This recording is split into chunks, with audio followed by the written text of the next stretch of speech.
Sound check. Test mic.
Hello, welcome to the stream. Hope everyone is having a wonderful day. So today I'm gonna try some different variants of a necromancer build. I know because of the overpower, those builds that I really love to play, the blood surge, bloodlands, the blood spear, they are not that as powerful as they used to be before. So 2 days ago I was trying to see how the corpse explosion is going to work with the corruption and the crit build variant, and I did some I'm still looking for a different variant of build. It may not be as powerful as the other build like the Shadowblight, the Shadow Wave, and the Archmage's build, but I'm still looking for some skills and good interaction that would make it fun to play. And at this moment, because I think when did I farm? I think on last Thursday I was farming Belial and some of the greater lair bosses, and unfortunately I still haven't got the mythic items that I really need, which is the Air of Perdition and the Shroud of False Death. Though I can craft the Air of Perdition, but I need the Jar rune, and the Jar rune is a very rare drop legendary rune. So I have, upon checking yesterday, I have approximately 50 Tribute of Harmony that I can use to farm, and hopefully in just a few runs I'll be able to get the 4 Jar runes that I need so that I can craft a Air of Perdition. So but what I'm also want to check is basically the Shadowblight is the ideal skill if I'm going to use for speed farming, but we need more mobility. So we have the floating bubble that we can use, but based on the skill that we are using, we cannot use the propulsion because the propulsion is knocking back the enemies, and for Undercity run we need to kill the enemies as much as possible. So the ideal catalyst would be the disintegrate. So another tool that we can use for teleporting is the jar rune, and I still want to check whether how it is going to be efficient with the interaction and the combination with the floating bubble using the ritual called the bake rune. The bake rune that it provides a 50 ritual for every 5 meters that you travel, whether you run, you evade. So it will calculate based on if you reach the 5 meters, so it will provide 50. If you traveled 10 meters, then it will provide 50 times 2. So with the floating bubble that allows you to teleport when you cast your skill, but you have the thing with the floating bubble, the skill that it is attached to, in order for the floating bubble to work more efficiently, the skill needs to be casted, how do you say that?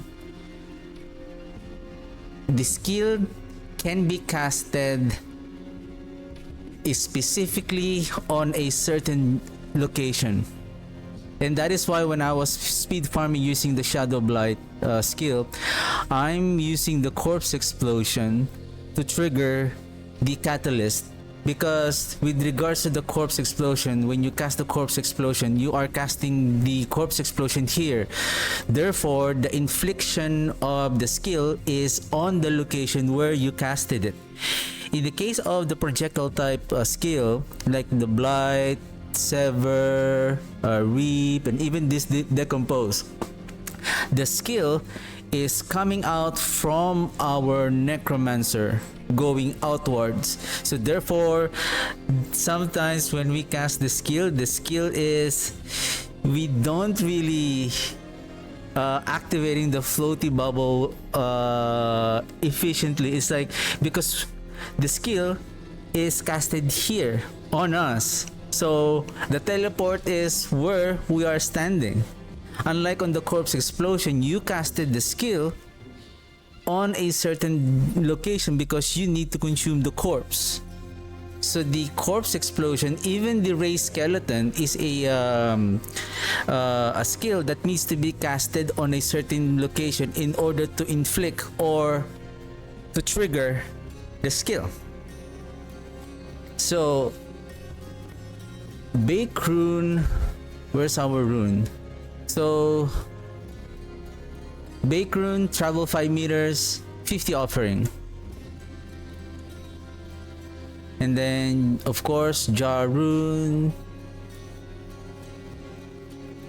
So this is 50 offering, 250 offering. This is 50 offering. So it means that we need to travel 25 meters. 5 times 5 meters, that's 25 meters, to offer a total of 250 offering in order to trigger the jar rune. Meaning when we evade, we are teleporting. And that is excluding the teleporting that the floaty bubble is going to provide. So that is the one I'm trying to figure out, and because I need to farm the Tribute of Harmony efficiently.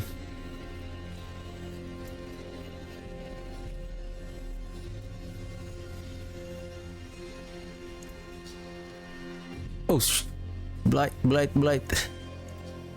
Maybe you're wondering, what is this, the 5th one?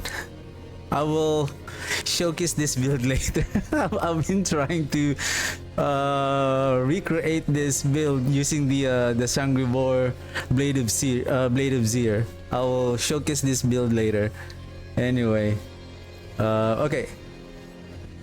So this is Seer and Gar, Tam and Q. Maybe we don't need the barrier. We can have the barrier from the Buzzled Wind. Maybe let's put it here.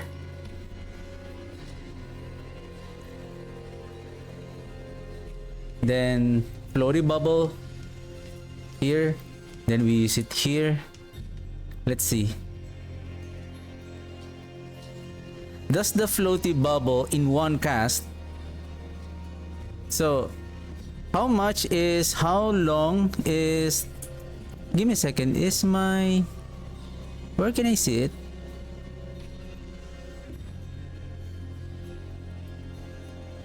Is it gameplay? Zooming out.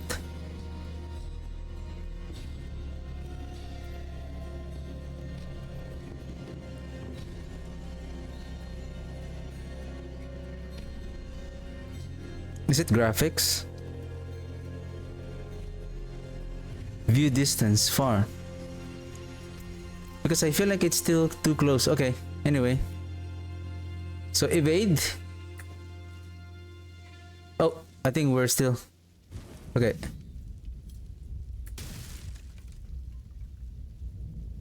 So it seems like that is only 50. So from here to here is 5 meters. So this is 5 meters. So 25 meters is basically beyond the screen.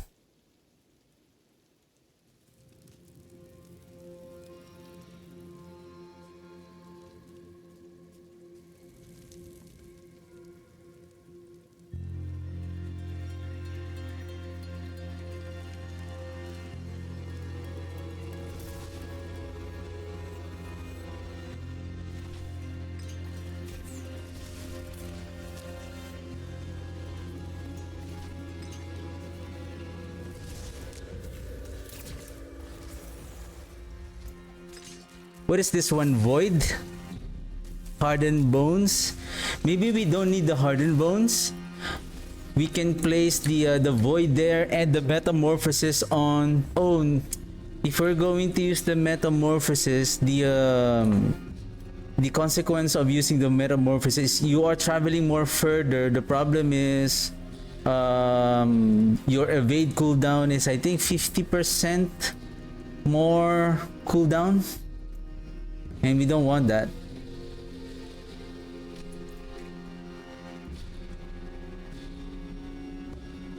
Okay, where is... Do I have a timer here in my PC? Like stopwatch? No. I don't have a stopwatch on my PC. Okay, anyway, I'm just gonna use my phone.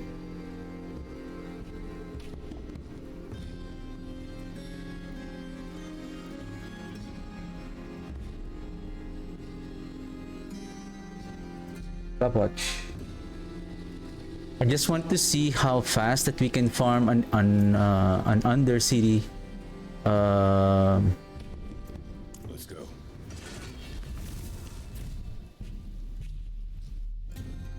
Tribute of Harmony. Give me a second, be right back.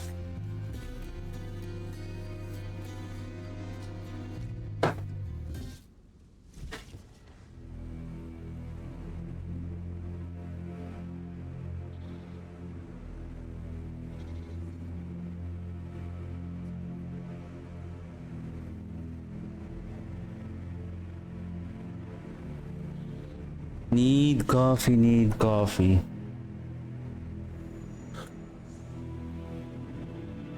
Oh, that was hot. That was hot. That was hot.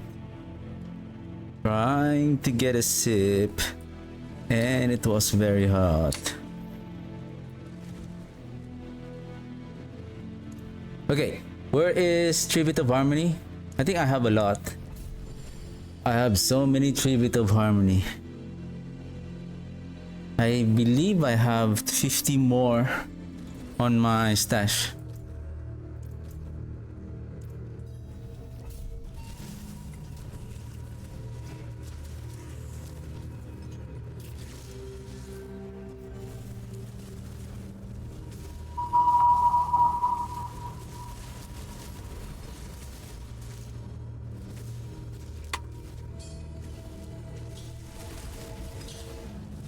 I didn't put a timer. Ah, I didn't put a timer.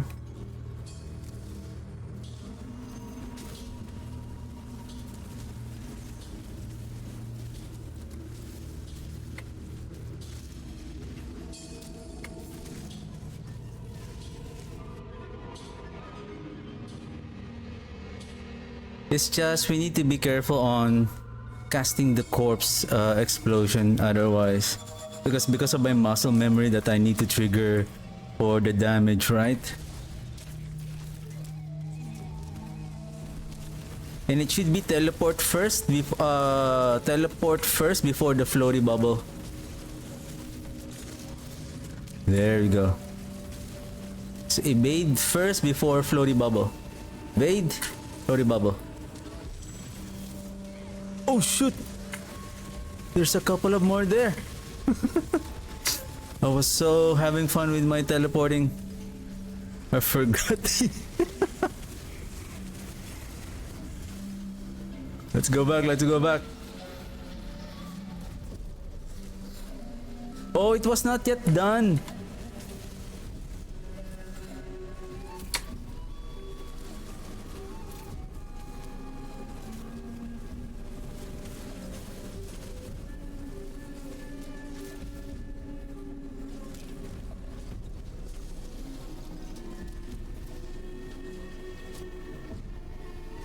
Nice. Teleport here and there.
Actually, there is one more skill that we can use.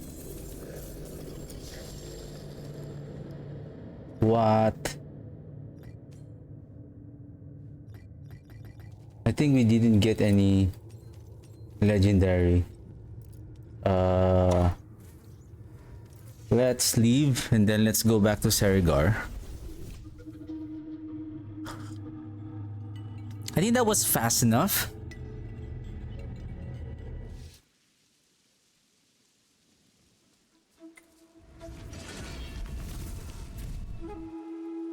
But we need to make it better.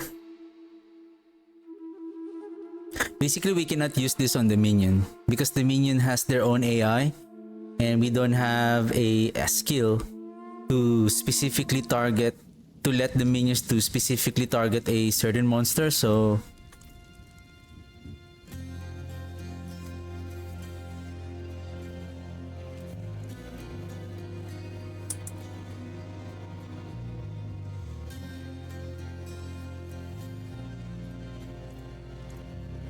we're turning the Iron Maiden. We're gonna borrow probably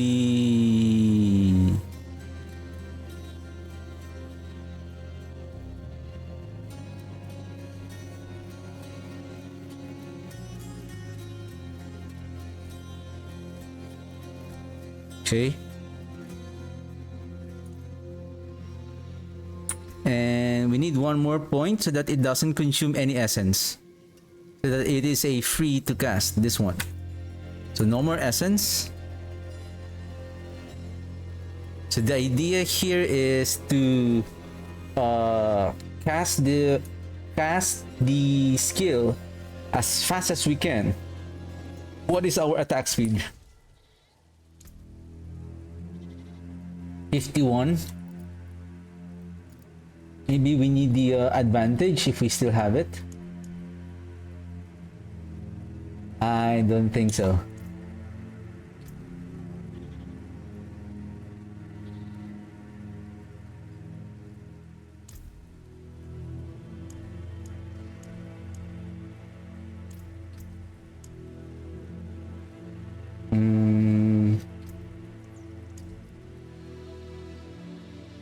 We're gonna lose a lot of DPS if we're gonna switch this with the attack speed. Anyway, we're gonna try. Maybe let's add. We need armor. I'm just gonna try if that's going to increase our chance. Okay, timer start.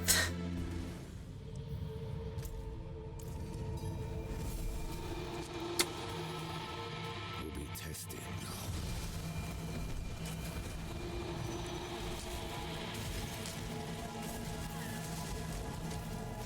Uh-oh.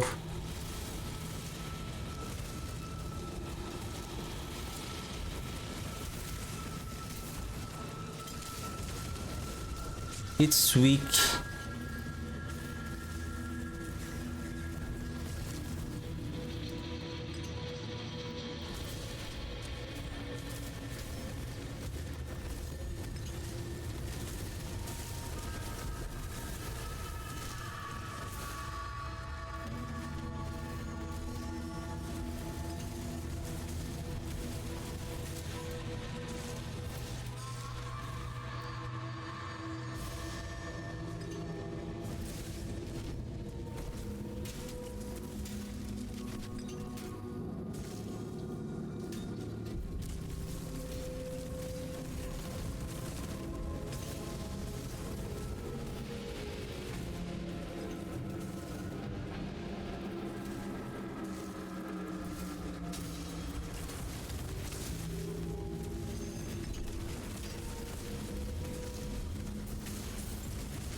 It doesn't allow me to.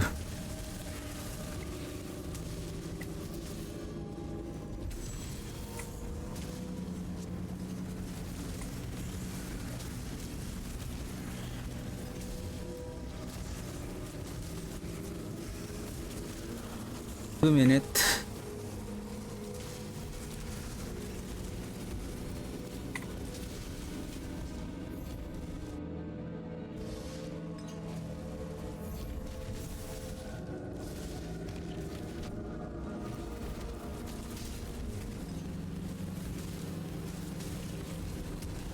Huh? That's the first time I died on this Undercity.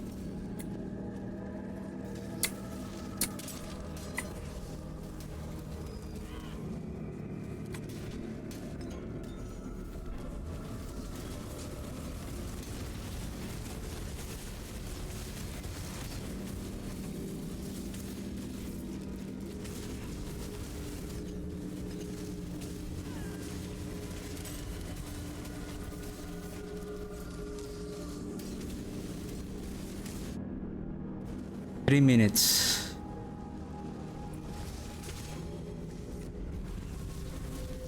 You have strength. I wonder, are your fangs as sharp as mine? You fought well.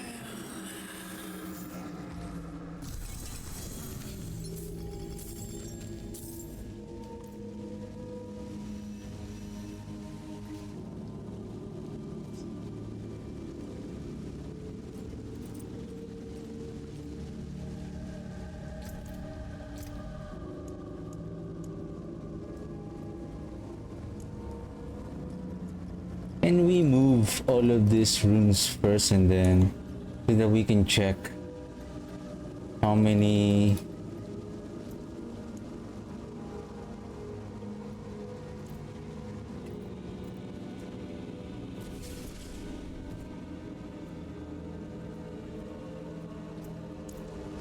no, it's better to use the corpse explosion.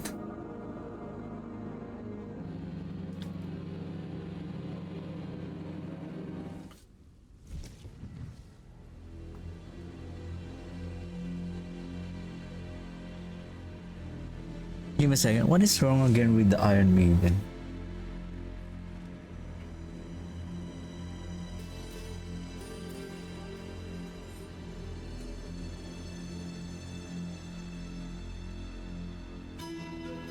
Because the damage that it inflicts is not that powerful enough.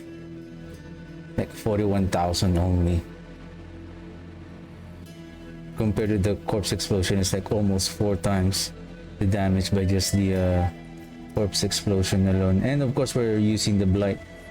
It's just the idea is supposedly to spam the skill in order to reset.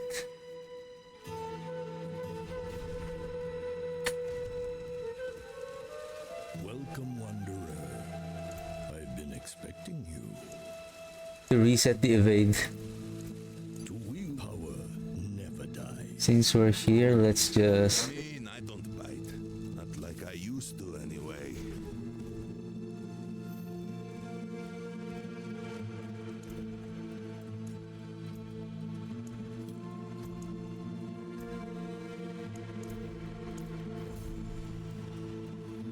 I don't know, somehow we're not getting... I mean, worst comes to worst. I'm gonna force my legendary rune to craft a random rune. A random legendary rune.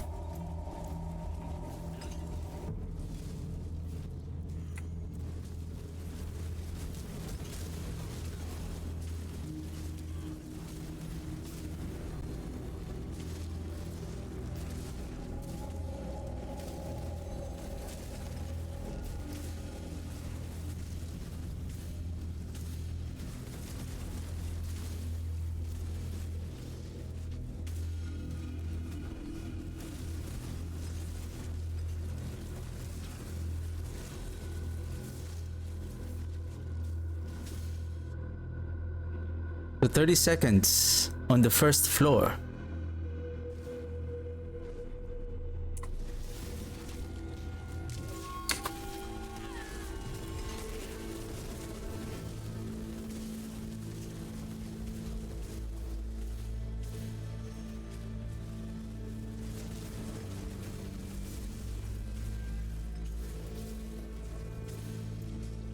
What the heck?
The beacon is too close on the portal. Like if you accidentally click the portal, then if you're not yet max reward, then you lost the opportunity to have that. So approximately 2.5 minutes. Could have been lesser if we didn't make that mistake on the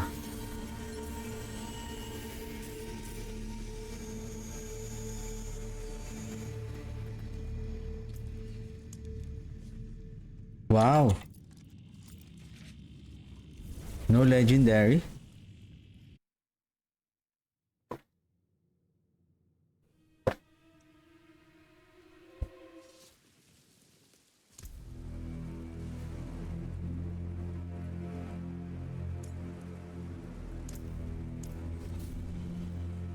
How about no upgrades?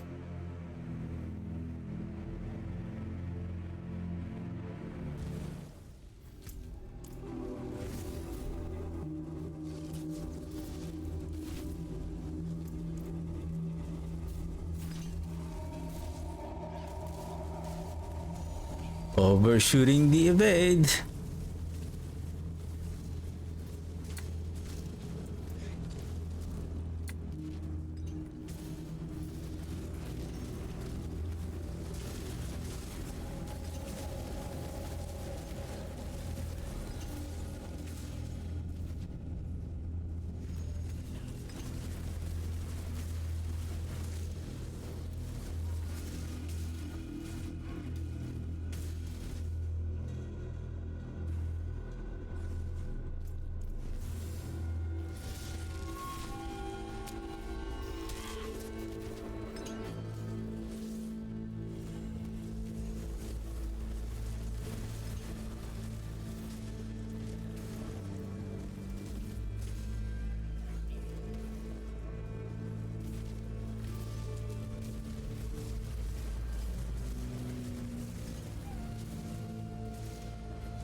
Something went wrong. I'm missing a lot of... I feel like I missed one reward. One beacon on the previous floor. Let's try to kill all of the enemies here and maybe we can kill the bar. If not, then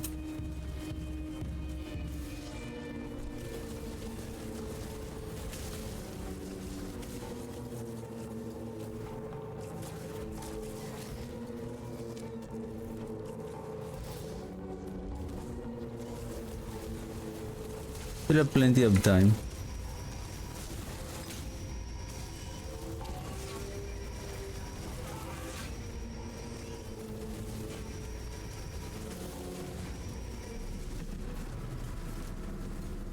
Okay. All right.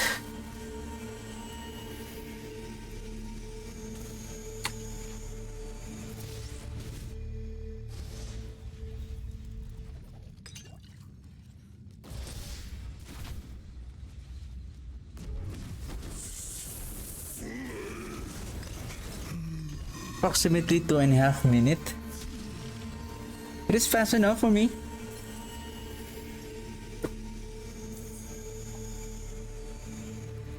So 2.5 minutes or 5 minutes divided by 60. 60 divided by 5, so that's 12. 12, approximately 24. 3 bit of harmony per hour.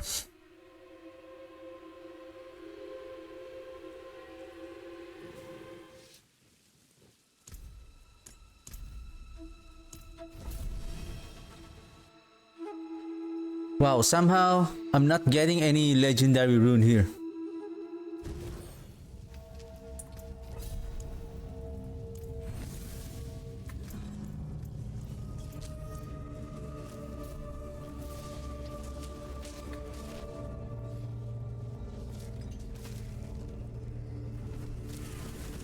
At least I can put my skills to use. We have to take note also that the jar rune is has a cooldown of 2 seconds, so we cannot spam the jar rune.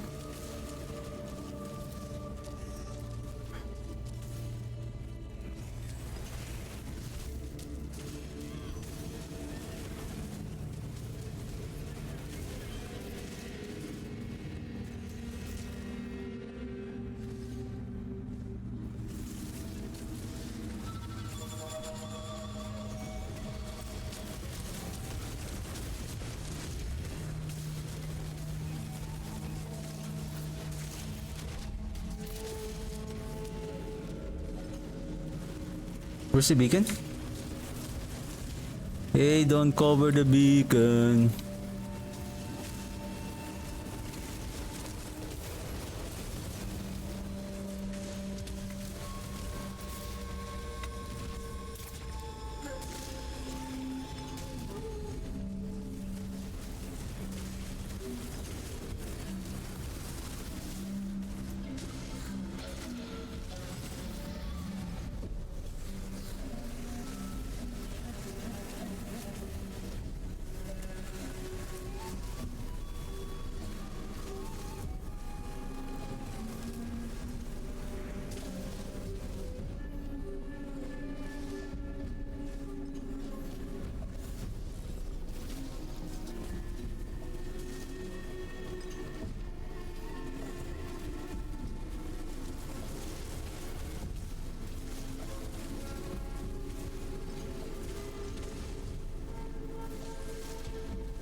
Basically, that's the easy combo, like floaty bubble, evade. That's it, and then you have to wait. Floaty bubble, evade.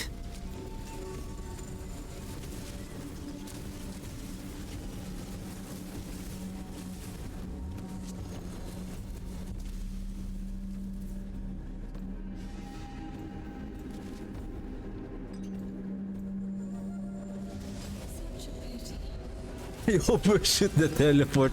Probably the boss is like, where are you going?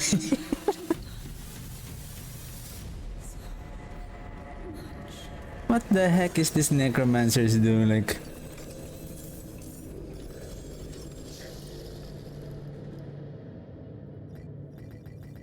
okay, we got the Om rune. Om rune is, if I'm not mistaken, Om rune is grandfather. Eom is Harlequin Crest. Jar rune is for the Era Perdition, and then Ahu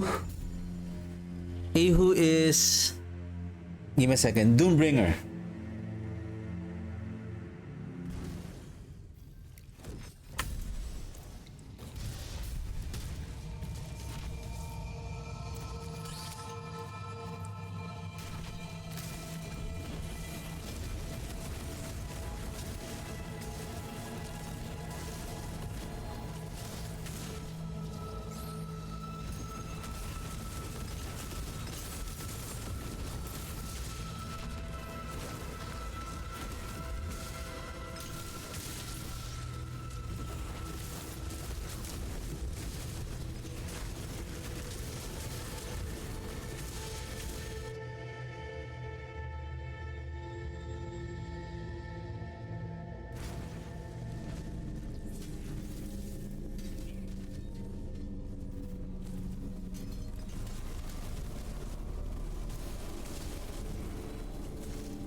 Oops, wrong way.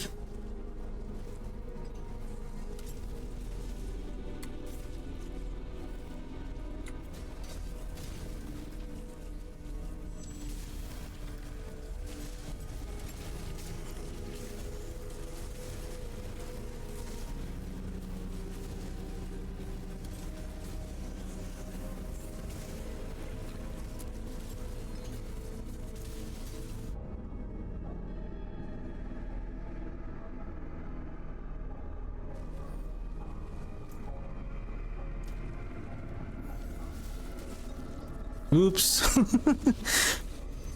Hitting the wall.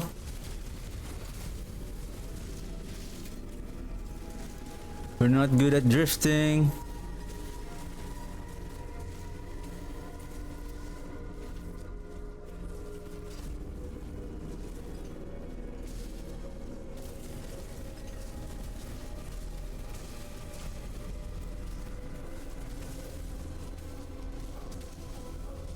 Mm-hmm.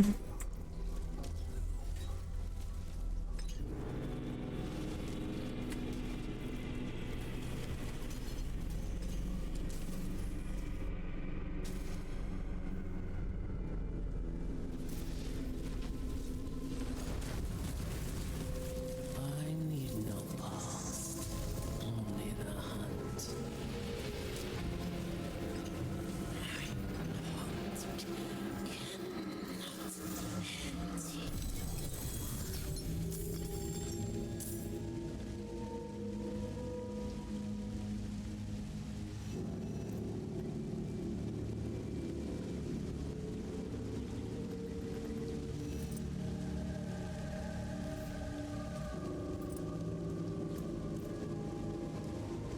Oops, no, no, no, no. Just leave.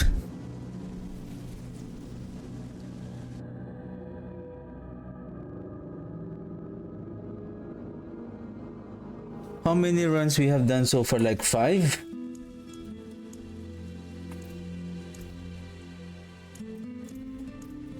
Like 5, we got 1.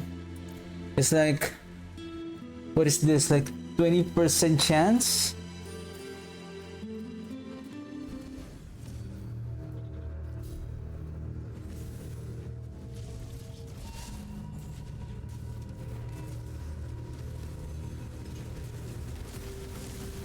We test it now.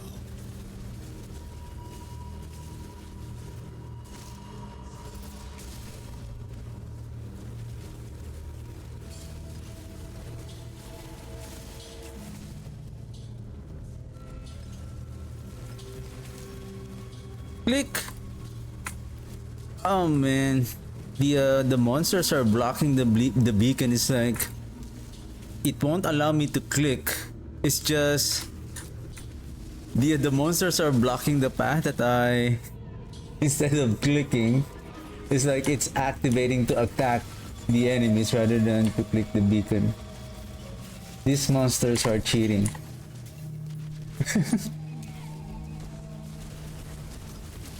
These guys are scammers.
Okay, we got Bake.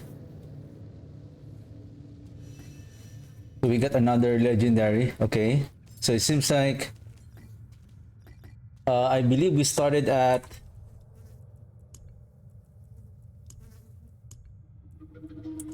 I think this is the 7th run, if I'm not mistaken.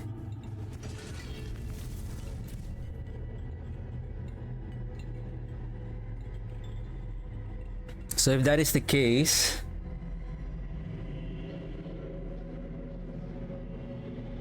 so 7.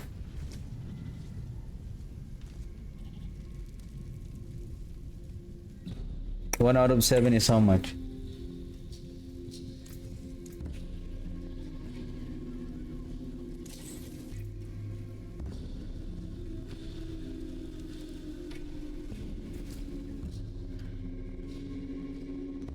One, 3.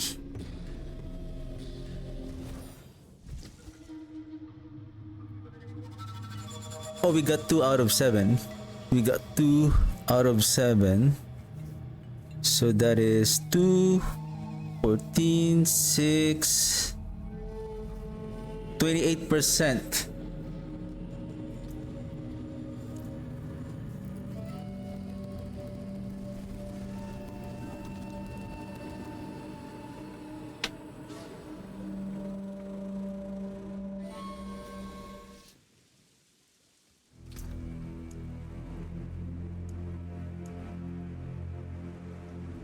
Oh, I got another one. The 3 out of 7. So that's roughly around close to like 40%. Okay.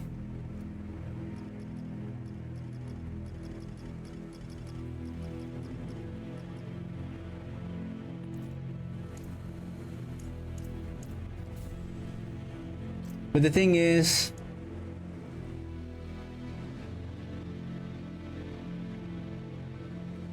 like I have so many legendary runes here. I'm thinking if I can craft some of them and hoping that I would be able to get the jar rune. It's just the jar rune that I have only 2 and I need 4 more. And to craft it, you're also gambling random legendary rune also. And what are the chances that you will be getting the jar rune on those crafting?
Are we done? We need a few more kills. Right.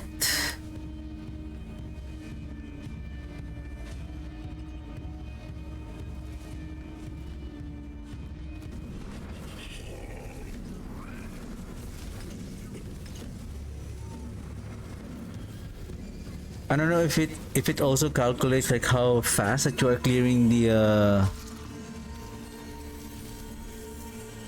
dungeon.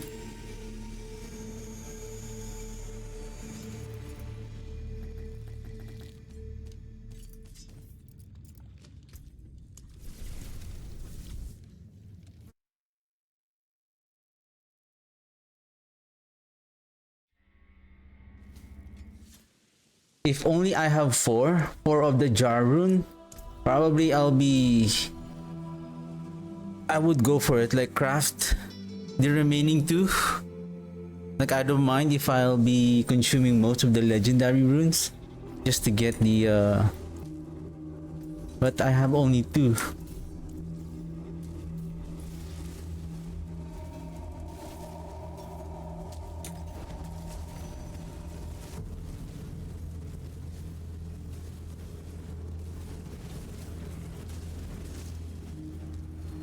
I think should we evade first and then bubble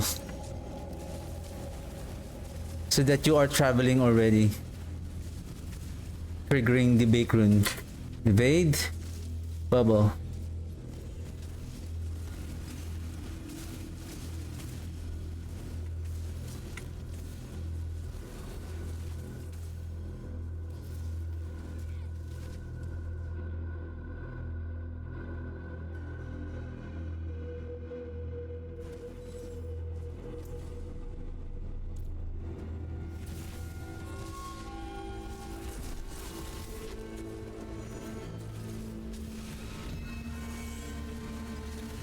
Give me a second. I believe if you use evade first, evade, floaty, evade, or not.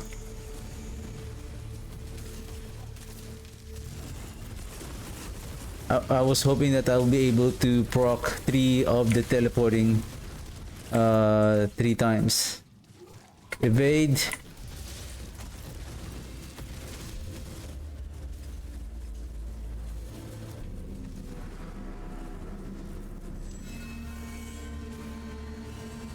It's just it has a cooldown of 2 seconds for the jar rune.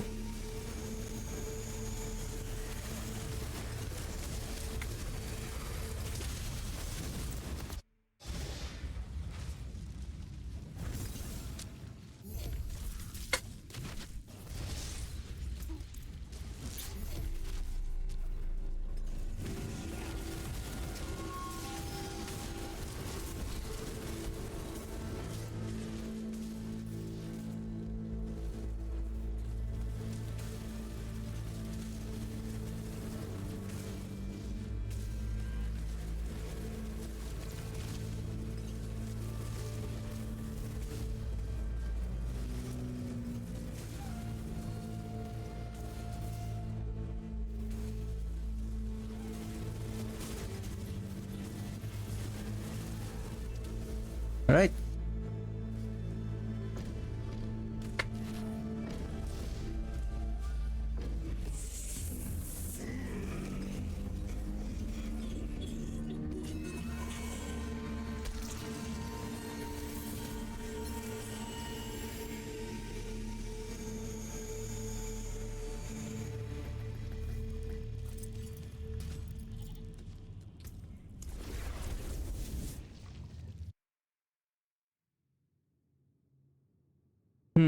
Jar rune is so rare.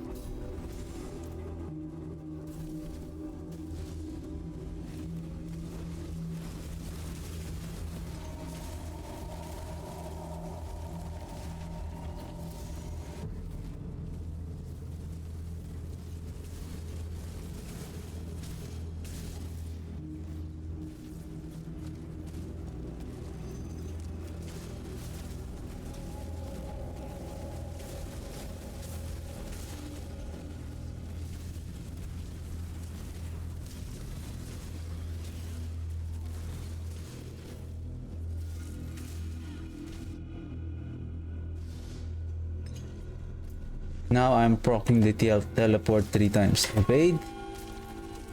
Fake rune. Evade. Teleport. Oh! Right, if you have the cooldown of the beacon. Right. Your evade cooldown is also reduced.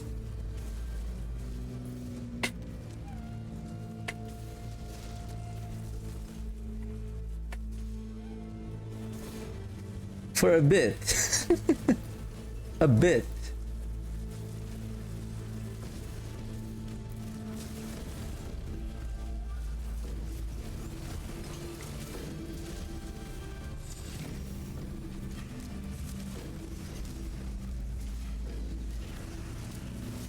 The evade cooldown has a... We can only maximum 3 times in teleporting one after the other. Because once we evade, then we float the bubble. I think the teleport again is reset. But once after we evade, we have to wait another 1 second. It's like... So... Evade. Fake. See, it's...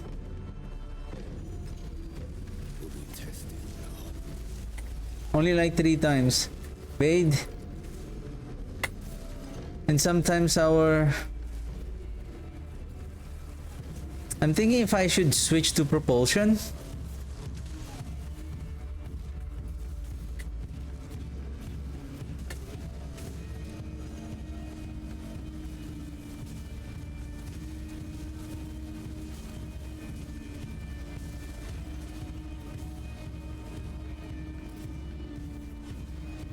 Oh, not yet.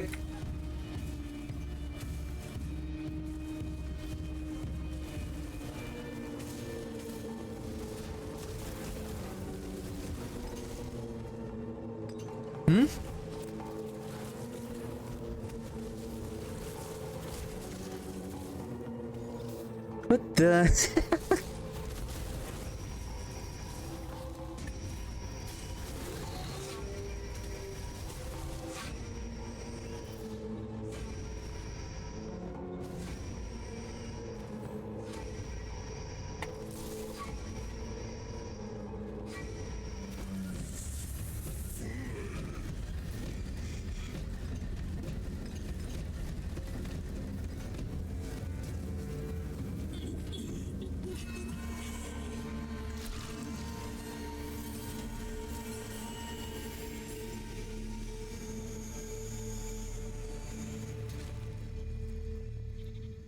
Okay, so what do we have?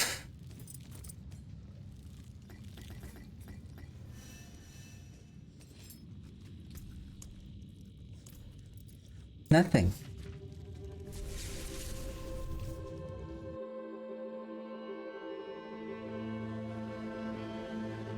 Come on, give me 2 jar runes and I'm ready to craft.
I know your trick, Oribar.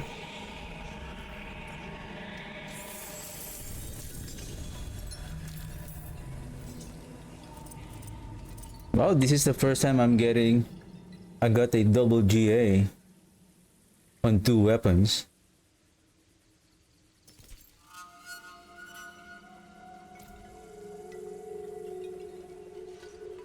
I hope they can have your stash here when you're opening this one so that you can start placing your items or exchange so that you can continuously grind.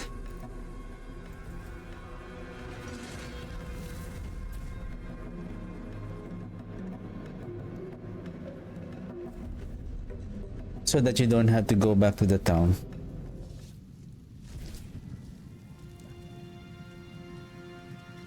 It is done.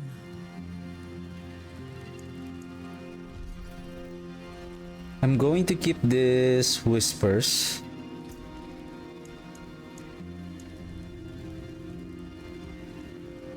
Oh, I have so many items here. Do I still need this? Overpower, overpower. I have so many of this. Life. Power maximum with attack speed.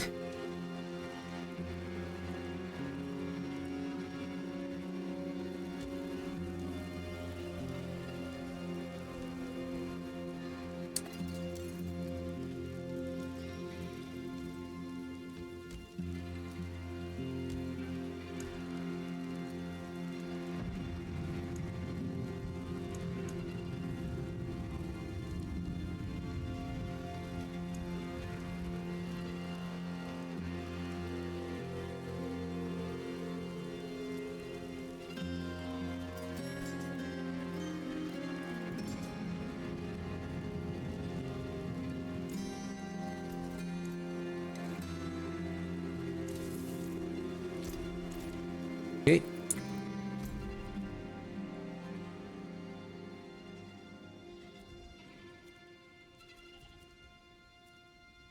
Because I'm planning to create another character, but I don't want to spend so much time to level it, to grind and level it to 60.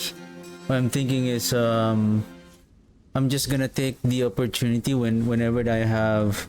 I think it's more faster to just grind the Whisper event. You can just clear those Grim Faber dungeons, and then I believe you need approximately 27 Whisper caches just to level up a second character to oh man, my floaty bubble.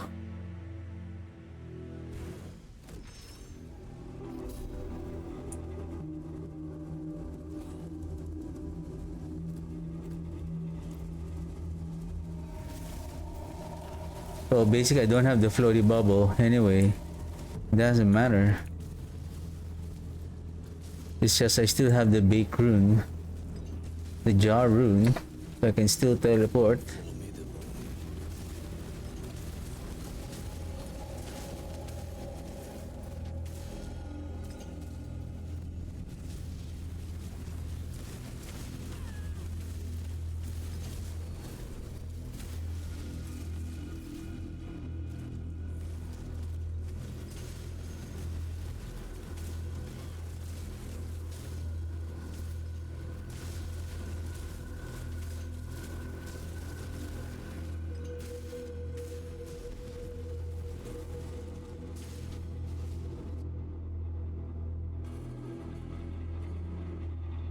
Rune, where are you?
Okay, we're done.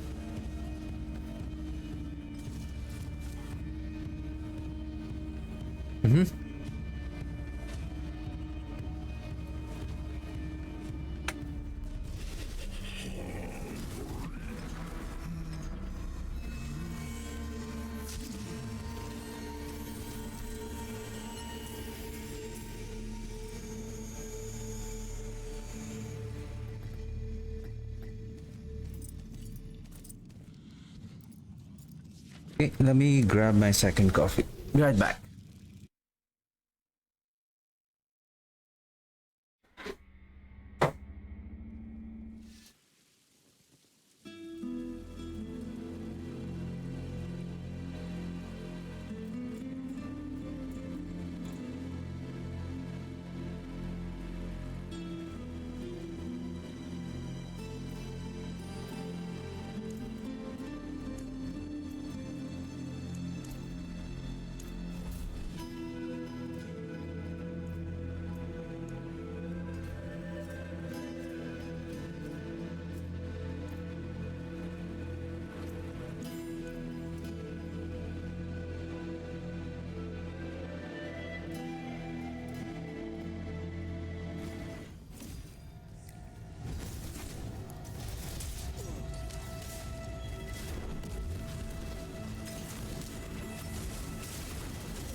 Five seconds.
More monsters to kill again. I'm missing a lot of kills because of the evade.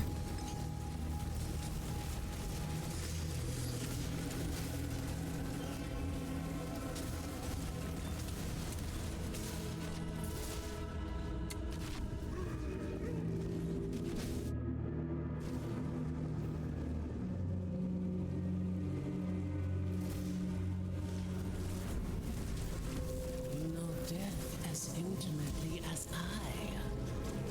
This will be a good fight. Soul Rift. Bad timing.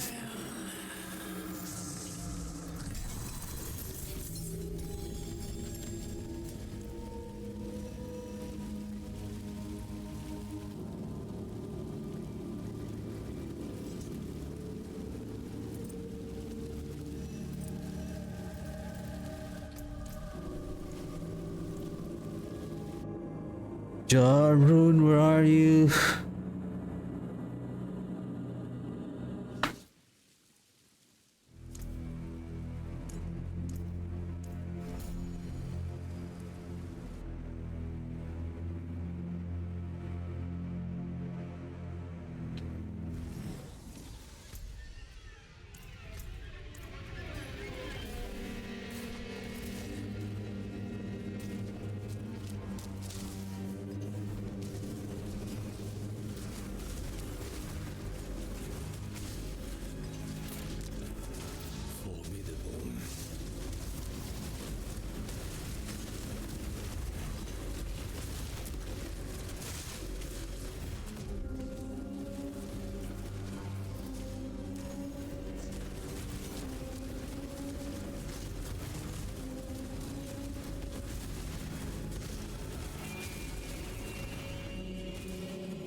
Teleporting 3 times, it's very helpful.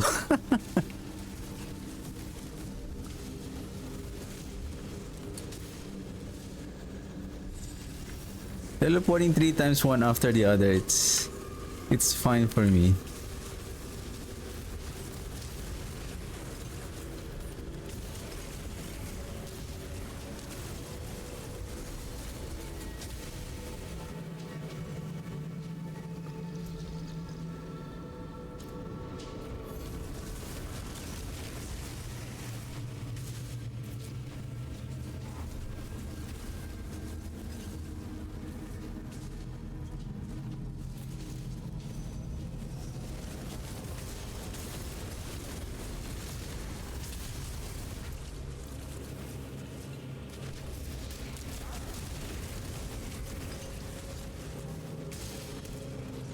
This would have been fun maybe if this is if Blood Search is a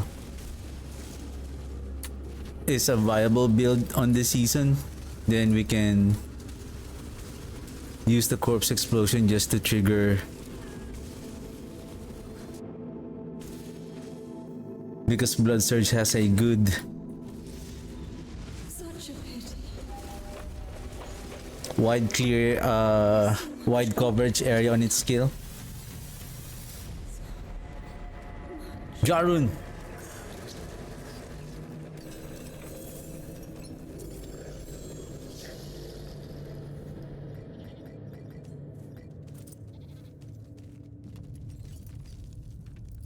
Boo. Oh, we got Igni, so we got one. I mean, yeah, we're getting them.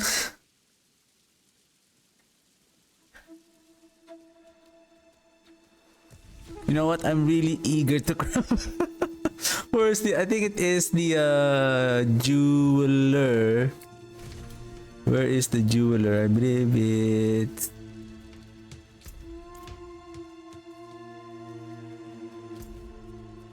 It's there.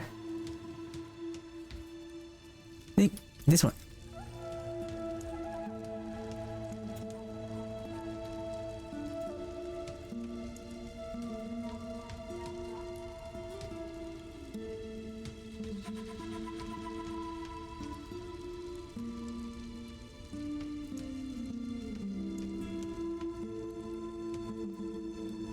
What do you mean?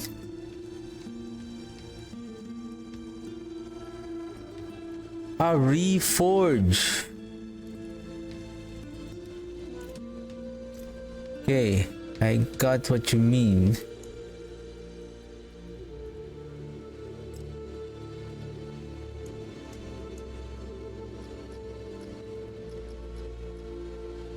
Okay, before I need to check, are you the one? Mythic Unique.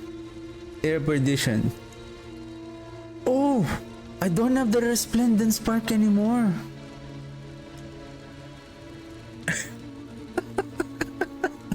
That is one. Well, no, I can salvage 2 of my mythic items. So we should be okay. We need Q and Gar.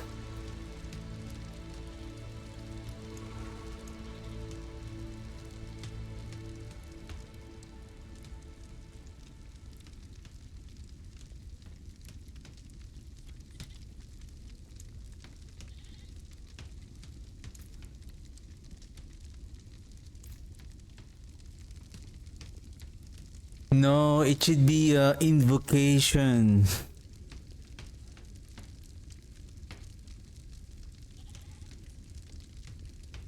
Yeah, I have a lot of ritual, but the runes that we will be getting is under the ritual rune. Jar rune is invocation, so we need the invocation runes. Bring a challenge next time, won't you?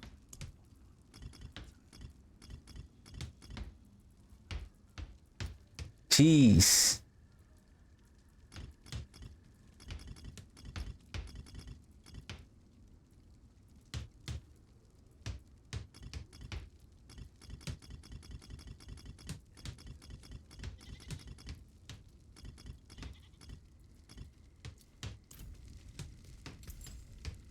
Ugh. We got 2 eons. I can craft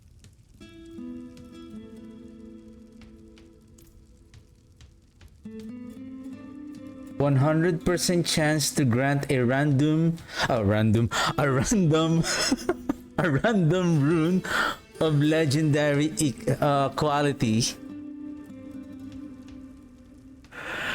Okay.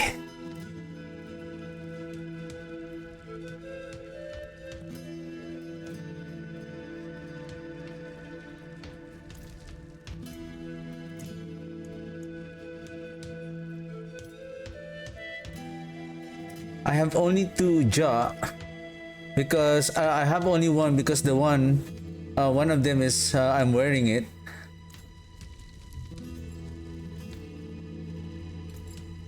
Can you show me?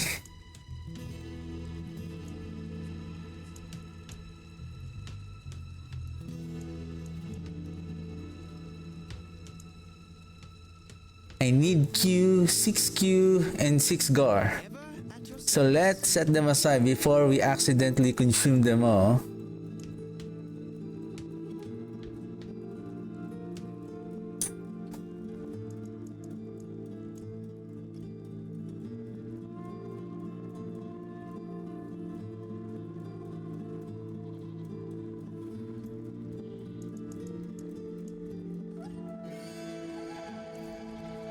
Always delighted to see a customer with taste.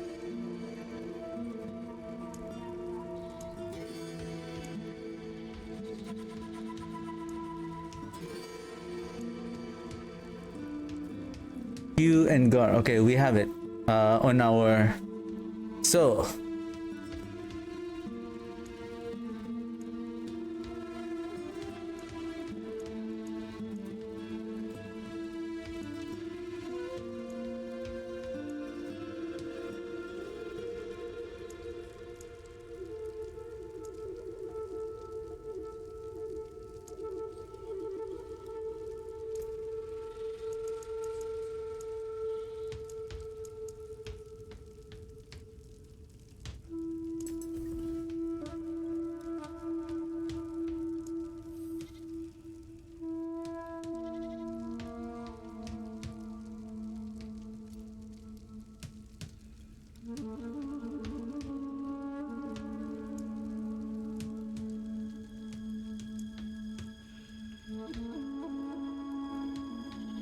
%15 chance. So 66243.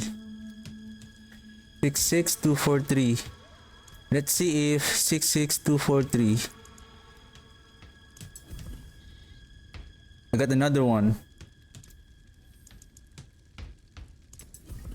Got another one.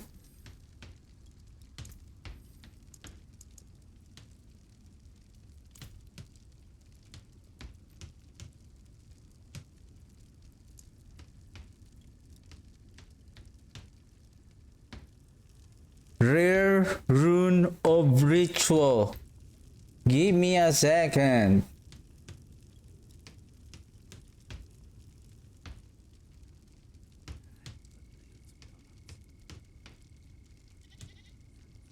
So it could be random.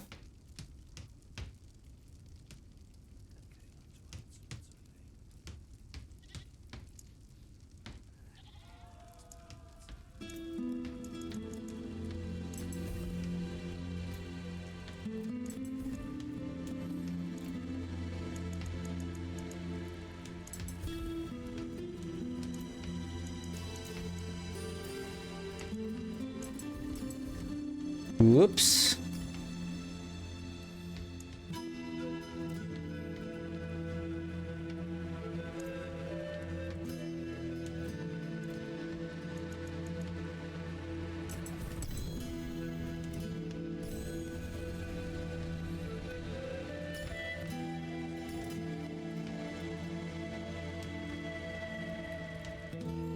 Where's my jaw? Where is my jaw? Another bake rune.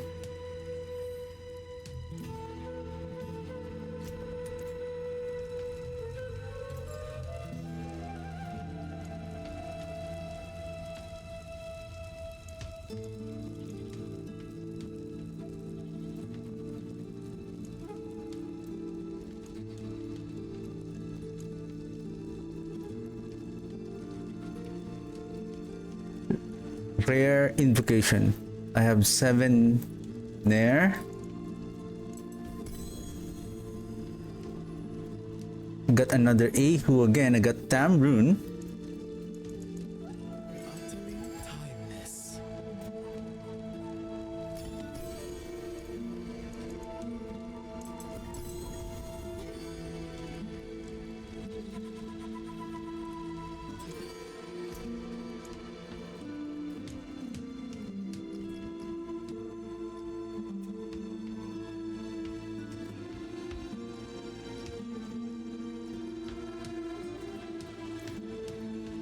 Only ritual invocation rune for now.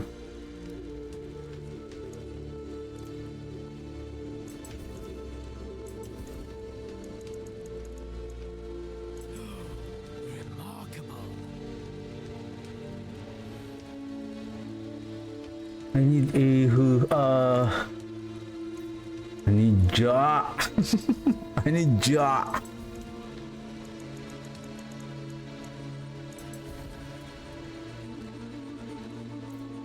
I have so many rituals again.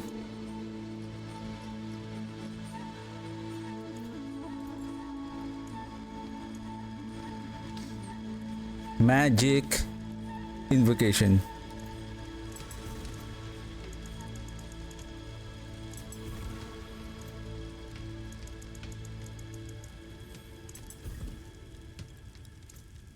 As fine as the relics of old. Gonna craft all of them. Okay, magic. Rare invocation.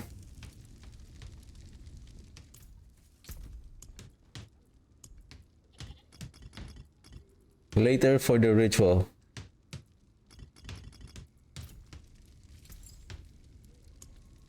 Magic. Rare invocation. One cry. Maybe let's aside so that I will not get confused. But I have so many legendary runes now, but the thing is, will I be able to get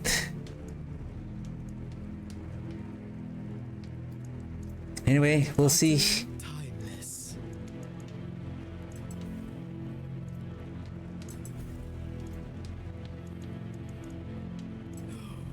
Remarkable.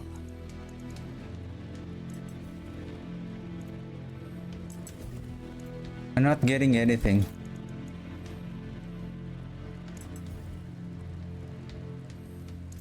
Wow, the jar rune is so rare.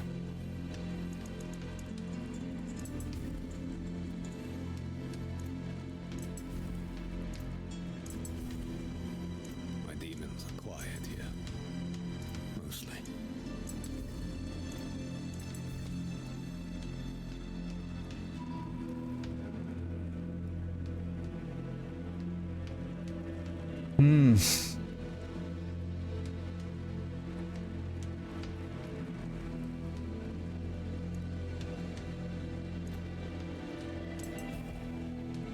Ehu. One As fine as the relics of old. It crafted an Is it crafted an again or eom? Woo. One yom. What is yom?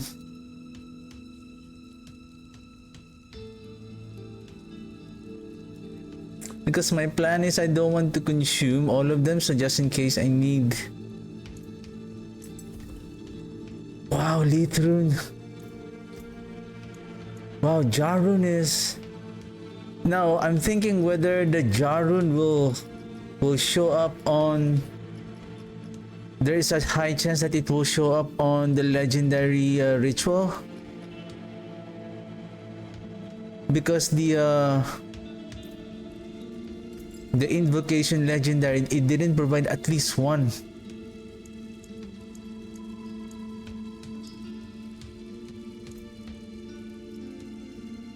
Who is 7?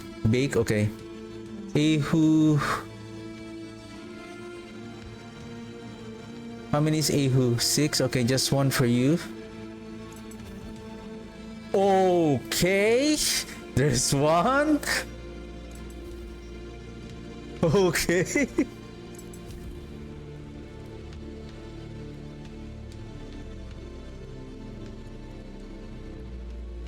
Who is 3? Igni and Ahu. I want to see this go up. Remarkable.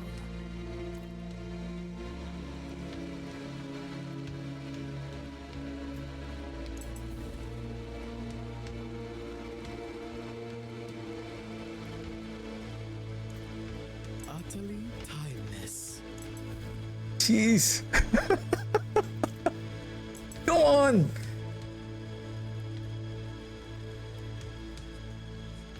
I only have. Be here, tinkering away.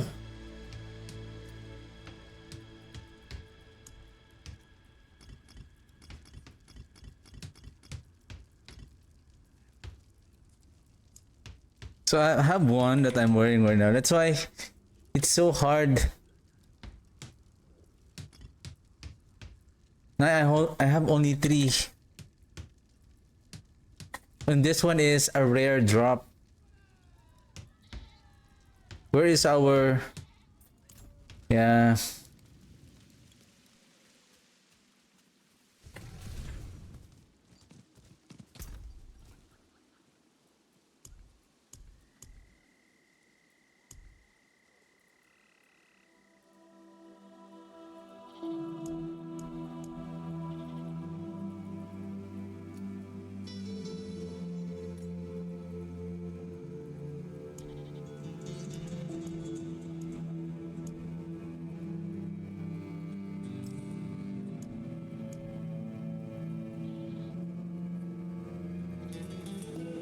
Still have 58.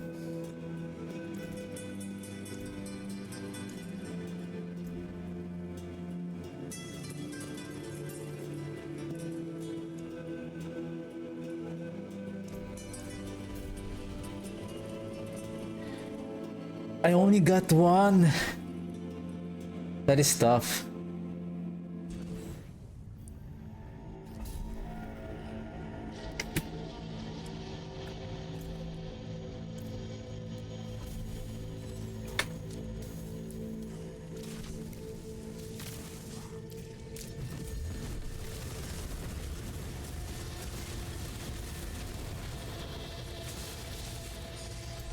Even though you're getting the some legendary rune, I mean the rune that you need for to craft a mythic item, it's Jarun is really rare. Well, I understand why the Jarun is so rare, because that is the rune for the Era of Perdition. And it is one of the most usable mythic item on most of the builds, like all builds across all classes. It's like Era of Perdition is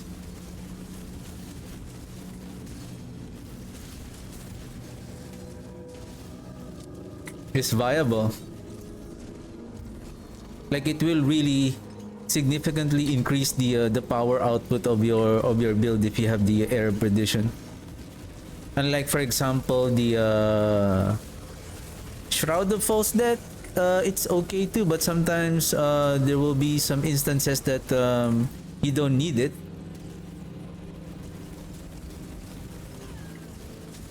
And then you have the Grandfather. Sometimes the Grandfather will not, it's not always mandatory for your build. Like in the case of our Necromancer, if you're using a Corpse Explosion, you cannot use the mythic item because you're going to lose your unique Scythe weapon.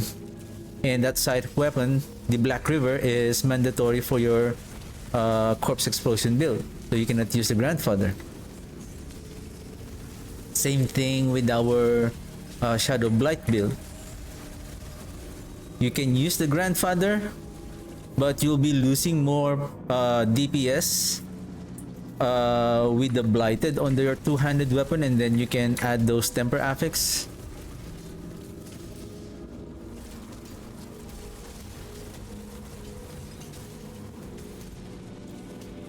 Test it now.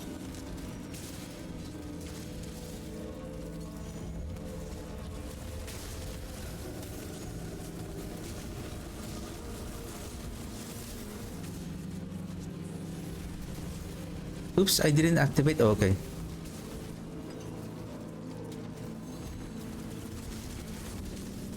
I think I'm done with this Undercity. Like, it's really difficult. I mean, you can farm this 53. Again, I've been farming 15 runs already. I think this is the 18th. And how many? I got legendary runes, yes, but I don't get the legendary rune that I need, especially the jar rune.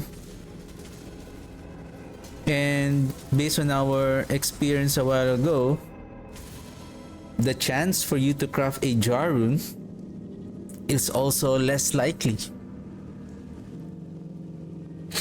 that you will get the jar rune. You have strength. I wonder, are your fangs as sharp as mine? I have become your prey.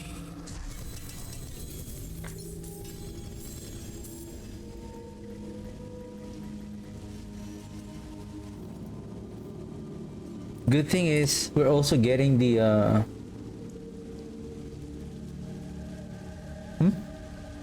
you get the tamarind. I mean, you can still keep on grinding on the because my plan is supposedly if I can get the jar rune,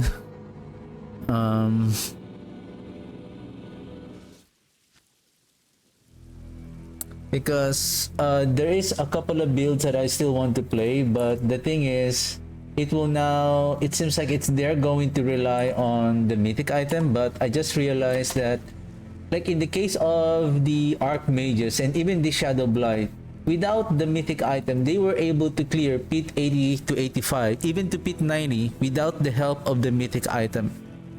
By just even look at my gear. These are not fully perfectly masterwork except this one, but this one is just for the imperfectly balanced in the duration of the soul rift.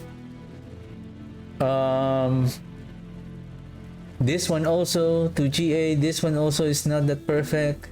Everything is masterwork to 2, but this build was able to clear pit 90 already. So in our case of like the corpse explosion yesterday, it already struggles at pit 80.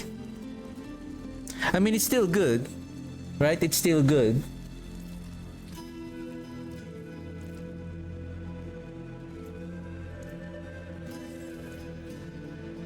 The reason why I'm planning to create another character, I'm thinking to give some room to my stats because I'm already full. I'm thinking to create another 2 character. One is for the minion necromancer, then this one is for the shadow damage. And then the other one may be like the corpse explosion. Then I can create different kind of corpse explosion variant so that I can have all the gears on that particular character rather than keeping it on the stash. Because right now my stash is already overcrowded. I have no more space. Anyway, Curse Aura, Void, Hardened Bones. Okay. Inviting damn this old knee.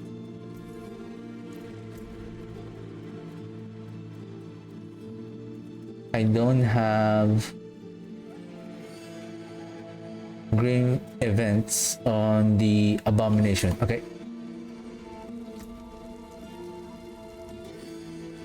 now.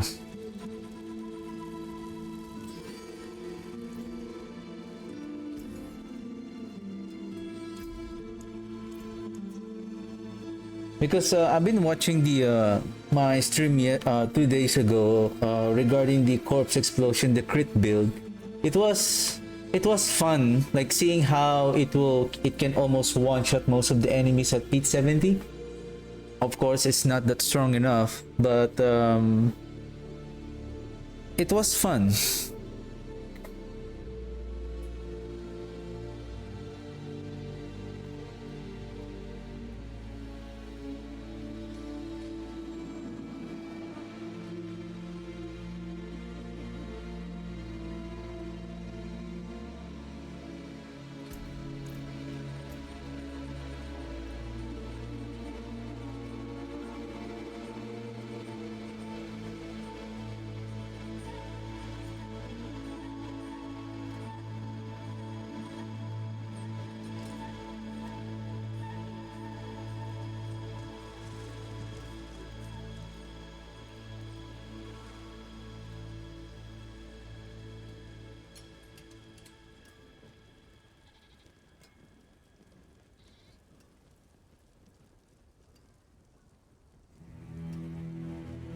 Release a vile miasma from a corpse. This is not a blight. It's called a miasma.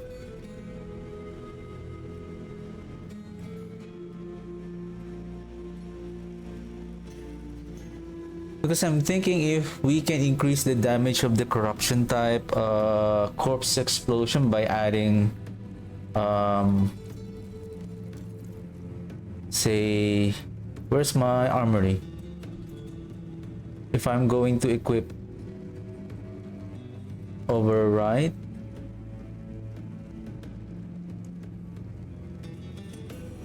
equip,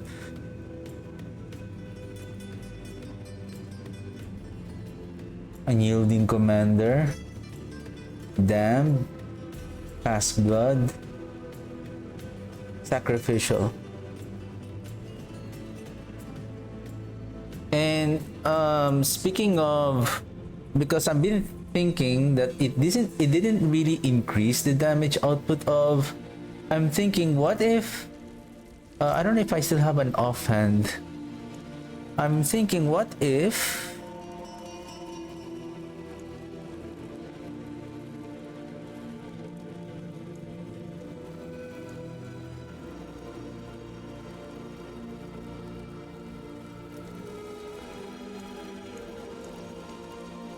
instead of chance for corpse explosion, if the 200% is not really working, what if the chance for the corpse explosion here is supposedly a the augments called the finality. Finality is, I believe, 6% per rank. Oh, sorry, it's only 5. Okay, if that is the case, there is a fueled by death. This is 6. This is much more better.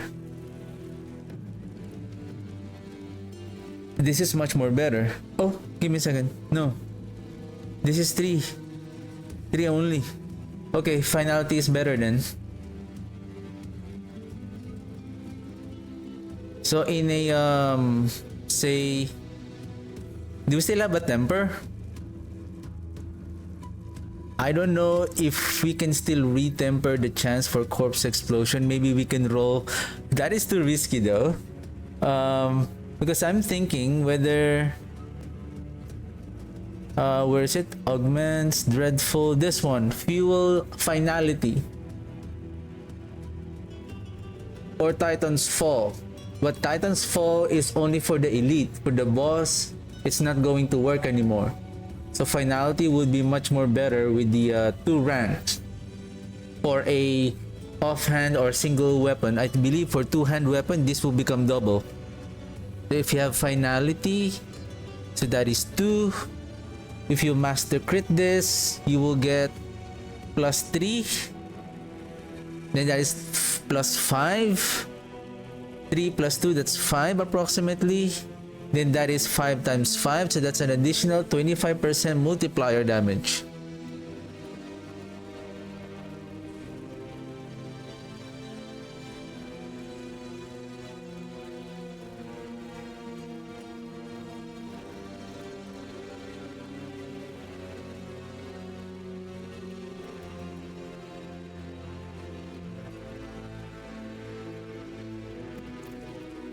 And then we haven't used this one.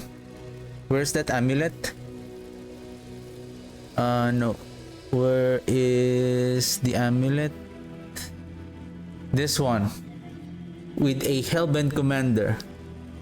This is a Hellbent Commander. Though it has Golem cooldown, but it has +3. If we're going to use this for the crit build,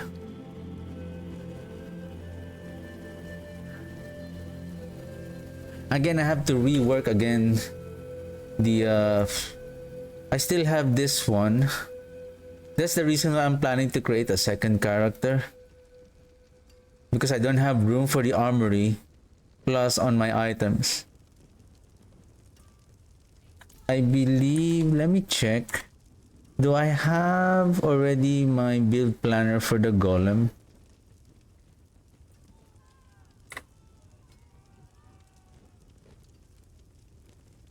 I believe it's here. So it is good to go. So I can remove now. Give me a second.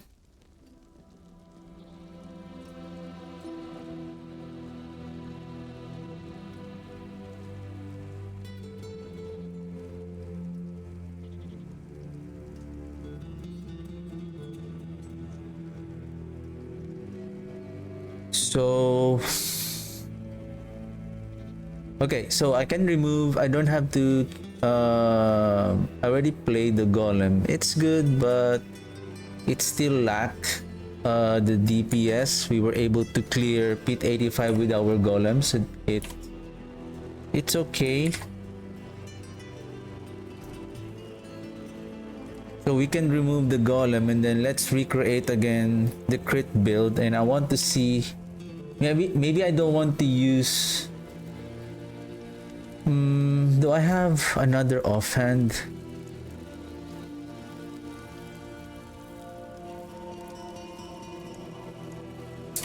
Does it filter off?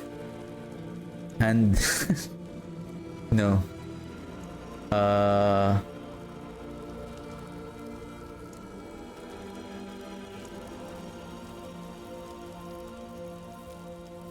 Okay, we have this.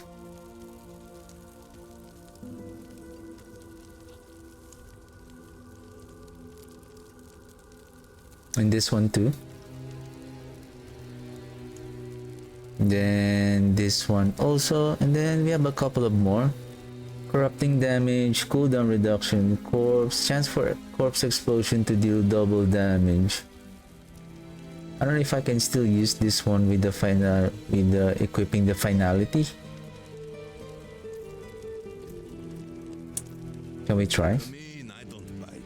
Not like I used to anyway.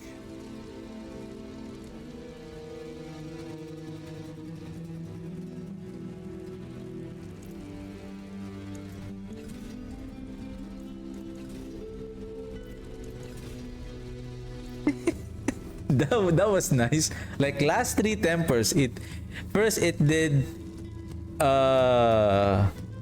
Titan's Fall, fueled by that, and then like finality.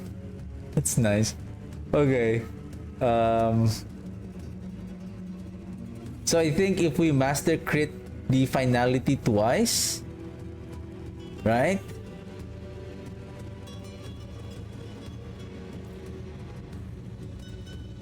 I think let's go to, it's more convenient to go to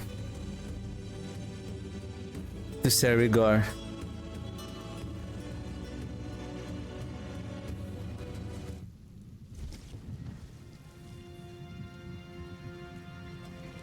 See some steel you need?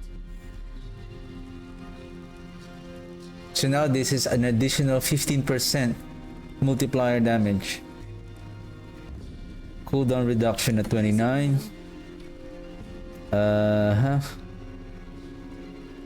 What we need here.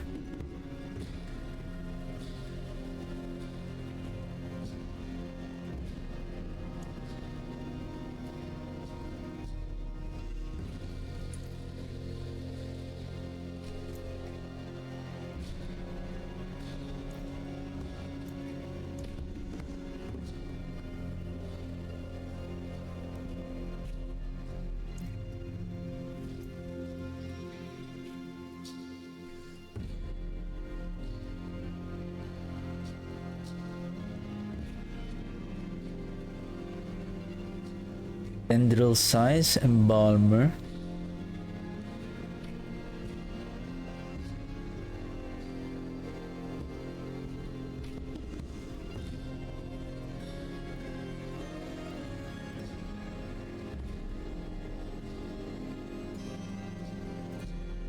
I don't need the blood getters. I think I used this on the army of the dead. Yielding them fast blood, we need that. Okay.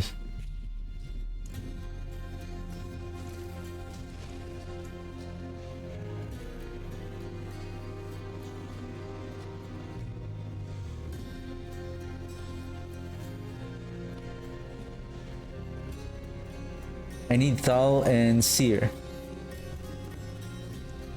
I hope it's still here. Ooh, good thing I still have one.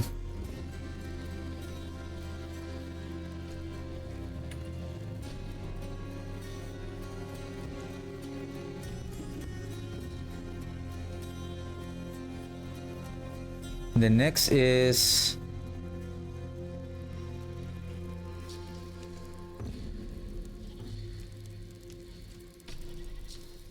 did I use Ahu and Q?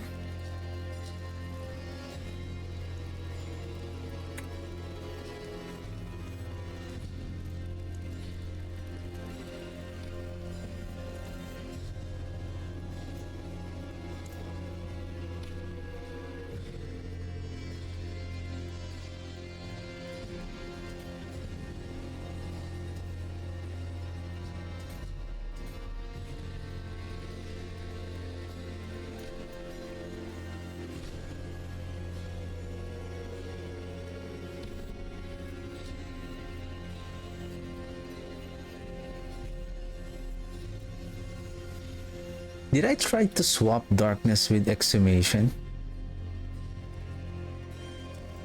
Oh, it's here. Oh, give me a second. I think it should be...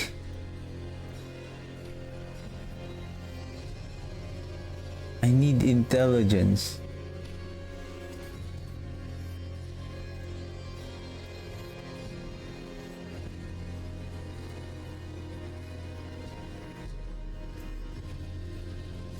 How is my resistances without... Okay, I'm close on penalty.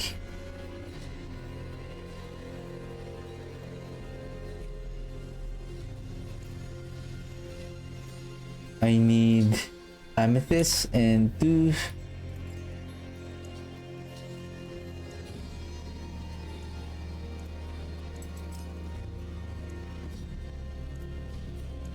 topaz. Brilliance.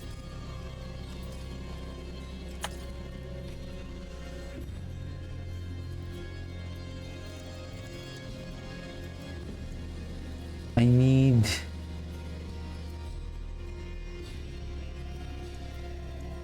advantage.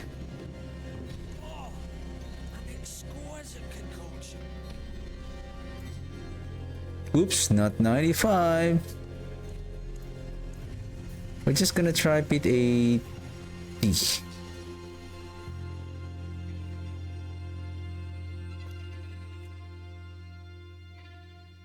I forgot my dynamite cosmetic.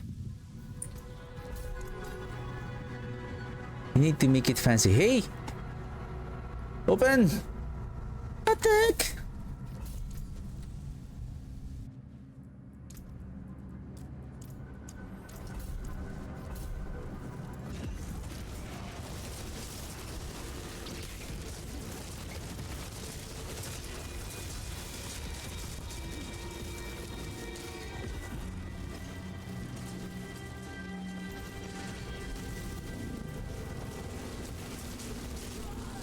Easy, boys. Easy. I'll be right back.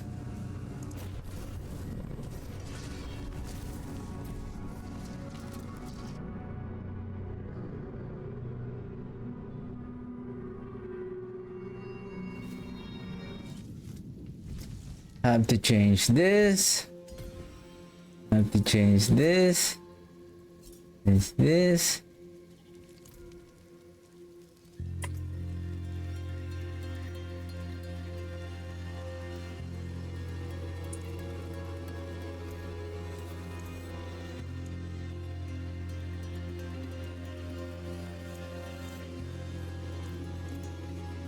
Impeccable.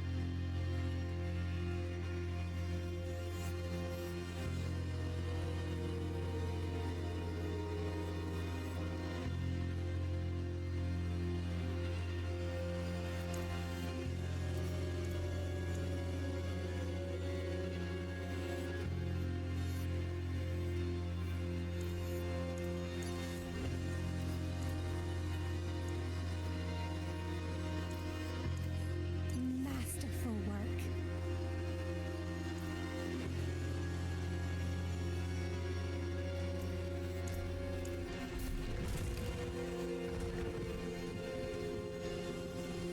Okay. 19? Why it's only 19? I know what lurks in darkness. Oh, 19 and then 5. Okay. Right, right.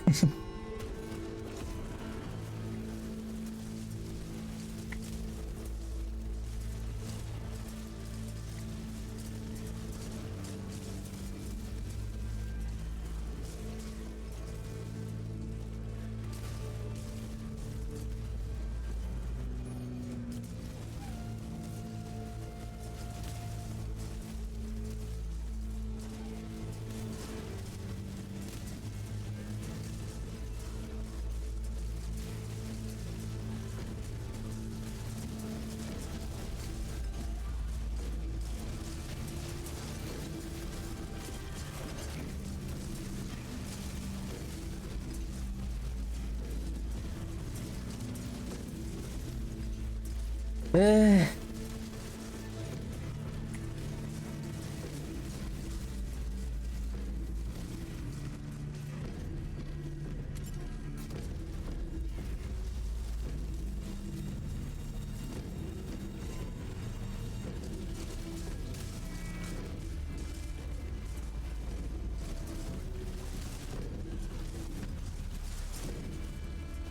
I think I should have worn the metamorphosis.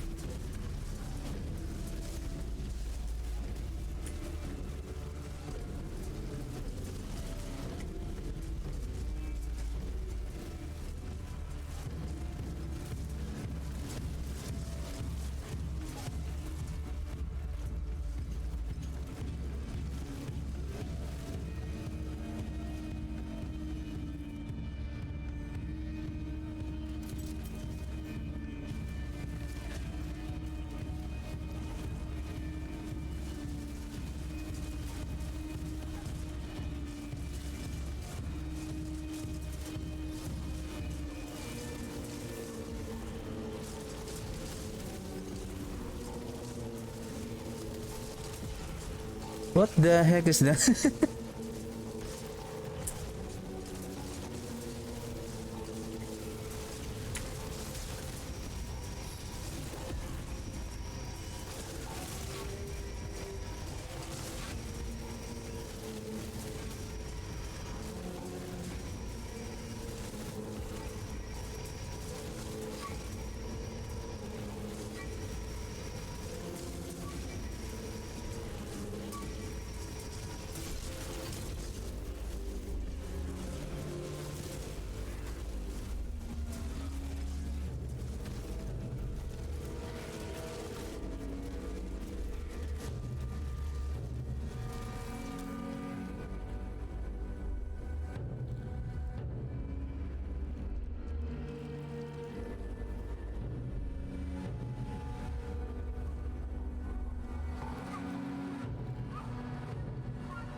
1, 2, 3, 4.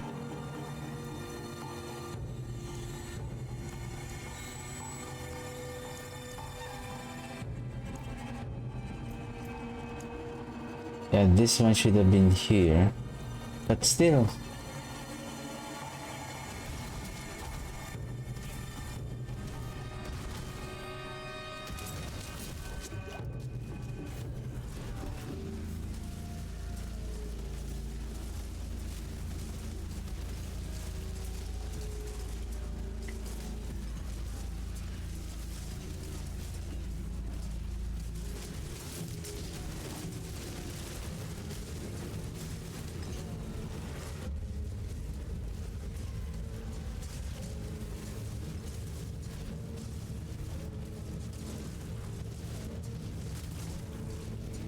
No worries, tap the knob.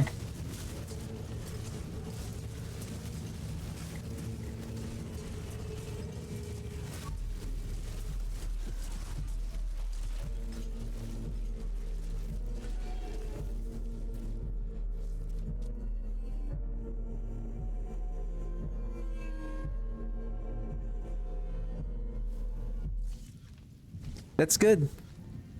Glad to hear that.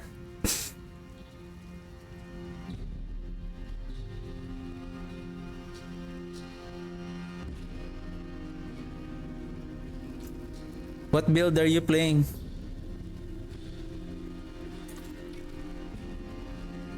I forge more than horseshoes and nails. What do you need?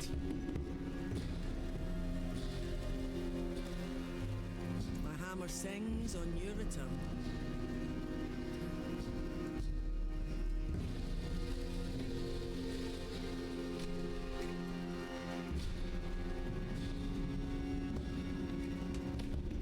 The summoning. Are you playing the Hand of Nuz, the Archmage build?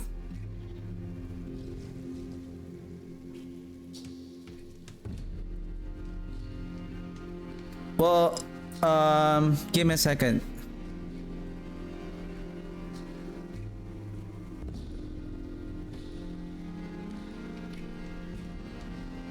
It would be easier for me if I will give you this link. 3 of the same. No, you can only slot one type of jewel on each of your jewelry. Sorry, you can only slot one type of Horadric jewel on your jewelry. You cannot make 2. Like for example, if you're thinking about the Reverie Horn, you cannot equip 2 Reverie Horn on your jewelry. So this is, you can check out this link.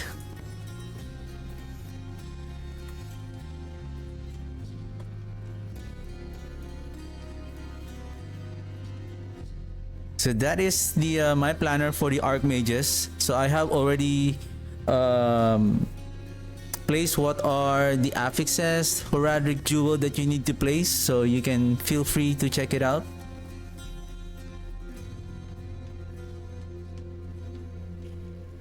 So that way you can check what gear that you're missing or what are the affixes that you need to find in order to further improve your build. Why my mouse is too slow?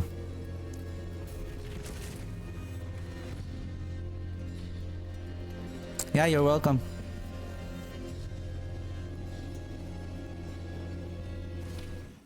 Know that I have your back.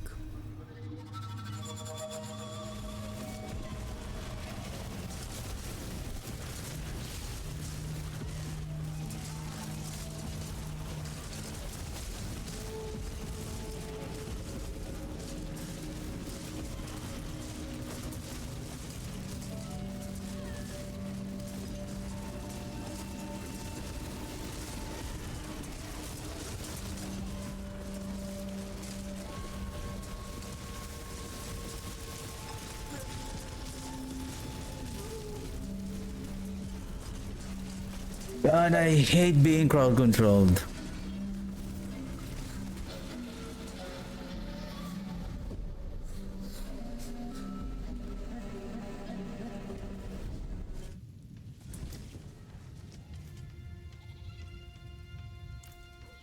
Let's do Curse Aura on the helm.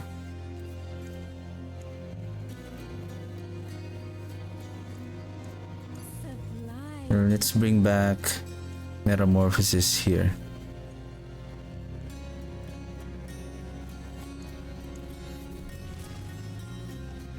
The DPS really struggles on Pit 80.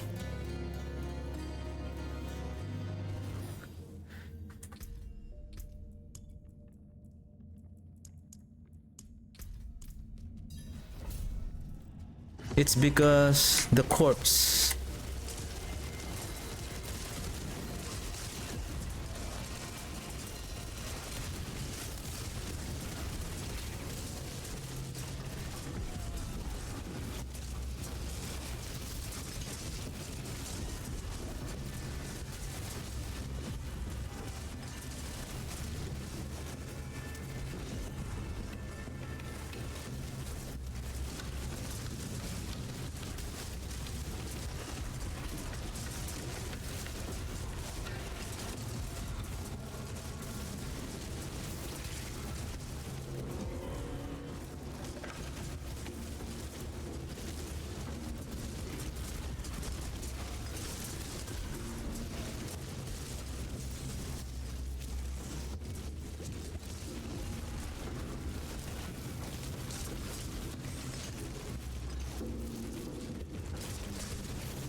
What is the damage? 1.6 2.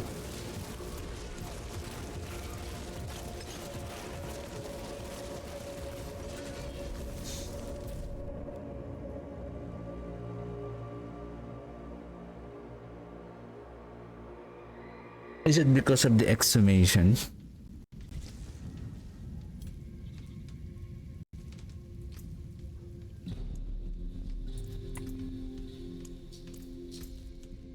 $35 okay?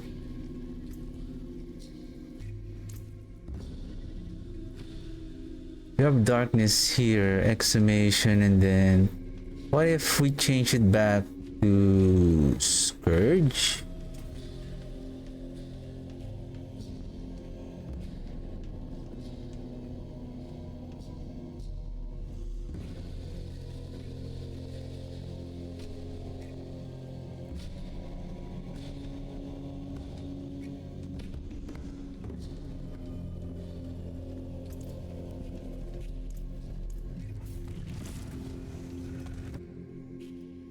Because I feel like even though it has the a good amount of increase in corpse skill, somehow, because there's no really a Diablo calculator that you can use, like if which one that I'm going to use that will be more efficient on your build.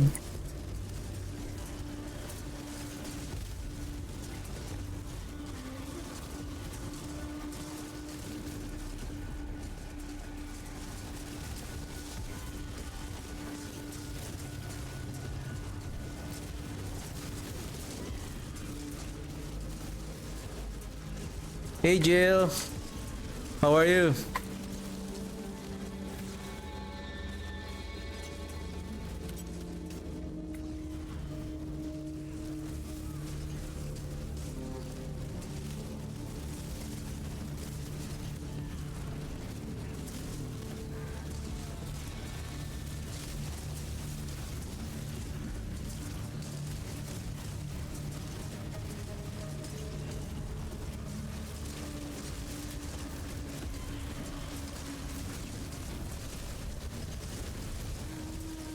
I'm good.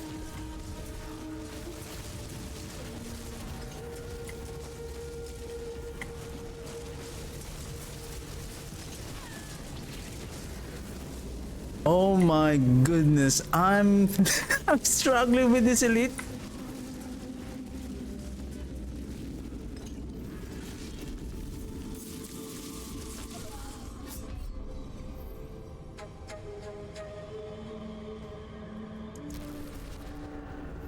I don't have so much rune right now. Do you need anything? You need maybe I have some spare except for the legendary ones because I have already crafted most of them. I think I have only left by a few. Because I'm trying to find the jar rune to craft the air perdition. It's just I'm having a very bad luck.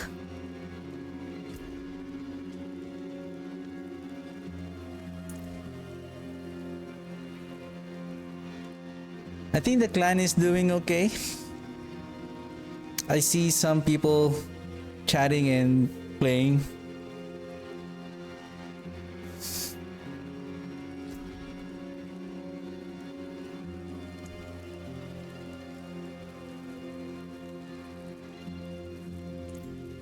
The struggle is real for this one. Okay, let me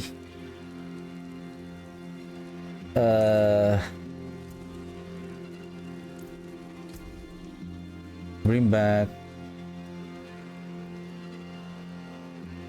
equip, overwrite, equip, place these items here, and it's full. Maybe let's pull them out. This one also, this one. Those that doesn't have the armory marked.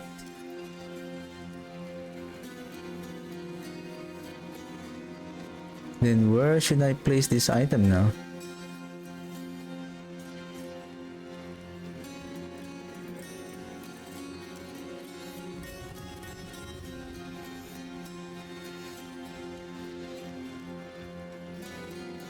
Okay, let me clear this one first so that we can get the whisper just to... Let's push 87 and let's see the difference. I think I have to use the precision.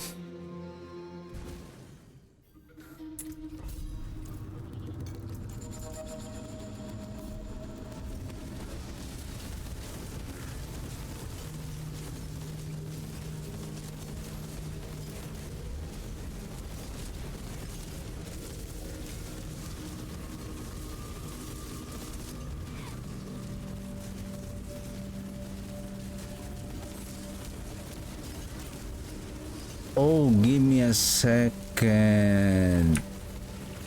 Why do I have the teleport? Of course. I used this a while ago.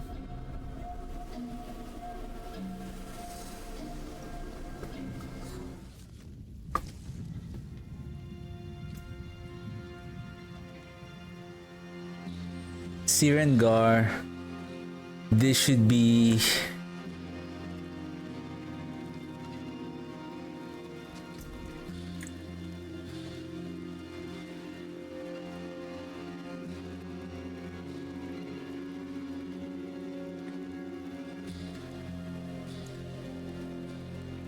Now, where is my Ahu again?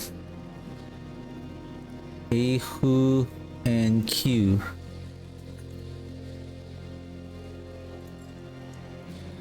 Fashion this into something exquisite.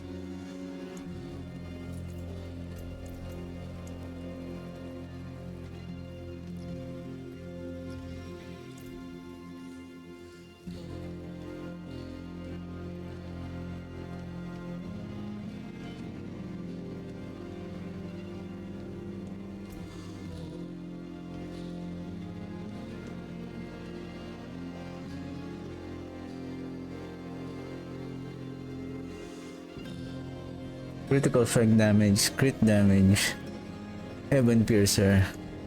Subo on crit damage, that's correct. Shadow damage, crit damage, that's correct. Okay.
Something is off on my DPS.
Something is a bit off.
Because I heard that there was an underlying bug on the Shadowblight.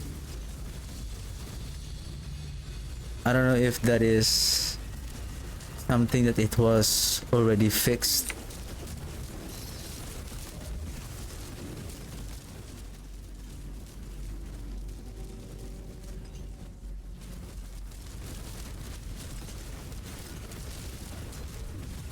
Anyway, it's still strong. With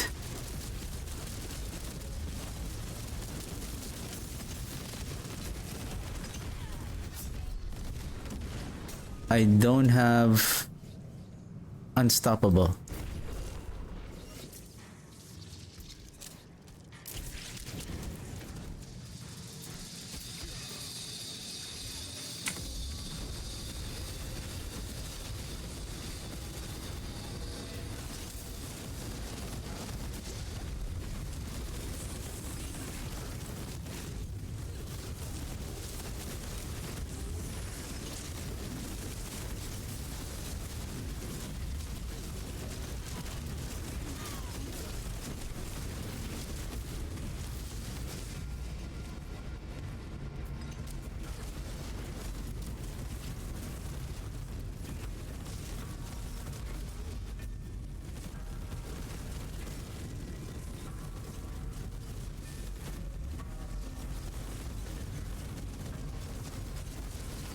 4.3, 5.8,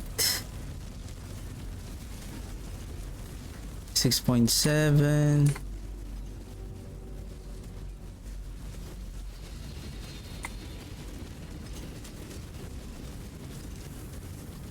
Am I using... Okay, nebulous extract.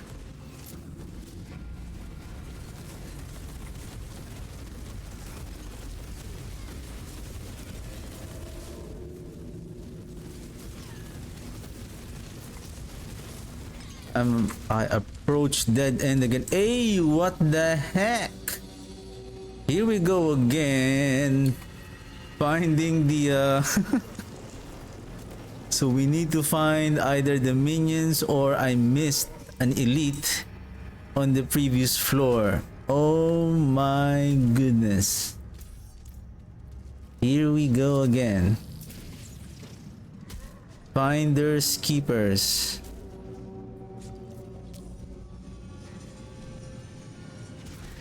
I think it's somewhere on the first floor. This one I see, and then there's a couple of there's a minion here.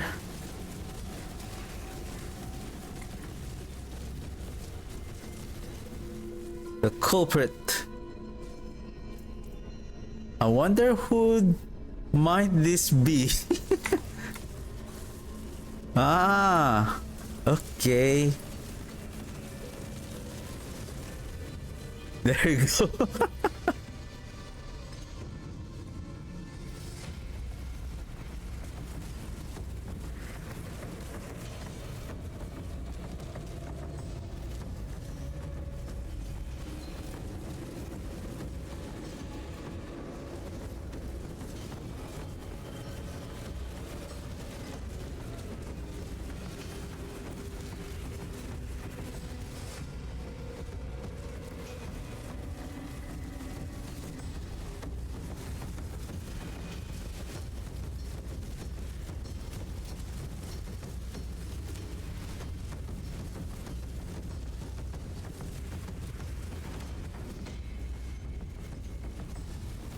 $8 billion damage. Now that the essence is now activated.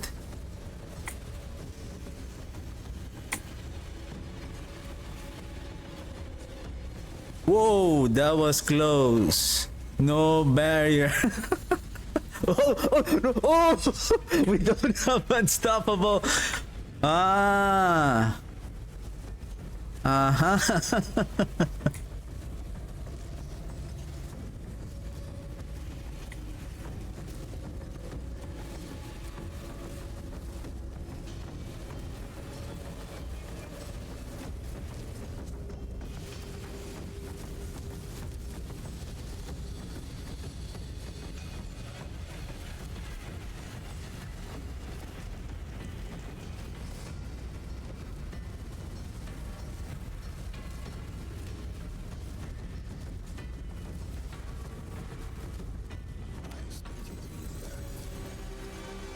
3 GA sword.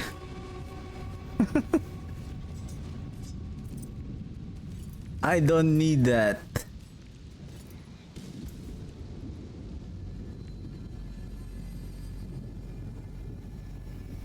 That could have been nice if that is useful. Darkness.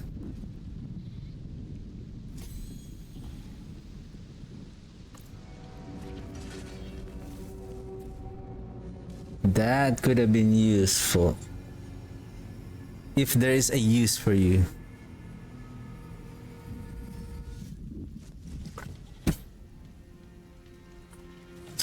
So yeah, so we were able to clear Pit 87, doing a nice DPS with the Shadowblight with not yet better masterwork items. So we can really see the potential of the build, except for the corpse explosion. It's because it heavily relies on the corpse. So okay, I want to showcase this one.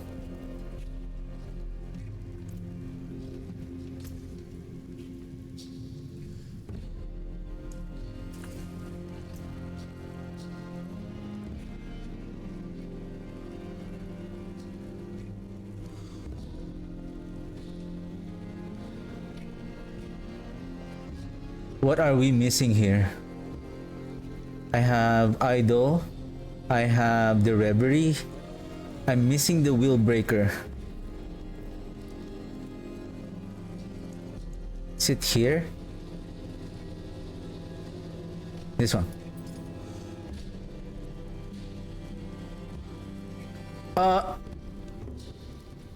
Oh, okay. I thought I got a bake rune. I thought I got the jar rune. It was the jar rune that I was wearing on the yeah, so I still have 3. I need 3 more jar rune. Or if I'm lucky to get a mythic item, the Arrow Perdition, Unyielding, Jaguar. So this is again not too much better on the masterwork. Let's drink our potion. Let's do just Pit 80.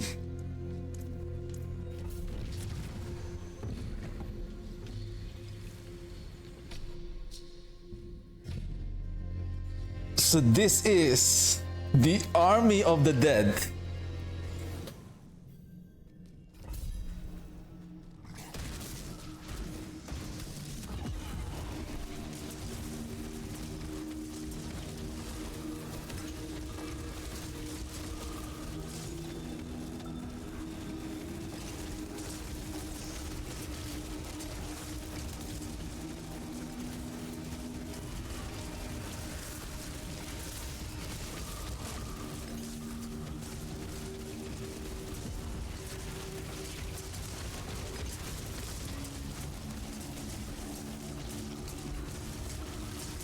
Where's my counter?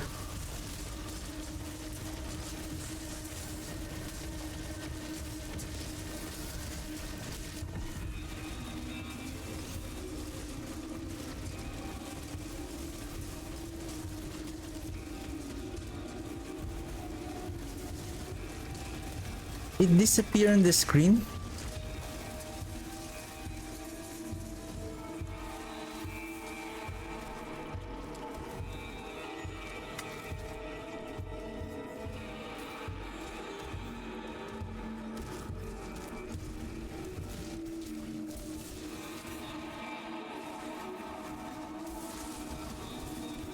Is it dead?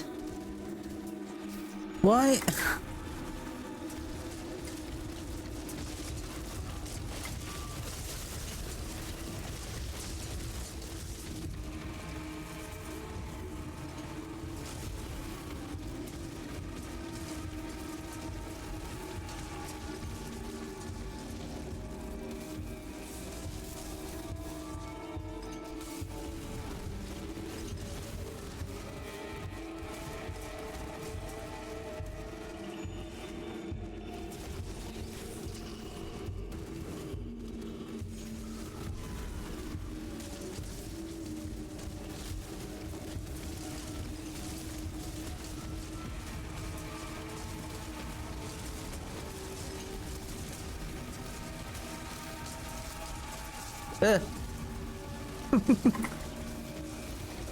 Oh, Hellbinder!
This is also the same problem with the Army of the Dead.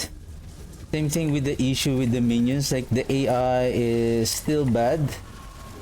Like instead of their attack concentrating on the elite, like what's happening here? Like, give me a second.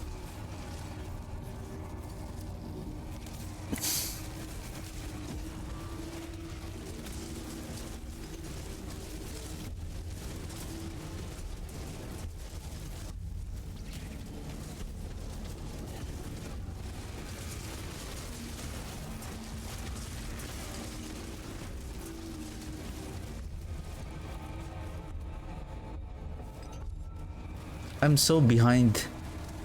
Something is off.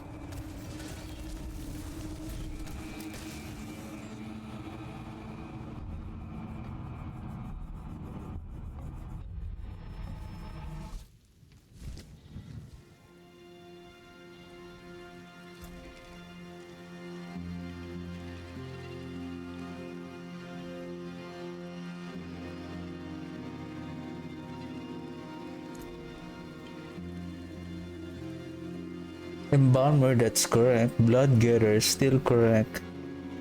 Curse Aura, still correct. Blood Moon Breaches. Idol. Reverie Horn. Aphogic. Oh! So it seems like I'm borrowing one of the ring from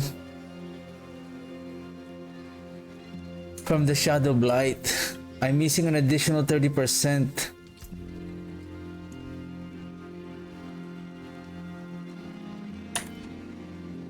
That's why the Vehement.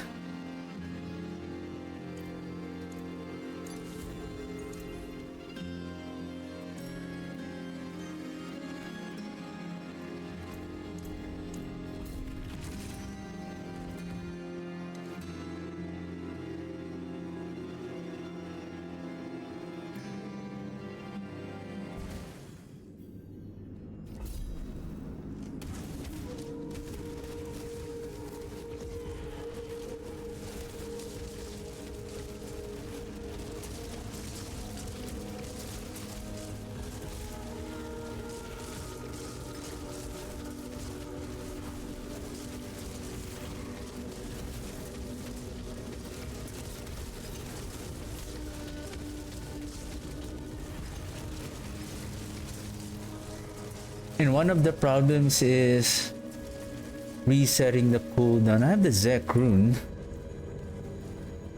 36.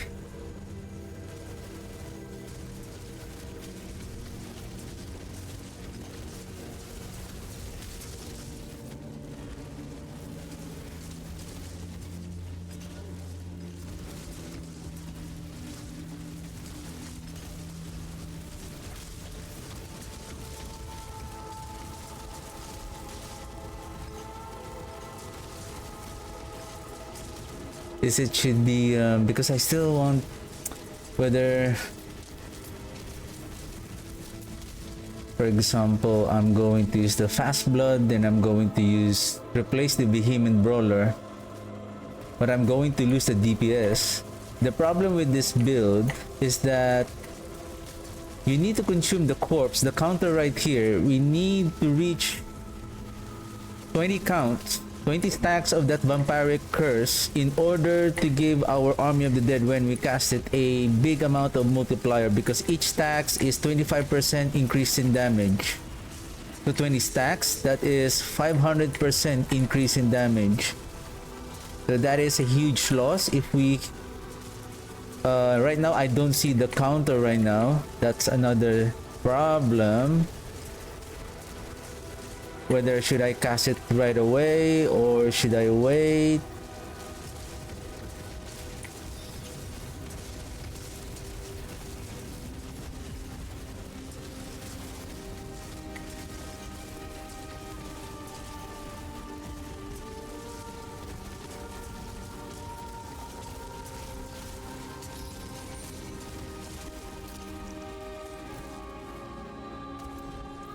Yeah, all summons and minions, especially the necromancer. I don't know for other classes like the druid's companion, and then the was that the conjuration of the sorcerer, if it's doing okay. But for the necromancer, it really needs further improvement.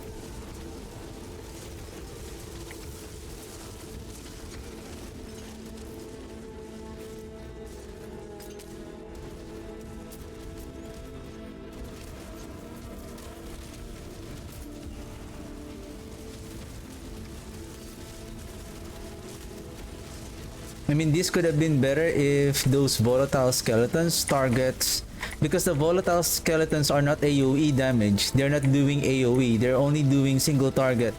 I mean, I'm okay if they're doing AoE and they are targeting random targets, but they're doing single target only.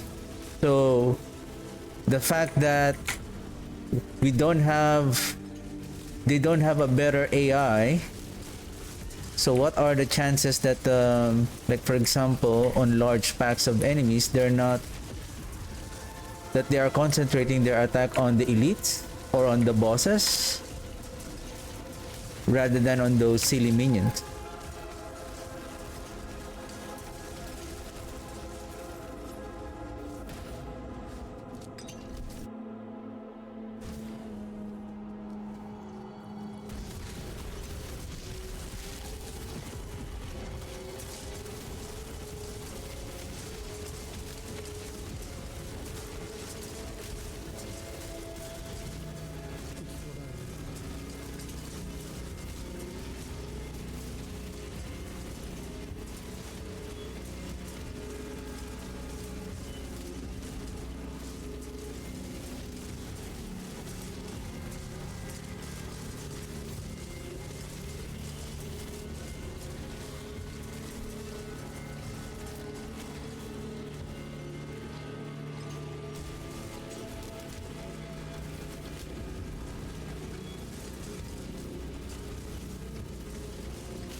I'm having a hard time to kill this barrier elites rather than the DRs.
This dungeon is only how long did we like 8 minutes so far, but I feel like I've been playing this run for like 30 minutes.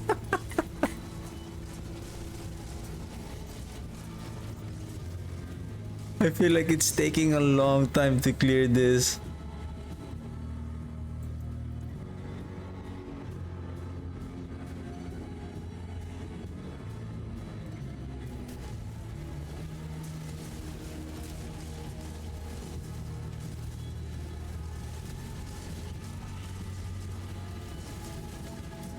What?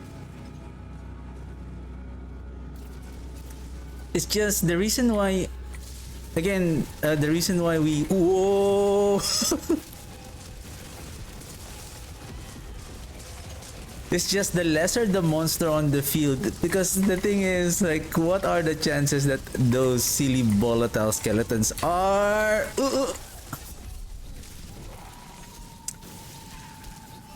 I got caught up with a tempest. Nice one, nice one, nice one.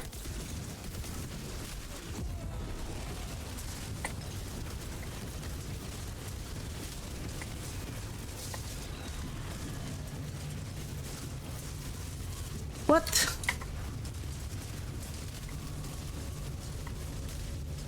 I think it was the tempest who's doing the freezing effect. There's so many combat text happening on the screen, like I can't see where the effects of the. What? It's done?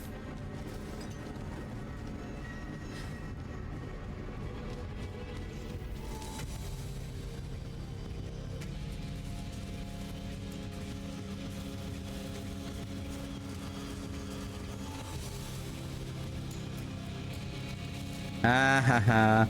Elias, I'm protected.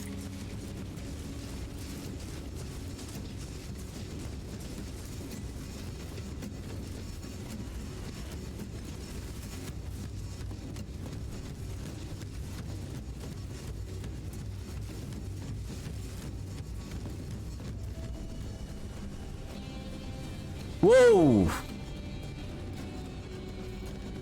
The minions are yeah. The minions are focusing on the those silly trash monsters rather than on the big elite.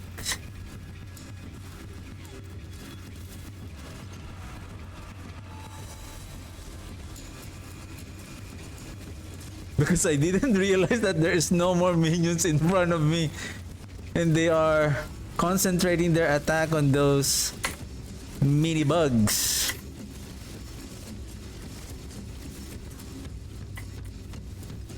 And there they are again.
Lilith! Lilith!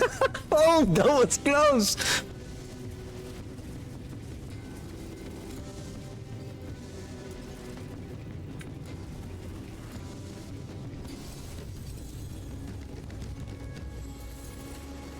I think, let me try if I will. Even though I have the Nagu and the Zek, it's not enough to reset the cooldown of the Army of the Dead.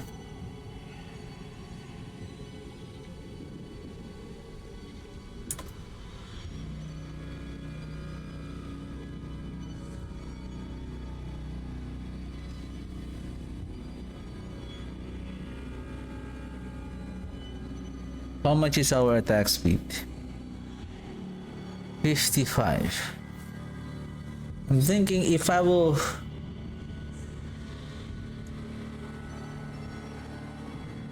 What if I place it here?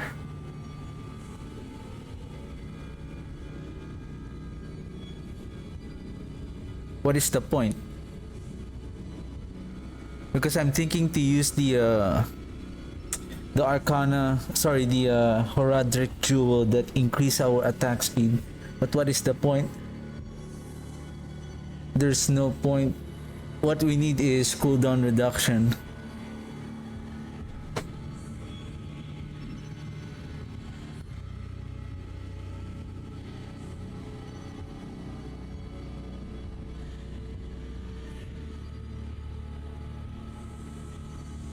Nothing here is helping on cooldown reduction.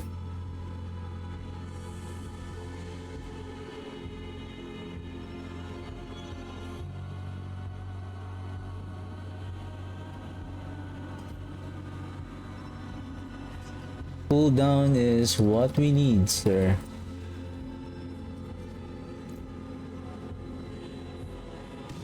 Where are we? Pit 80.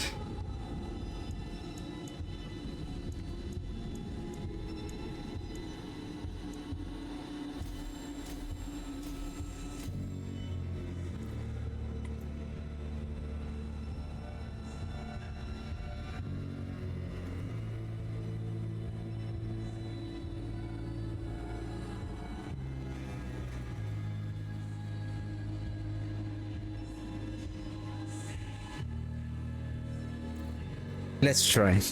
What if... Yeah, we're going to lose the ranks and additional damage, but how about we increase our frequency of casting the skill by, since we have the Embalmer.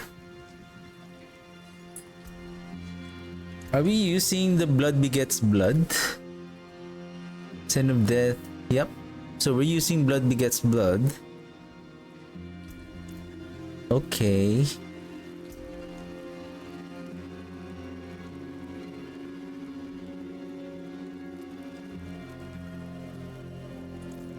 See some steel you need?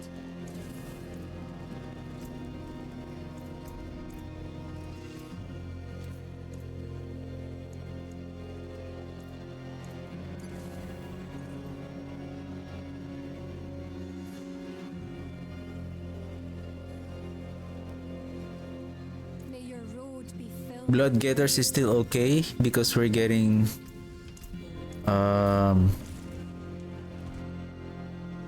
getting the buff from the Ray Skeleton because we're still using the Ray Skeleton.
Surprisingly, it's so weak.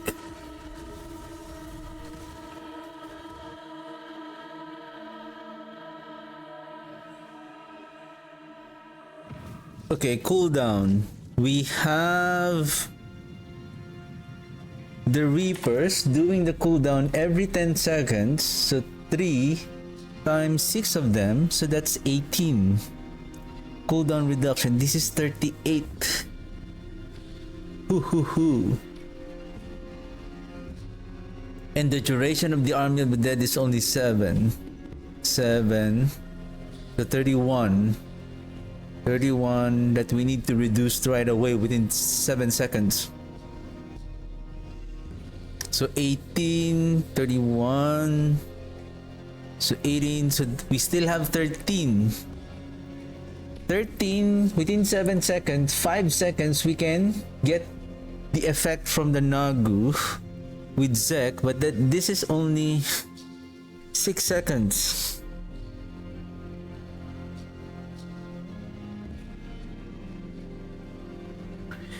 We still have the Curse Aura, and we still have the Decrepify, Abhorrent Decrepify. So the Volatile Skeleton is proccing the Lucky Hit, but at 73% right now.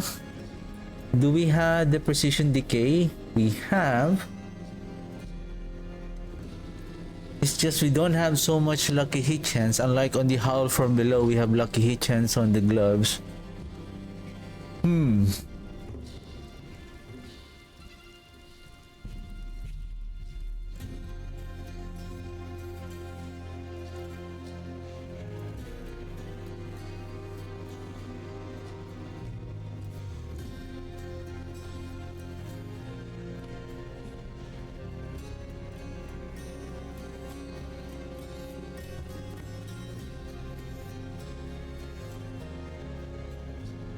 While you have active minions, your summons deal 45% increased damage. We can use... Did I use this yesterday? Impeccable. I think so.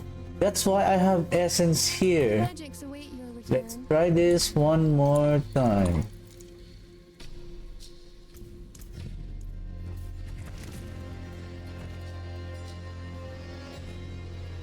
I think Great Feast at 45% is still... It feels like it's going to be much more better compared to the Behemoth Brawler.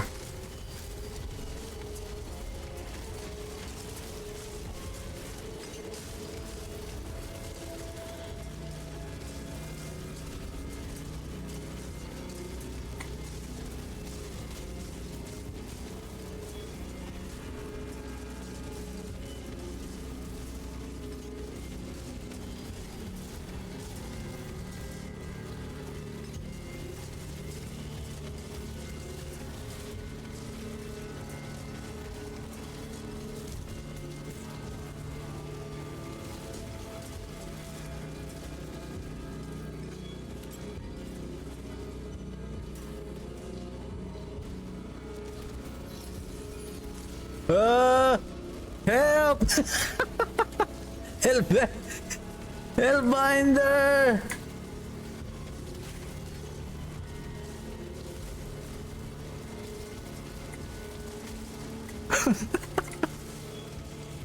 You cannot escape that Hellbinder when it already changed you, unless you kill the elite.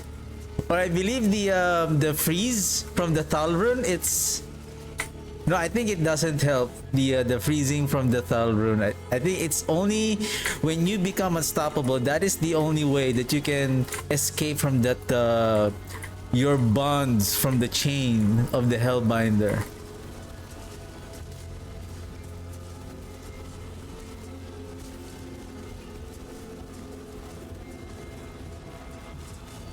Where's the... Oh my goodness, these silly DR elites are really annoying. There's another one.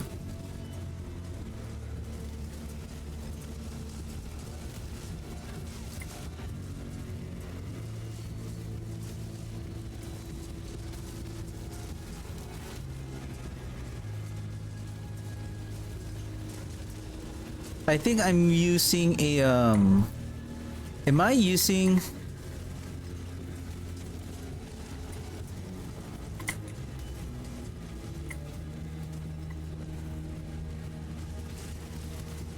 I think I'm still using an amulet that has a golem cooldown. We can use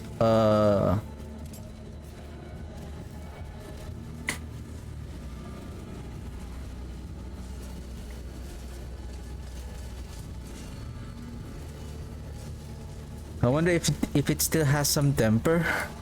We can temper, maybe retemper it with ultimate cooldown.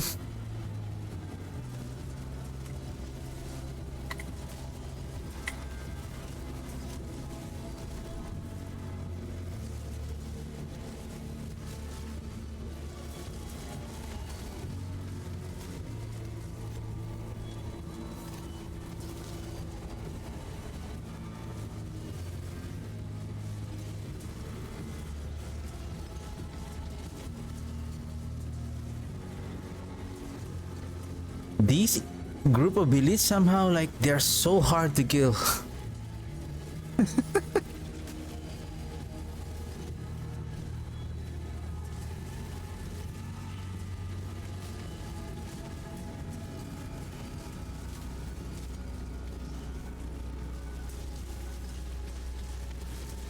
And sometimes we need to find if there's a DR elite that is still alive, so we have to kill it.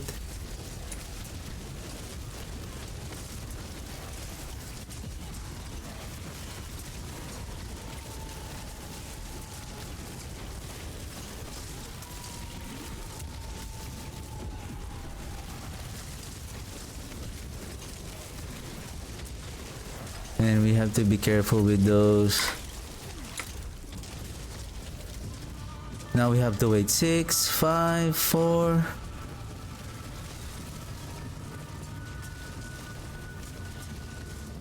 We really need cooldown as well. Well, I hope this next room is...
What the hell is going on? Why the damage is better on this floor?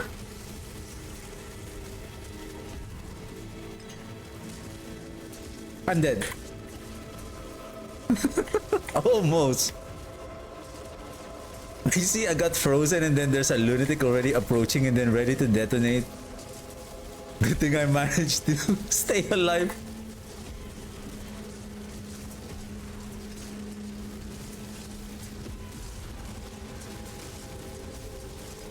Because I don't see the counter anymore, like how many stacks of the vampiric curse that I'm building so that before I cast the army of the dead again.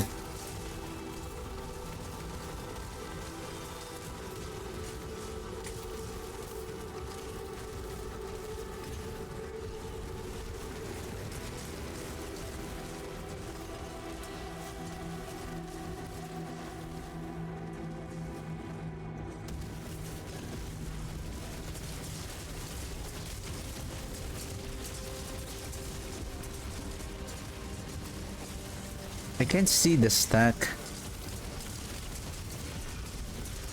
What I care is just once the army of the dead is ready to go, like I'll cast it right away.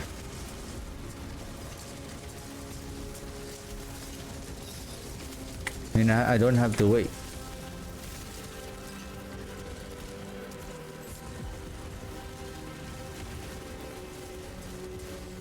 Sometimes also the pit is also being affected by the type of monsters that you're dealing with and the layout of the map.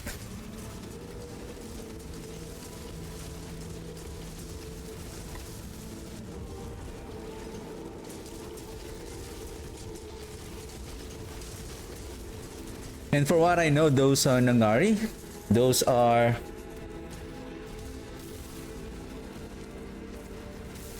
easy to kill.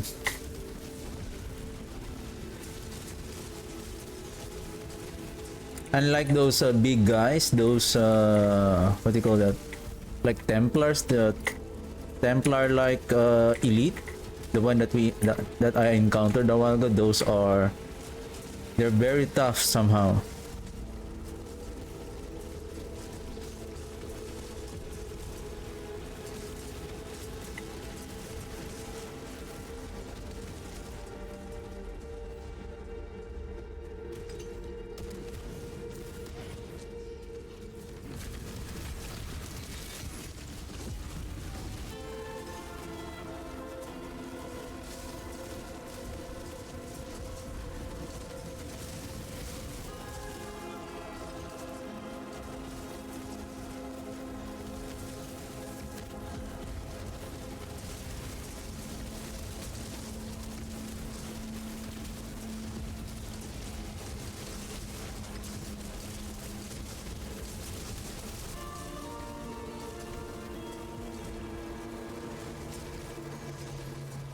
Five minutes.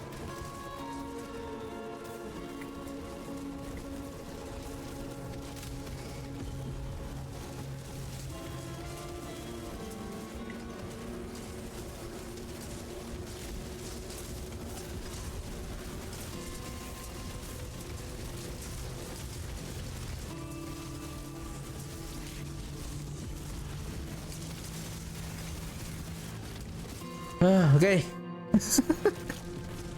Oh my goodness. Let's wait. It doesn't matter. Oh, it's you again.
No. Ah!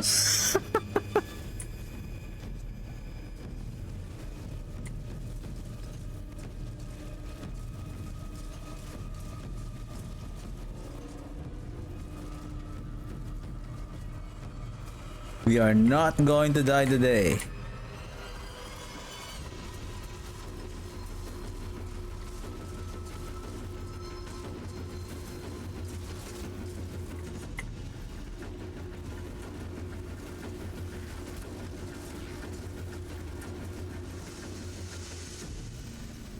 I really hate that knockback. Like, it's like we don't have the unstoppable. We shouldn't worry about that knockback if we have the unstoppable. But there's no other. Basically, everything is mandatory here. Even the curse aura. I mean, we can use the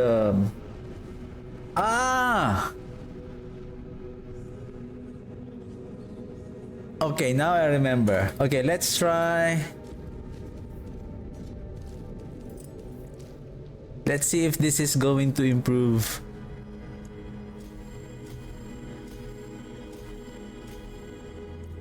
Did I upgrade the glyph a while ago? I feel like I didn't upgrade any glyph.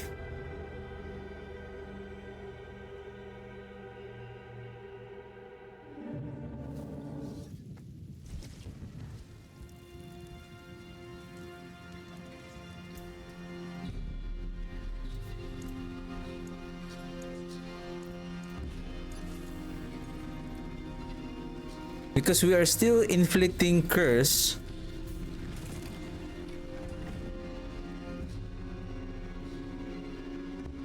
through our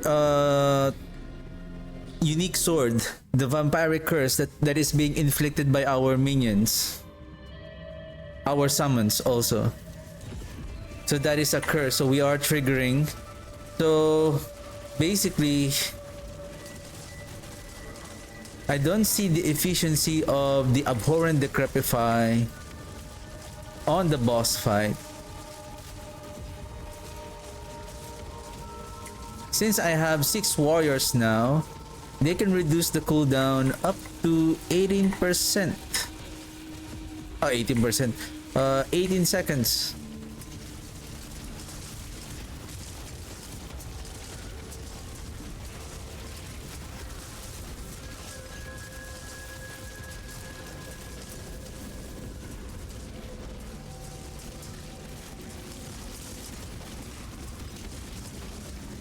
We have freezing powerhouse here.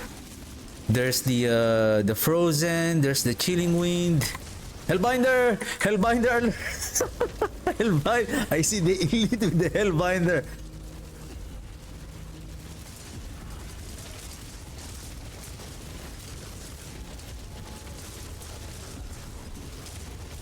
Hellbinder alert.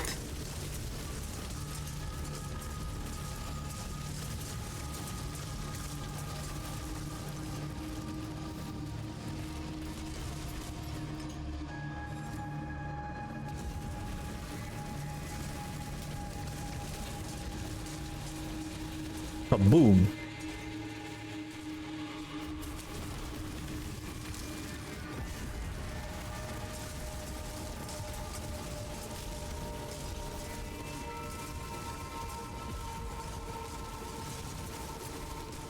Yeah, I do hope that they really fix the AI of our minions and the volatile skeletons. That is going to really improve the build a lot, even though you don't increase the like the multiplier damage. Like if the AI of these volatile skeletons and our minions, that is going to significantly improve their DPS because they know which monsters to target, like ignoring those trash monsters, because basically our minions are doing AoE, most of them.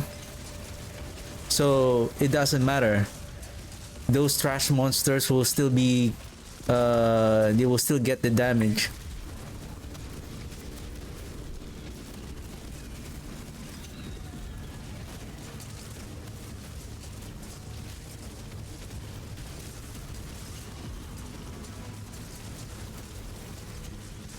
Somehow, I see a significant. Again, I don't know if the type of monsters that I'm dealing here with, or is it somehow we managed to increase our DPS by changing the curse aura with Occult Dominion. Basically, we get an increased damage because we increase the number of warriors and mages, and I'm using the shadow that increases our damage, us and our minions.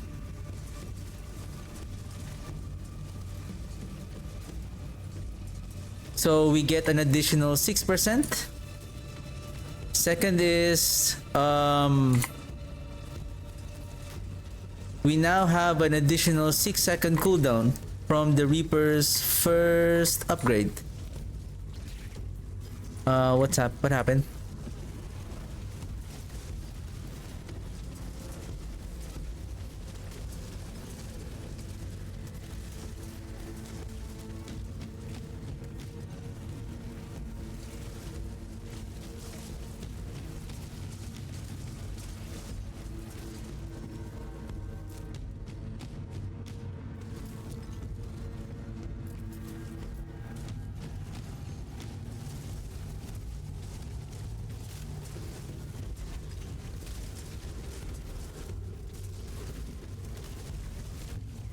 Feel the fury of the undead commander. Oh, that's 8 billion damage, sir. Because we are now at the 7th stack of the Aphogic Furor. So that is 70% increase in our ultimate damage now. Oof!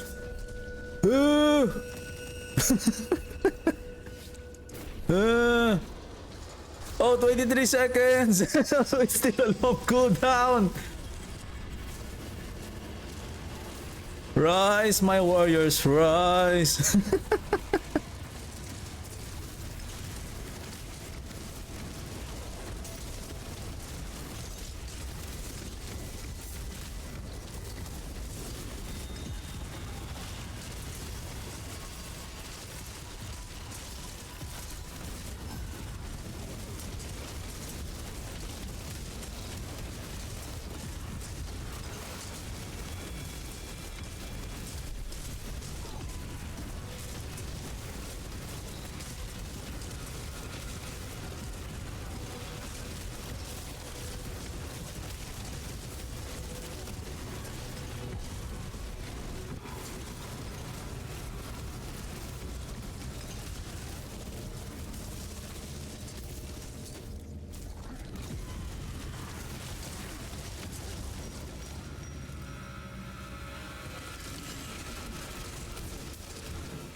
We have a Hellbinder.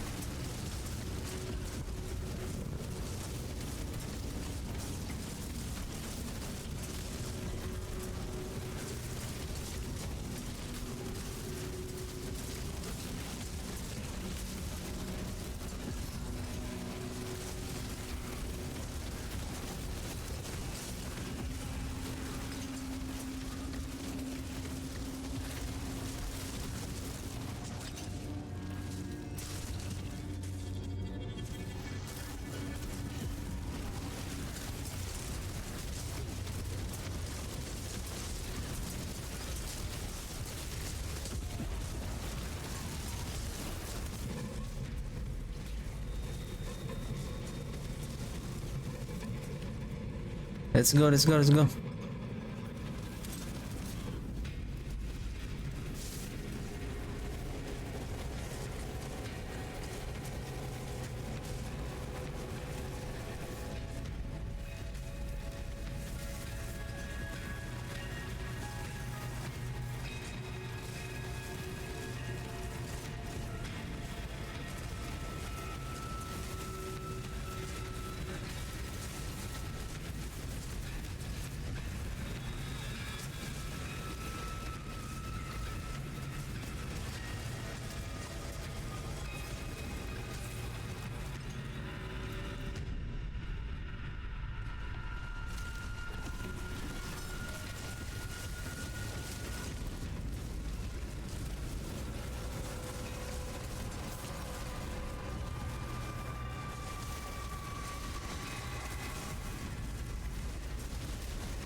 I can't see the stack, how many stacks that we are doing, like this one. It should reach 20 before we cast the ultimate, so that that way we can get the full benefit of that the multiplier damage. Otherwise, yeah, we are casting the skill more frequently, but we're losing the DPS, the multiplier damage.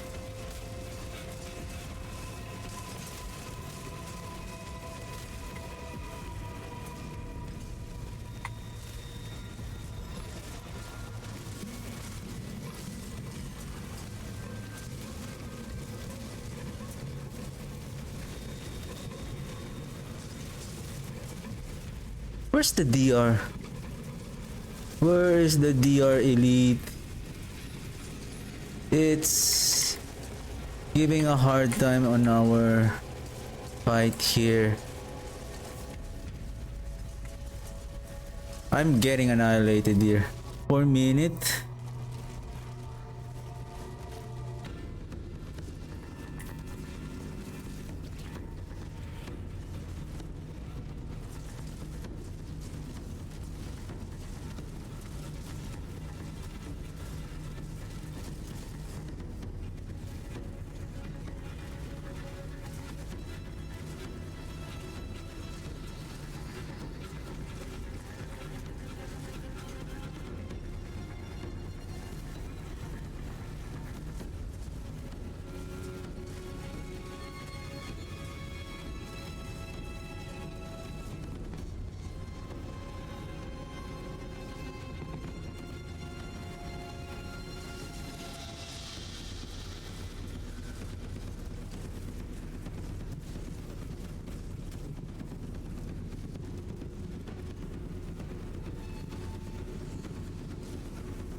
Lilith is coming!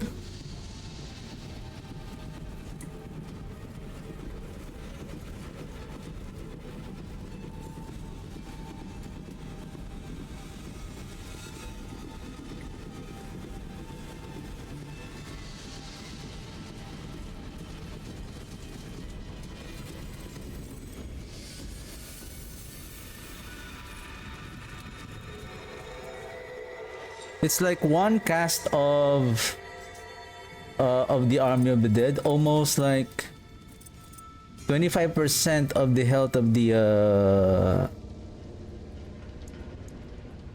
was that the pit boss is that we can delete. What is this one? Corporeal Essence, correct. Gravekeeper. I don't know if we can still use the Gravekeeper.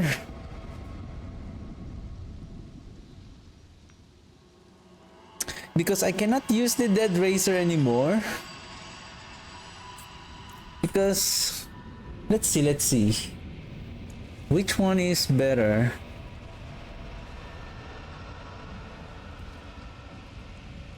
There's this one.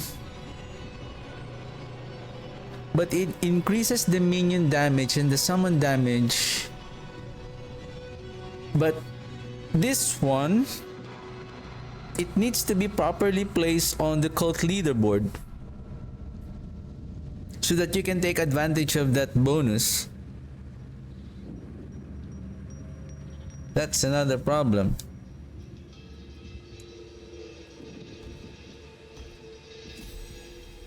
And why it is a problem? Because the cult leaderboard is for the minions, specifically, especially the now what I'm thinking is, yeah, I'm going to lose the 50% multiplier. Yeah, how about, what is this one? Essence. This is Eliminator.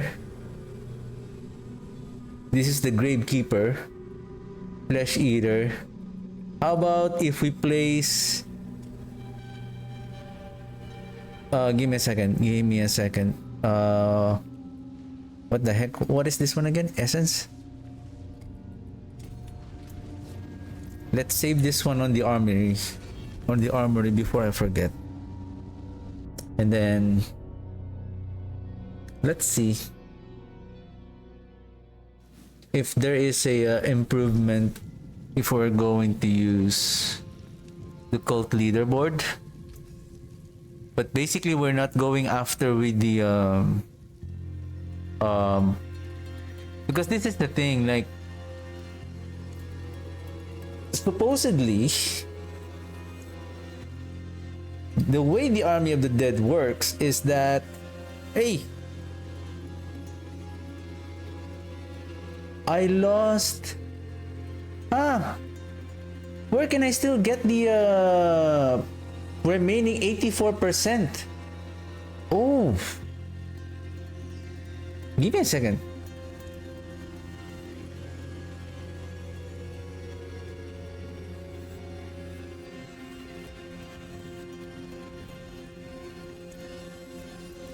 Oh, I see. How about, I already have the Golem Mastery here. I have 6 here. It's not enough.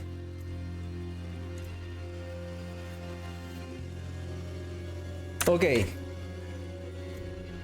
If that is the case, let's save this one. Overwrite. Yep. And before I continue, I'll be right back real quick.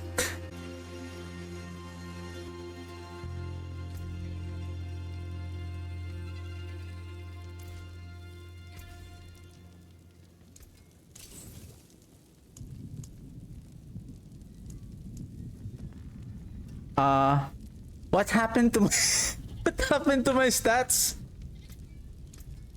What the heck? I'm getting scammed.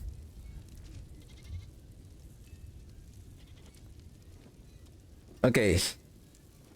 Let's fix this. Okay. I lost a multiplier of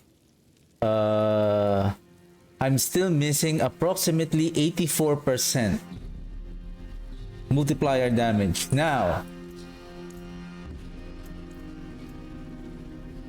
speaking of, how about we remove this multiplier damage? We can get more damage because I'm only removing this paragon board, so I don't have to reset the entire paragon board.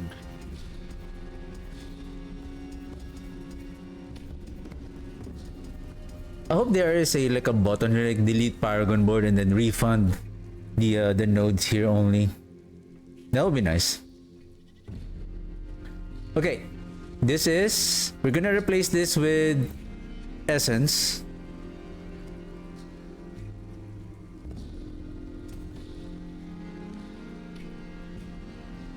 So we need more dexterity here,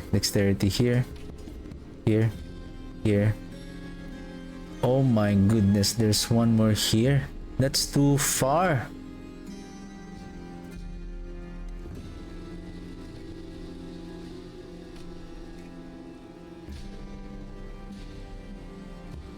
Just for one node. Anyway, just for the sake of experiment for now. Okay, we got 59.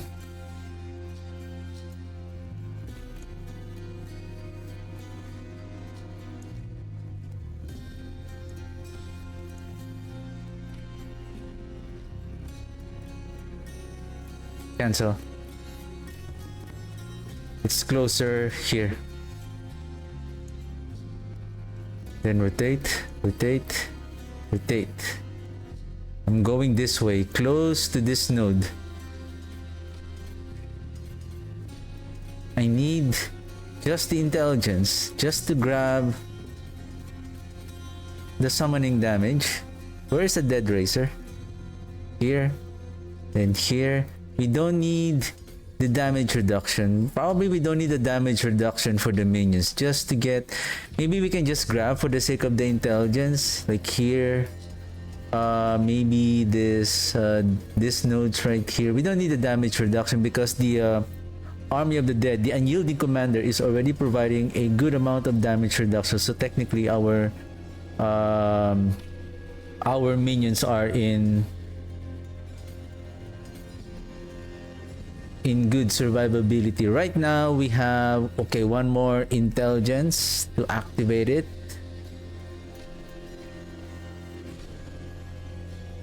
Should we travel this way or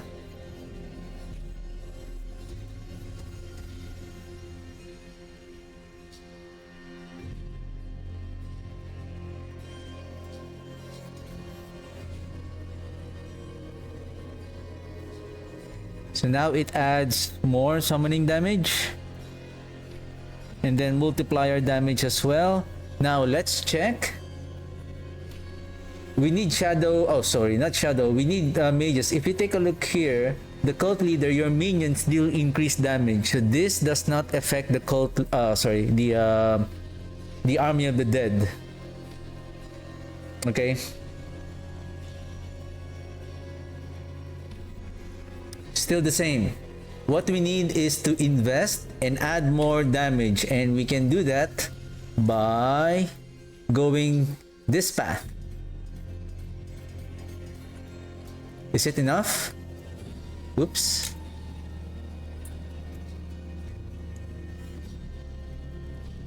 Gotcha. So that is enough. Do we have summon attack speed? The thing is, summon attack speed, does it affect the speed of like those volatile skeletons? But this one has summon damage as well. Oh shoot, I'm short.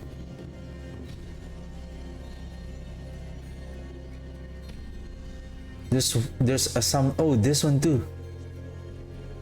There's a couple of more. How about let's this one and this one. This one is summon damage.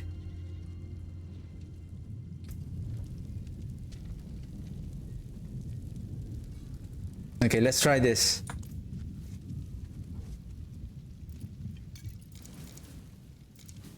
Now I'm out of spices.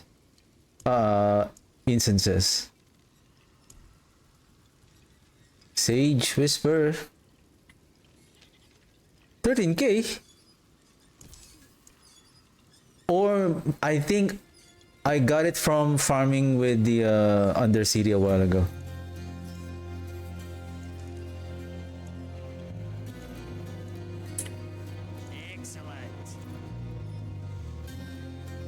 Then precision, let's add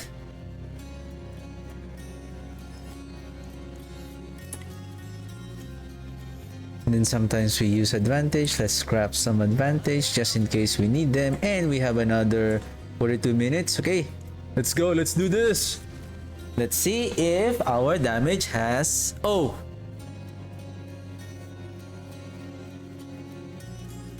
let's go back. Interesting. Then we need to change the embalmer with... It's better now to use the curse aura.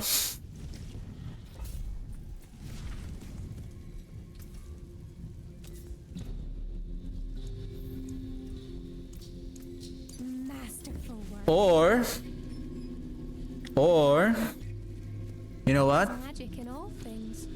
Let me show Instead of the curse aura, I would place the occult dominion here, and then here. Now let's grab that metamorphosis so that we have a means to escape those crowd control effects, the freezing, especially the hellbinder. Now I'm excited to see how much damage that we improve on this build now.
Sometimes I really don't know if it's...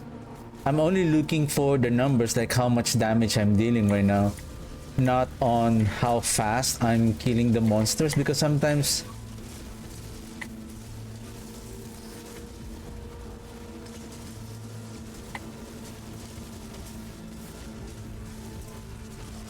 I don't know if I'm getting scammed.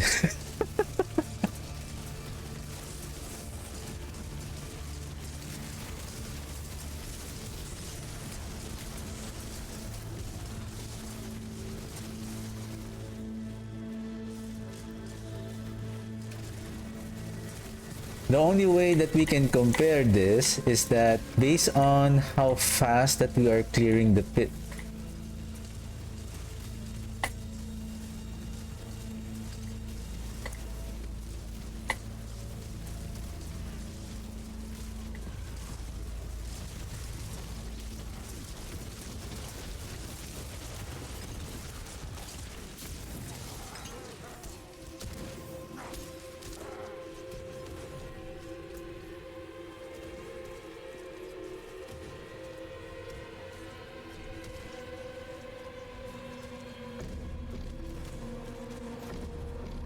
We are activating, right? Like somehow. And we have already like 200% of the multiplier already. But how come? That is huge. Like 80%, 84% in increase in dam. But somehow I don't see a significant change.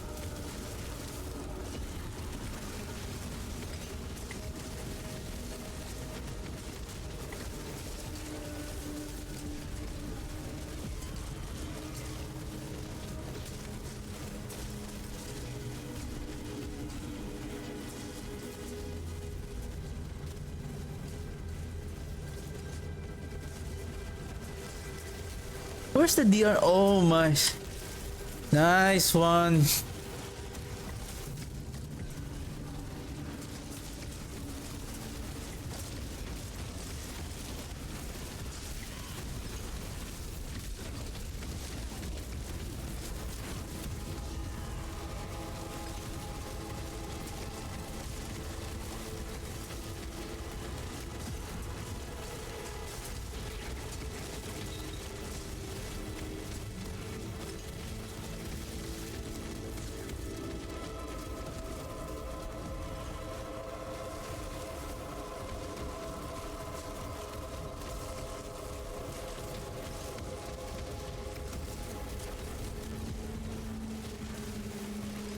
Really don't know.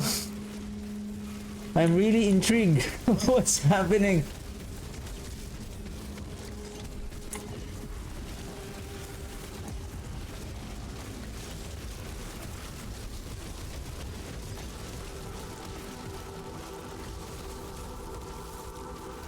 I'm struggling to kill this silly elite.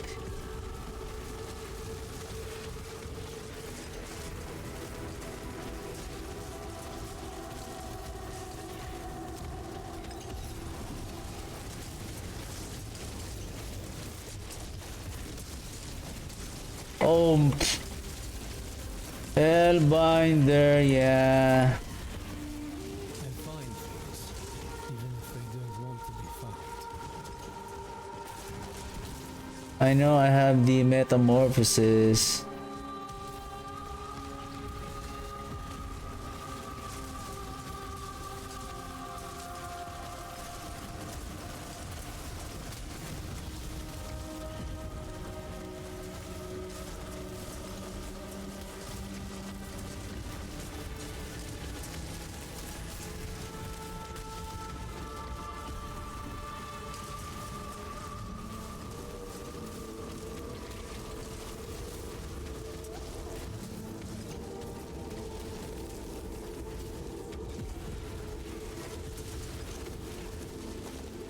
Don't tell me that the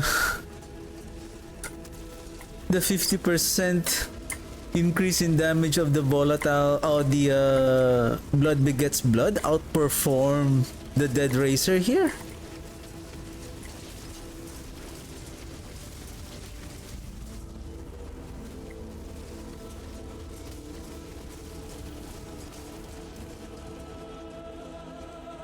And considering that I lost, I don't have the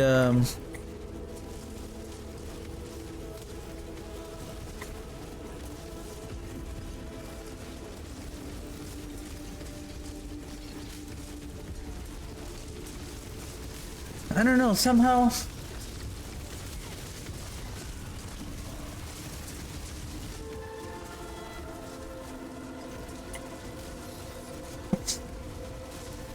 it's weaker than my previous setup.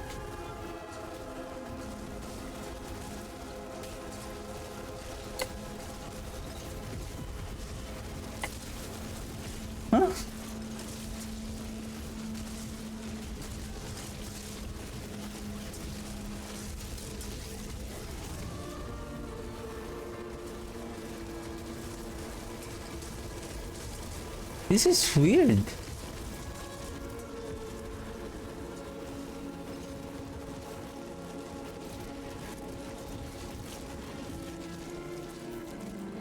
Where's that army of the dead?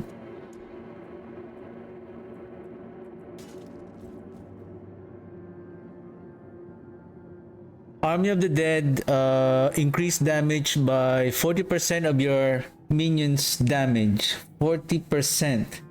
My setup a while ago is missing 84%. So that 84% you divide it by 0.4, that will give you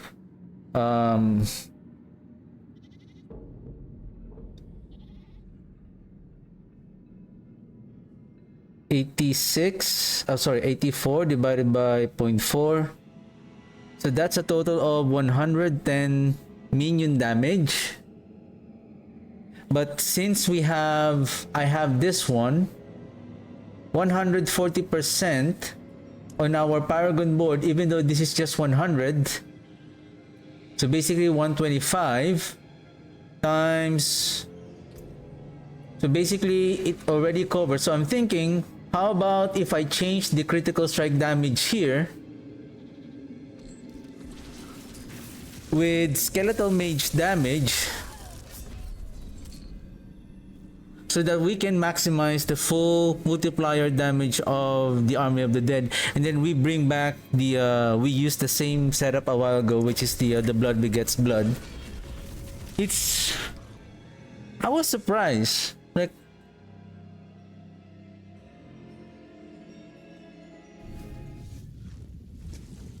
hey, what happened to our what happened to you?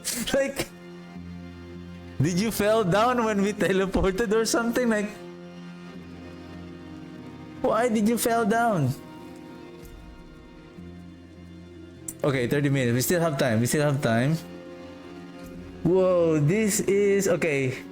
Equip. Now we are now back to blood begets blood. This one is missing 116. Do I have a spare gloves?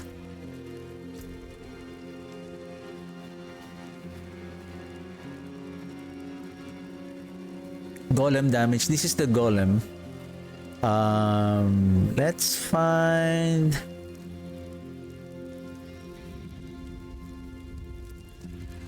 attack speed.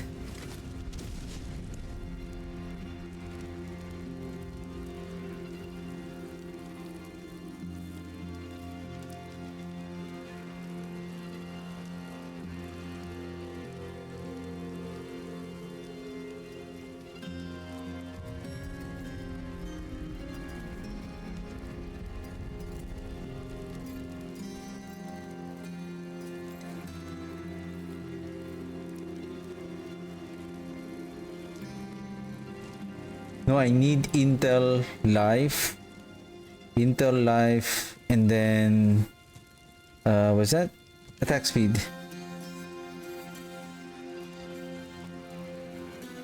Wow, I don't have any spare gloves.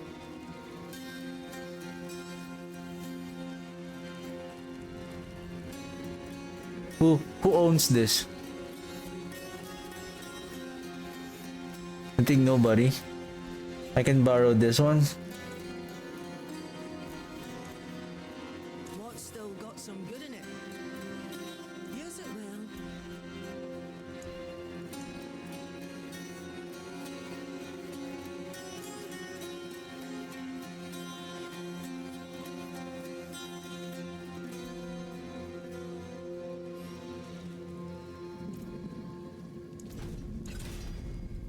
Perfect. We're still okay with life. Attack speed and critical strike chance will let's, I think that's okay for now. There's a sanctuary at your We feet. replace this with grasping veins. Masterful work. Now it's okay. Maximum. Okay, we're good. Occult Dominion. Then we need to bring the Occult Dominion. Magic is neither good Maybe nor evil. How may I help you? let's place the blood getters here. Then we place the embalmer there. Though we can still temper the soul rift duration with, I think it's okay for now. What are we using there? Critical bone storm. Okay, we can use corpse tendrils though. I don't have so much corpse tendrils, so that we can have a larger pool. Greetings. How shall I guide my hammer? Profane tendril size.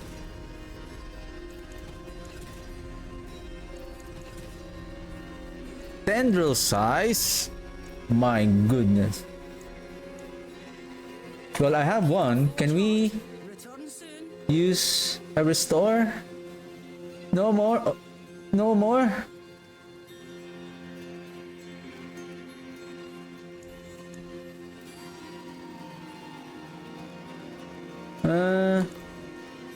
Yeah, well, let's try this one for now. And let's see what will be the outcome. So technically, we lost a bit of critical strike damage, but we increased the damage of by adding additional 84% on the Army of the Dead, and then now we are back, I believe, with the Gravekeeper and the blood begets blood. Let's see.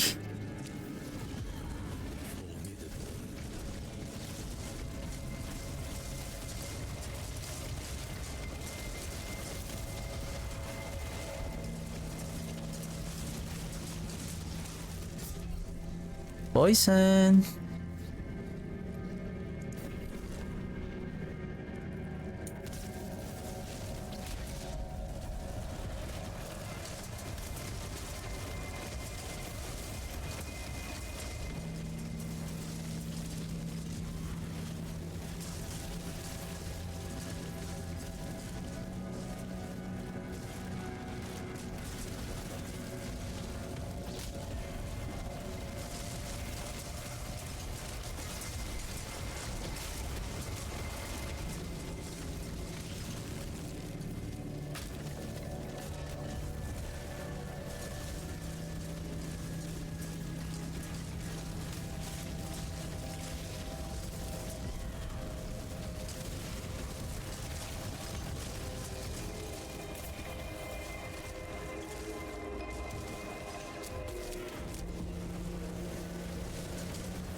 Oh, I see 11B. I see 11B. Probably it's a combination of the damage.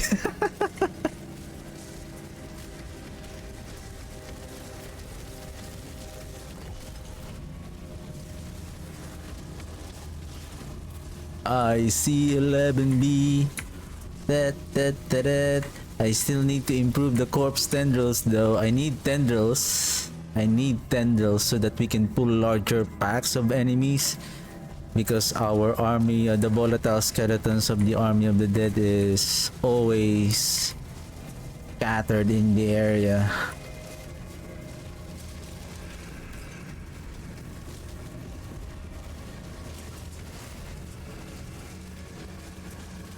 It would have been nice if these volatile skeletons are AoE.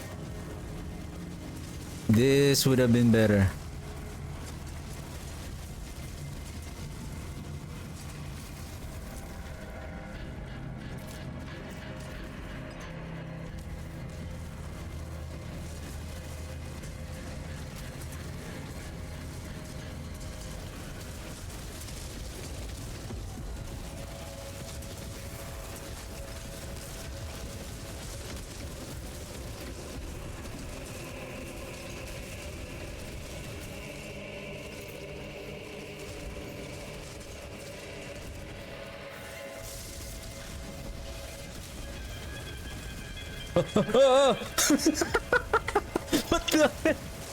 Who did that? Who did that?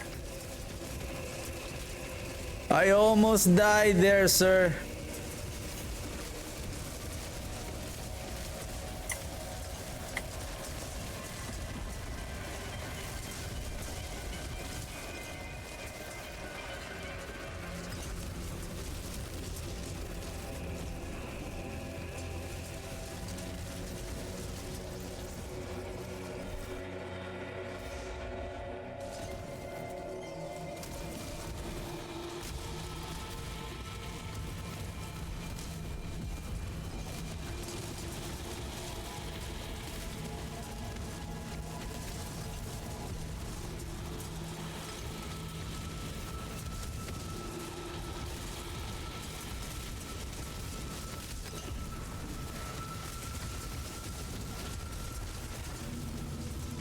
What the heck is that knockback is?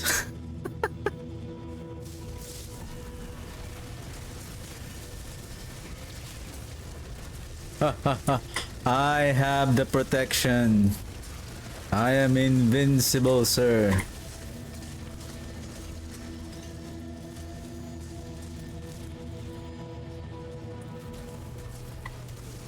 Okay, let's take advantage of this full stack, and then we are now at 10 stack. Unleash the fury of the army of the dead. But they are still going to be scattered in the air. There's so many monsters on the field. Who is this? Like, why they have to run? Come here.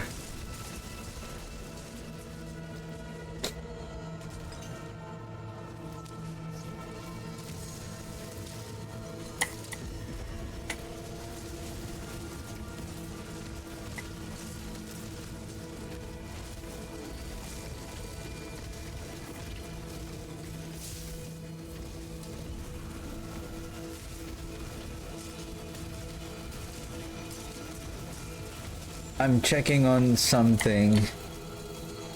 That's why I'm not kind of... Maybe I'll do it later.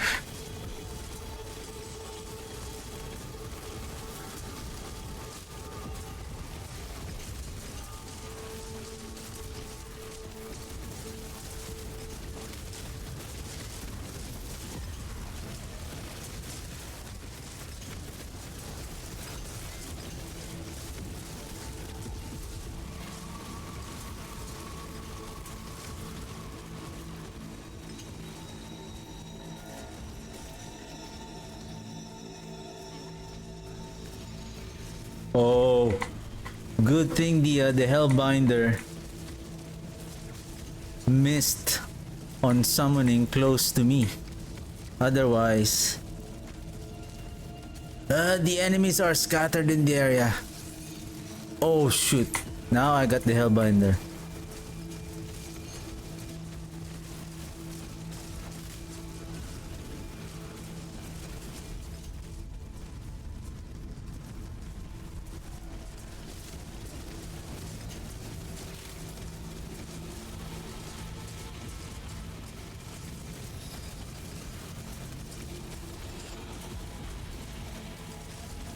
Ooh!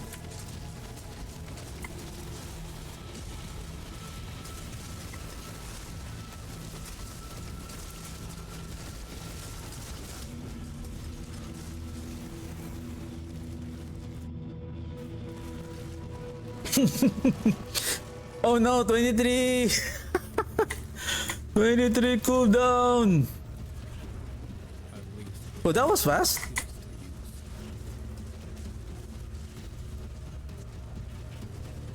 Oh, Elias! Nice one. And the knockback of that silly elite, it's very annoying.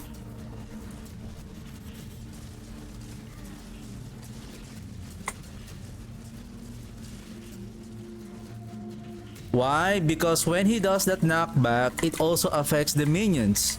And now that Elias is here, it opens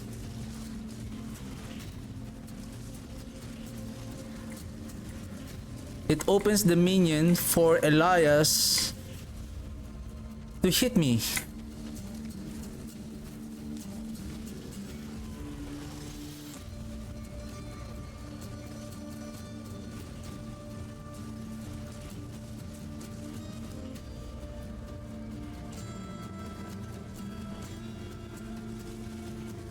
Ooh, that is nice. I see 12, 9, peaking at to 12.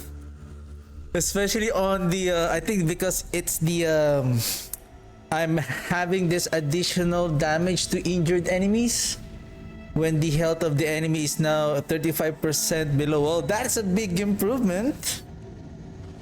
That's a big improvement, sir.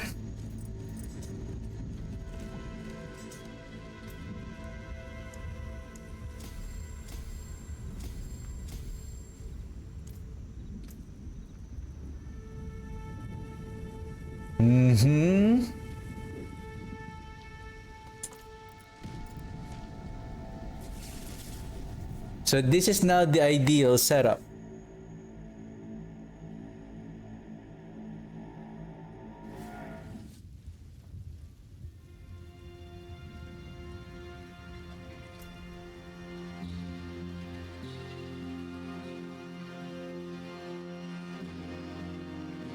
I think if you have I think Occult Dominion should be ideal here, and then Bloodgetter, Embalmer here, and then Bloodgetter on the helmet, because just in case you get the what's that, the Era Perdition, then it's okay for you to lose the Bloodgetters because you're still gonna get that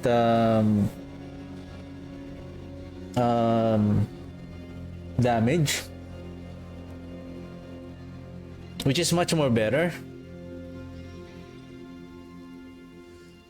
Now the thing here is,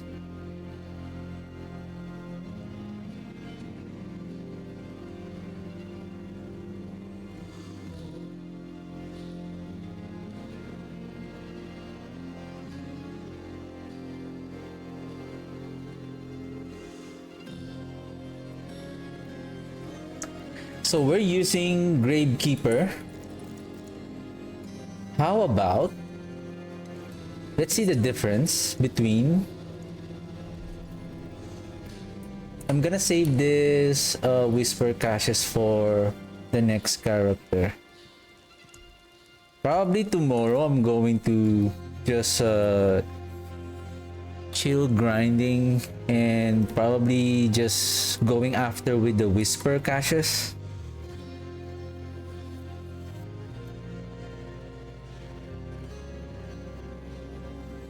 You know what? Can I borrow your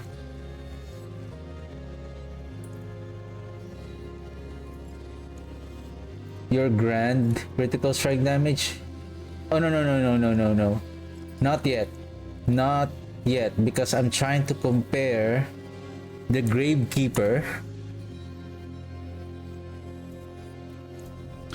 What if we're going to use, what is the 64, Essence, Amplify, that's correct. Corporeal, correct for the physical. Eliminator, yes.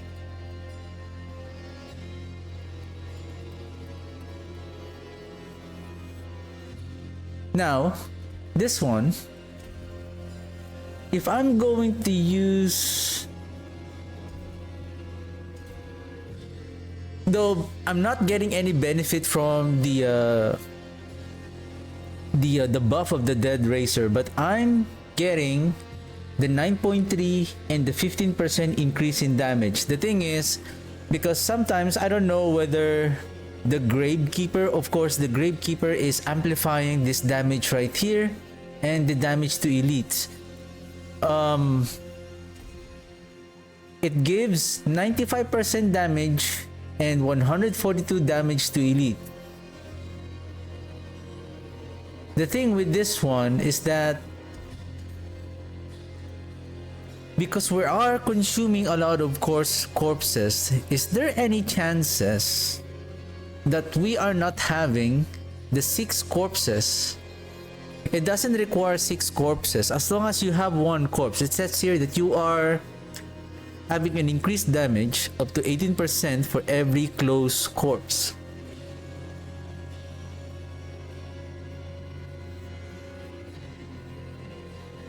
That's why if we're going to use the Gravekeep, the Dead Racer, I don't feel like, because we're not getting the main buff of the Dead Racer that increases the minion and summoning damage.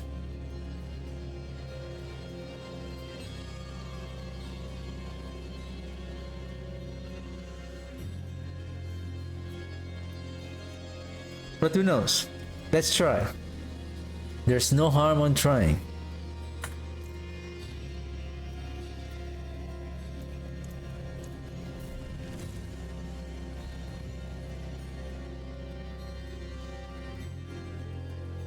Little William, what's up?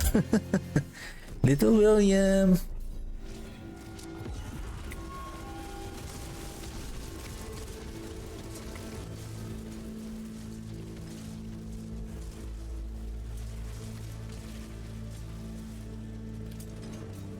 Will be tested now.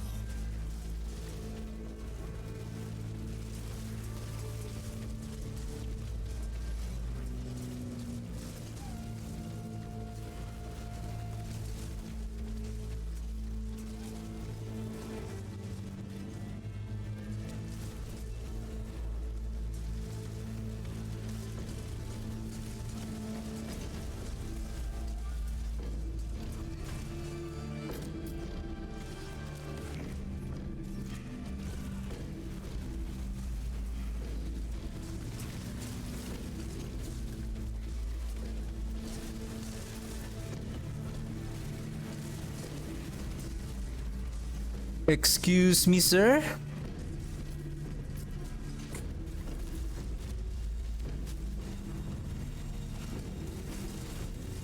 Are you trying to show off or something?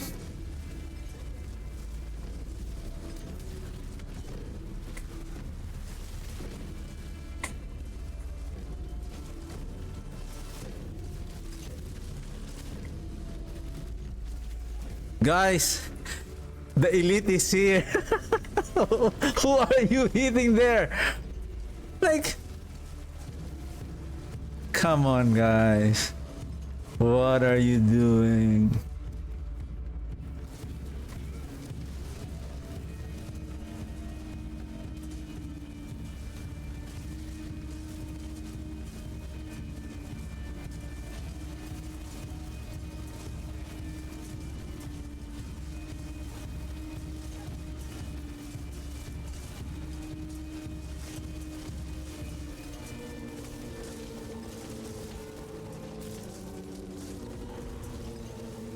This is really intriguing. Okay, okay. Okay. Where's the other? There's 3 of you. Where's the other 2? Okay, there you are.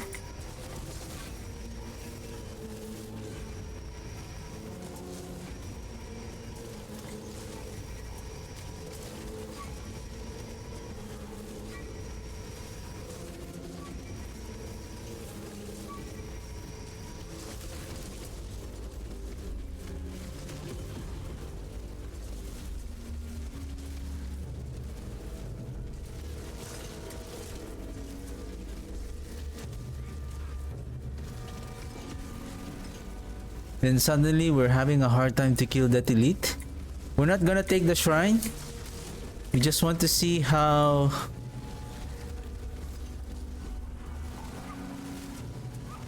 good is our DPS. And so far they're doing okay.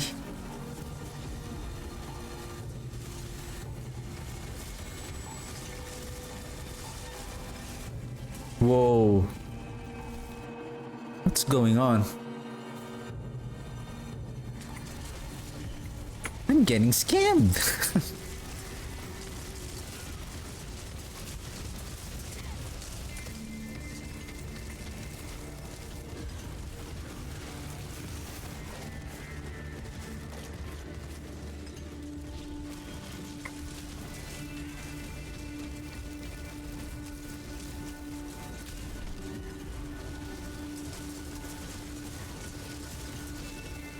No way.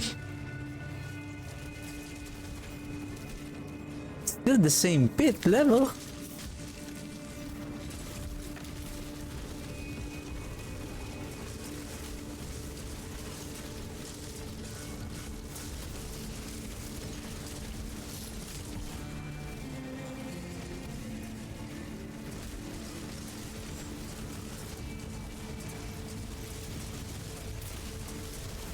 Ooh, 250 Paragon, finally.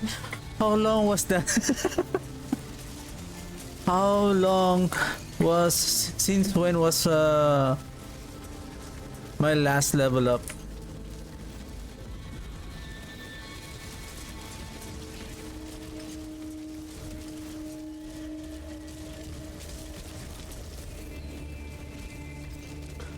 You know what? Let's leave that elite with the barrier. That's really silly. Like, who?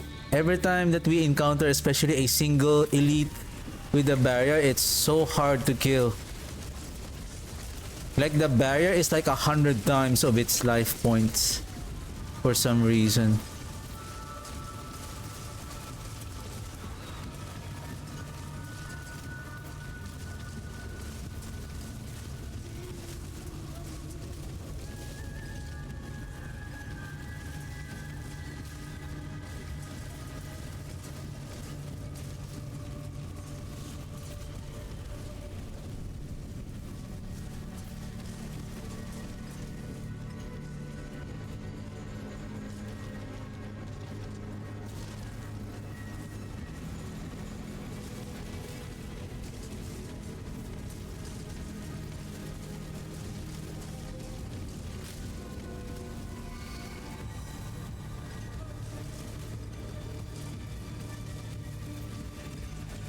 Oh, there's two of them.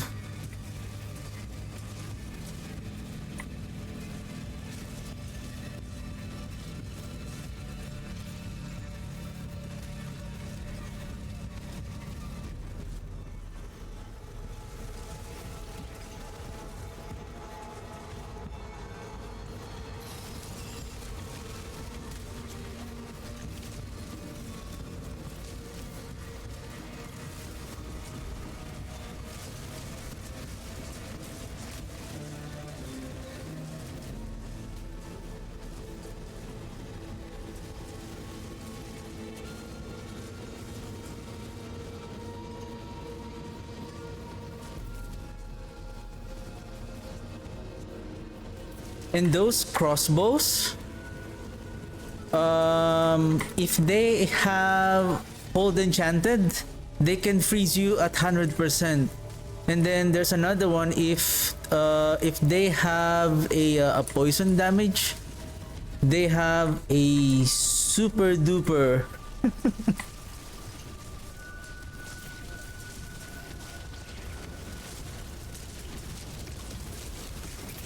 poison damage over poison damage, yeah. Oh, boom. Oh. Yeah, I was kaboom too. Like, can we consume this one? I need some point. I need some stacking points. The vampiric curse point. Oh, it disappeared. Yeah, I know this Mother's Judgment is really dealing insane of magic damage for some reason.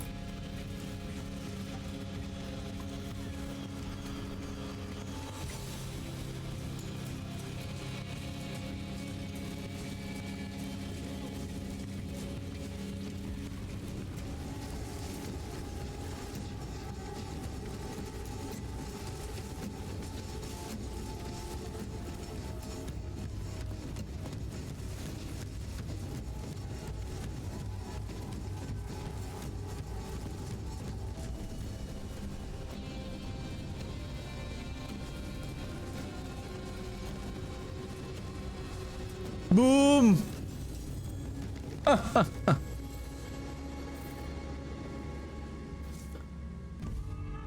The damage is better though, for some reason. Like, when I casted the Army of the Dead, I can really see how fast the life is depleting. Like, almost 25% of the health of the bosses getting depleted by one cast of Army of the Dead. That's nice.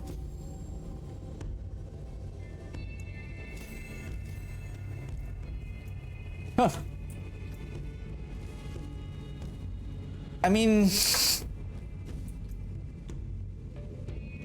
we can still push this to 85, I guess.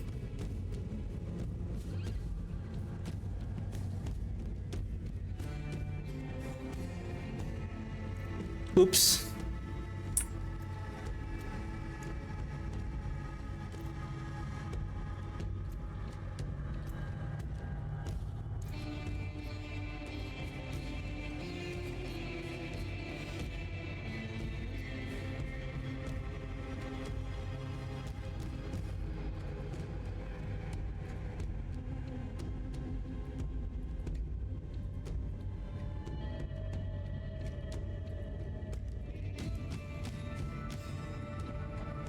Anything that we still need to chase, like life or something?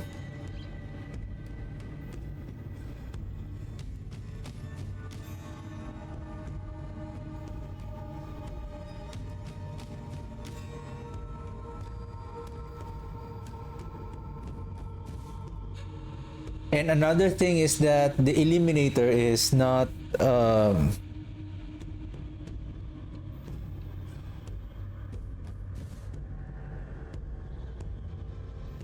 the bonus damage is not we're not getting the buff of the bonus damage of the Eliminator during boss fight because the boss is not considered as an elite anymore. This is interesting. It says here each time, so technically the additional damage from the elites, from the Gravekeeper, otherwise are we not getting the full benefit of the multiplier damage of the dead of the Gravekeeper? Is it because we're consuming a lot of corpse?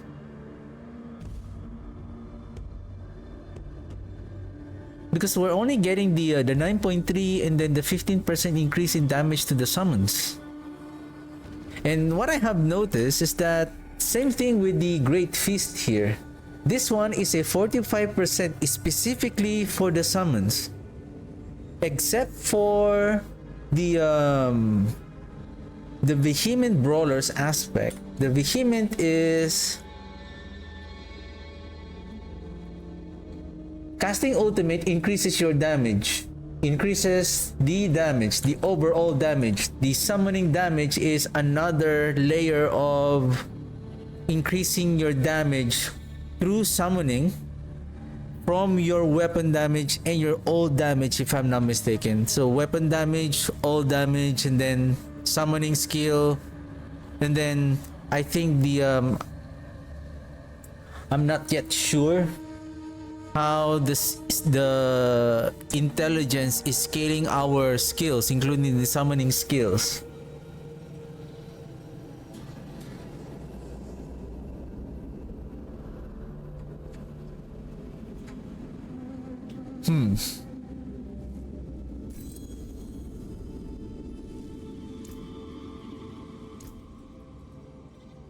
Where are we placing this again?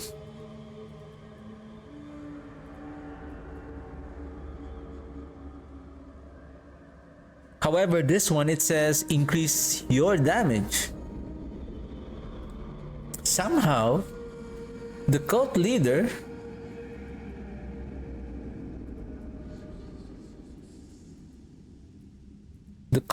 is giving some boost.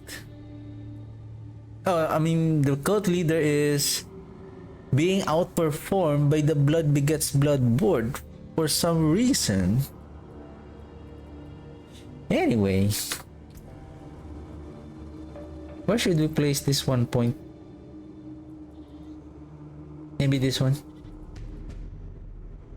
Ah, oops. But 1, 2, 3, 4, 5, 6, 7, 8. We still need a lot of nodes in order to chase in. Leveling our Paragon board is now starting to get slow because we're now like 50 levels away to max.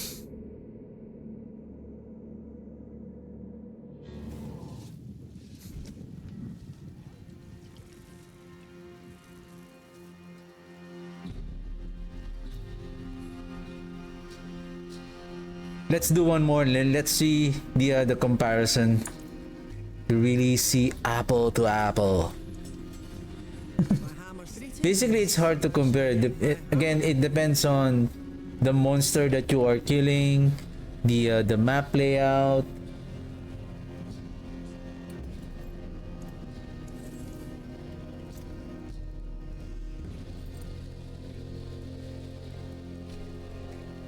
And I also did some comparison, like Hellbent Commander.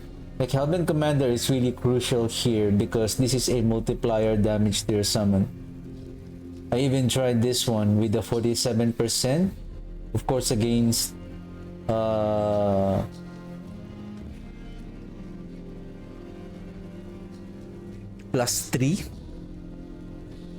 more Hellbent Commander ranks.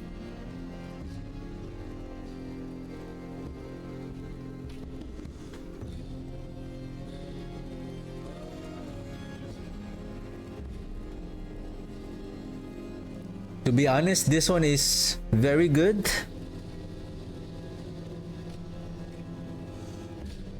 I don't mind the golem cooldown for now because I don't have any more. Actually, I can still look for either. Well, I need the movement speed. Actually, let's see this.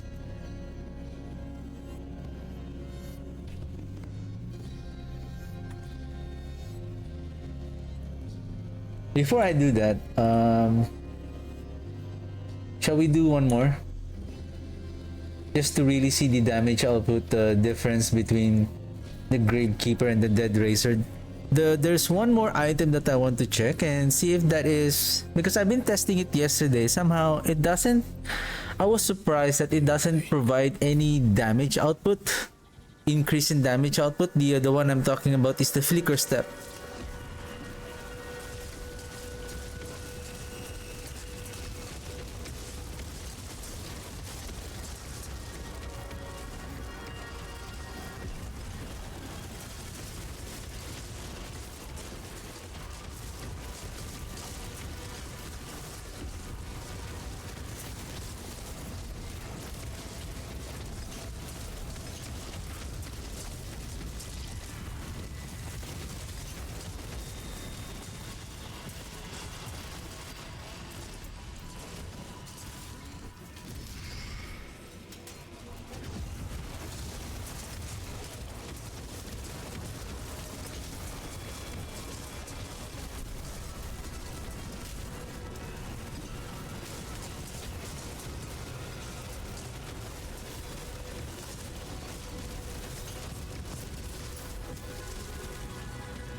It really delivers a punch, that Dead Racer, compared to the Gravekeeper for some reason.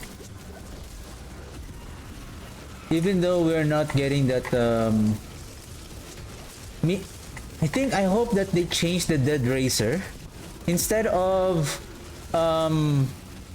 specifically, because the thing with the Dead Racer, it amplifies the minion damage reduction or summoning damage. The thing with the Dead Racer, it cannot be placed on other Paragon board other than the cult leader, and because of that, like, I hope that they change the Dead Racer, not just that it can only be efficiently placed on the cult leader, but rather than, let's just say, on other Paragon board, like for example the one that we're using, like for example on the Send of Death. How about investing on intelligence, right? Because we are, I think it is an intelligence-based skill. Then how about changing it to, like for every 5 points of intelligence, it increases your summoning damage by, like the way how the other glyph are doing, like essence, 30 points of essence, for example, for every 5 points of dexterity, something like that. That way you can use, you can place the Dead Racer anywhere. Like for example, in the case of the Army of the Dead, we need more summoning damage, but we are not getting the full benefit of the Dead Racer if we are not placing it with the other than the cult leader board. And playing the Army of the Dead, we don't need the cult leader Paragon board because we're not getting the benefit of the cult leader legendary node, because Army of the Dead is not a minion, it is a summoning base skill.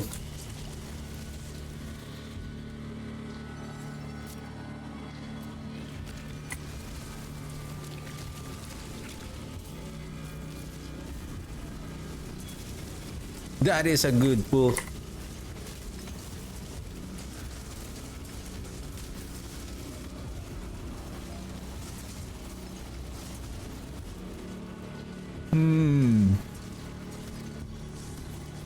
Somehow Dead Racer is outperforms the Gravekeeper.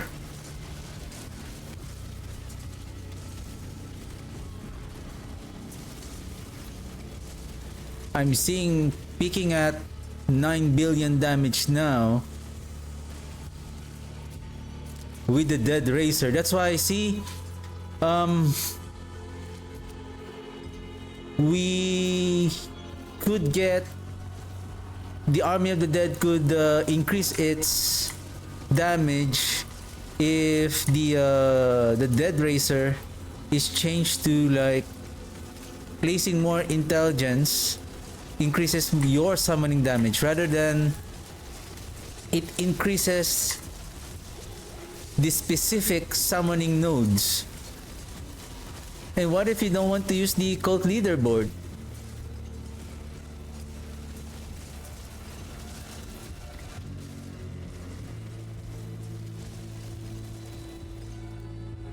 Again, we're not using shrines.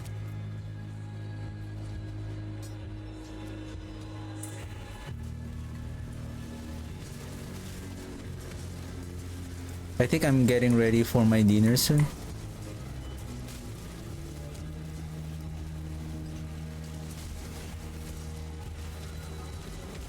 Woo!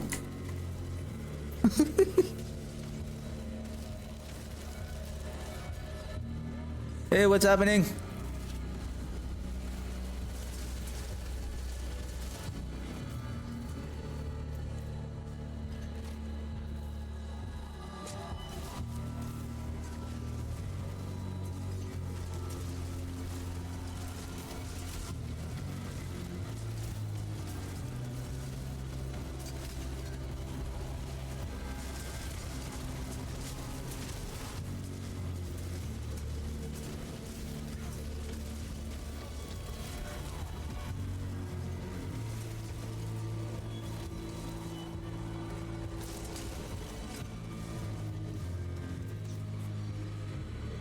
Huh? Huh? Huh? Huh? Huh? What is that? What is that?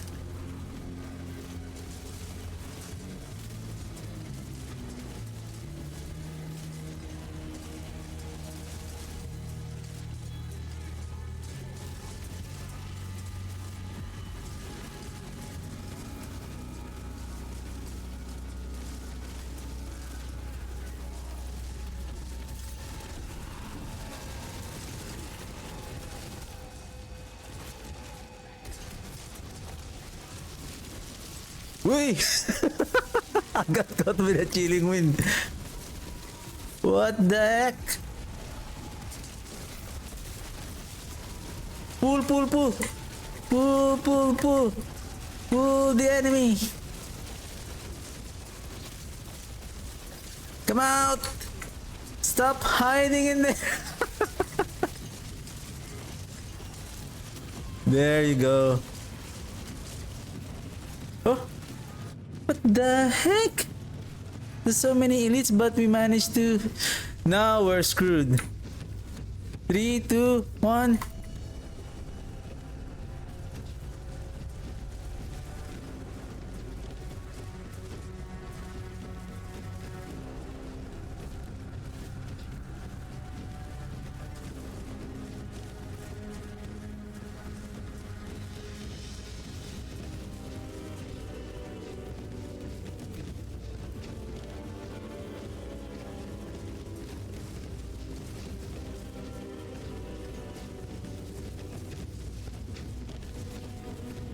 We need more cooldown.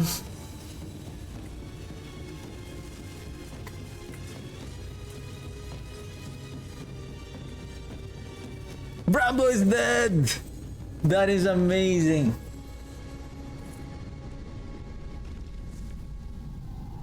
I've been checking the delay on my second monitor. I was surprised that somehow, upon casting the Army of the Dead, it deleted the health of the enemy now at 40%. That Bramble. Because Bramble doesn't spawn any ads. So when we summon our Army of the Dead, all volatile skeletons are now concentrated on the boss. That is good.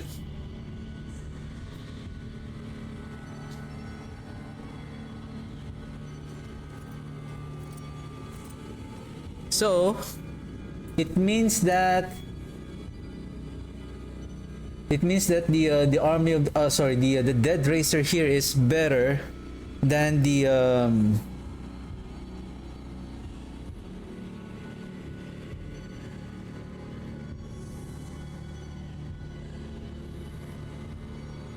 Can I give me a second.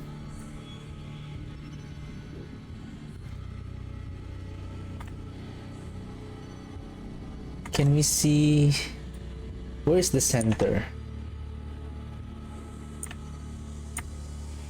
I'm using this one.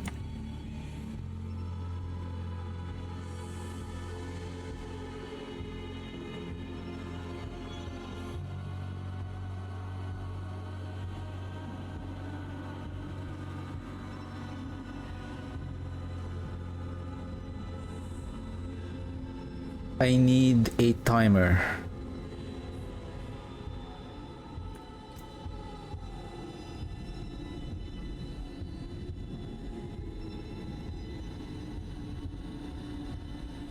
Or stopwatch.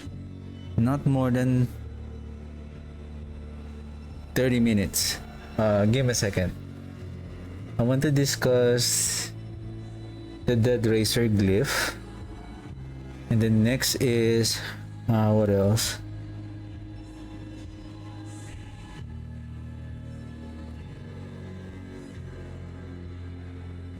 Maybe add more AoE damage on the volatile skeletons.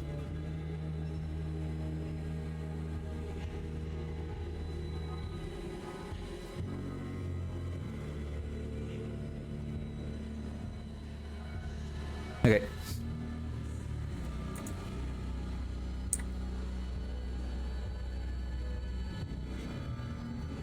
What is the name of the sword? Sanguivore Blade of Zir.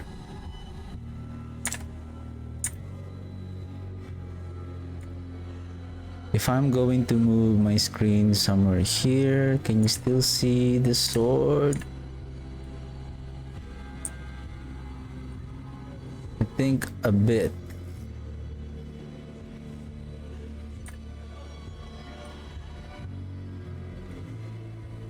Okay, how about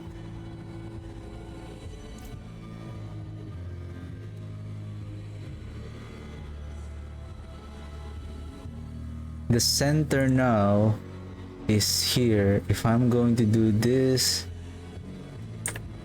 okay.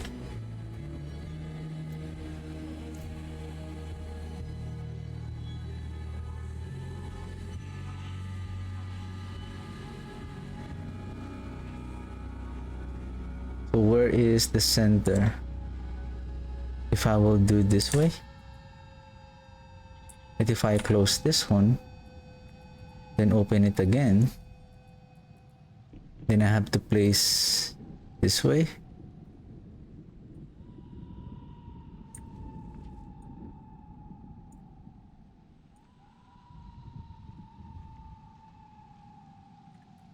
I'm checking on, I'm trying to make a clip, but I want to make sure that the Dead Racer glyph is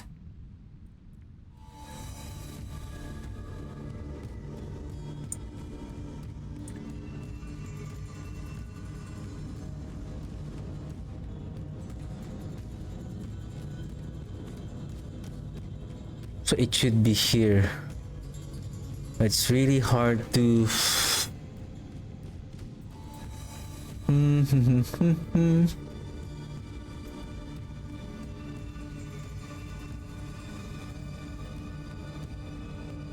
How fast did we clear the... I think approximately 8 minutes.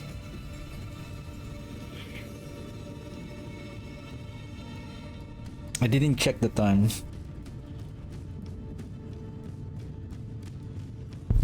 It's just the... Oh, sorry. The problem is this one.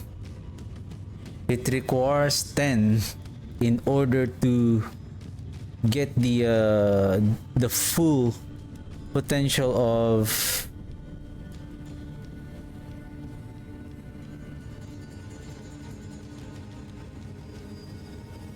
maybe decrease it to 10, and then the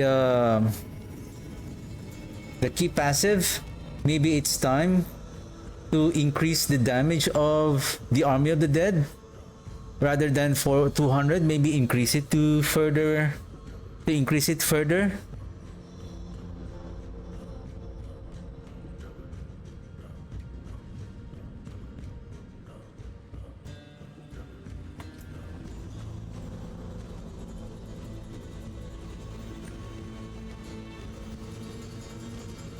So I've been playing the Army of the Dead this season, and it's still okay. It's just the multiplier damage of the Army of the Dead on the maximum rank of the Army of the Dead ultimate skill is now capped at 200%.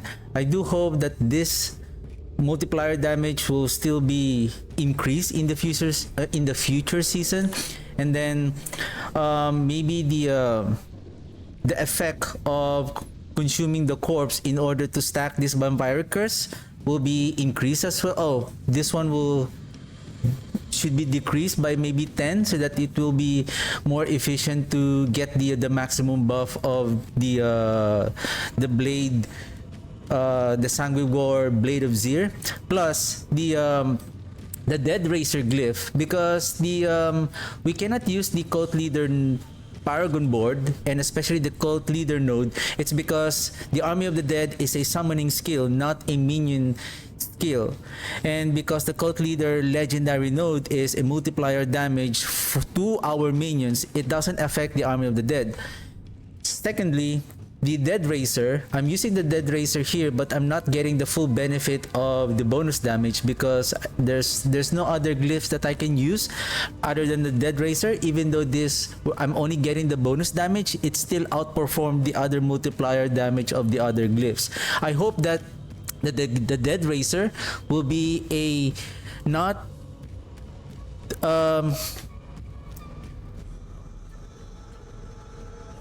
give me a second. I think I made a mistake. It's taking too long.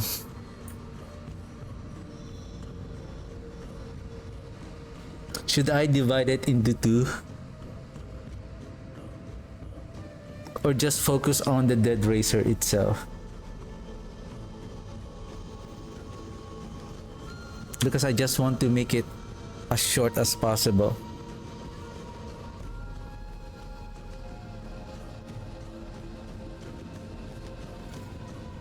Let me do it again.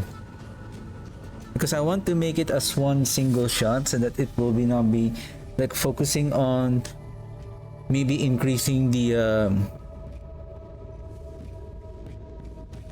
okay, let's do it. One more time.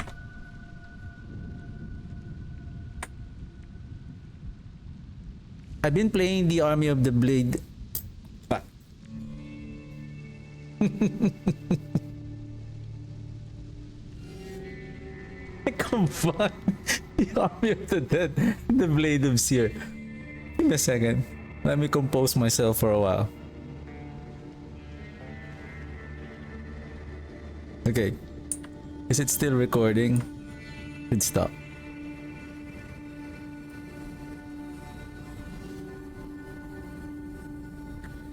I'm playing the Army of the Dead this season, and I hope that they improve the sword to decrease the number of the damage stacks, the vampire curse to 10, so that we can get the full benefit of the max of the buff in the shortest time. And then I hope that they also increase and buff the Army of the Dead the rank 5 damage bonus. It's only capped at 200%. It doesn't make sense that you have so much ranks on the mastery wherein you're only capped at 200%. And then secondly, the Dead Racer glyph. Right now, the Dead Racer is for increasing the summoning damage. This glyph is only efficient on placing it to the cult leader Paragon board, because it has those summoning damage that we can amplify on the glyph socket. However, we're not taking the full benefit of the cult leader legendary node, because that legendary node is a multiplier specifically for the minions only. The Army of the Dead is not a minion, it is a summoning skill. However, on my setup right now, somehow the Dead Racer glyph, even though I'm not getting the benefit of the bonus, I'm still getting a good amount of buff just from its additional bonus. I hope that in the future they change the Dead Racer. Instead of increasing the bonus of the minion and the damage reduction modifiers, which is only located on the cult leader Paragon board, maybe they change it like the same way how the like for example the essence that increases the critical strike damage by placing at least 5 increasing the critical strike damage for every 5 dexterity. Maybe they change it also like your summoning damage is increasing for every 5 willpower, or maybe for every 5 intelligence that you place, so that you can place the Dead Racer to other Paragon board, so that you don't have to rely on the cult leader. I also try to place and use the cult leader without putting the legendary node. Somehow the blood begets blood is still outperforming the multiplier damage of the cult leader, even though I have so many additive damage of the summoning damage. So I hope they make this improvement so that the Army of the Dead will be better in the in future seasons. Cannot be in the wilderness. This will do.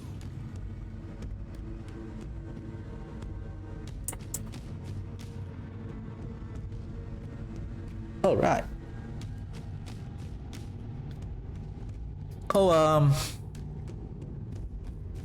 Gorgonzola's 97, thank you very much for the follow.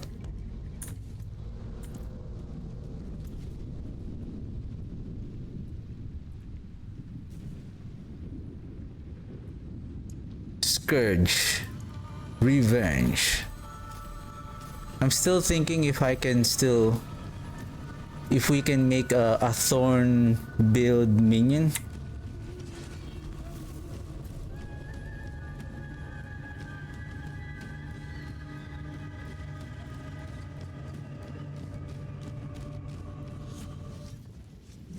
Especially that we have, I think, is it Arcana?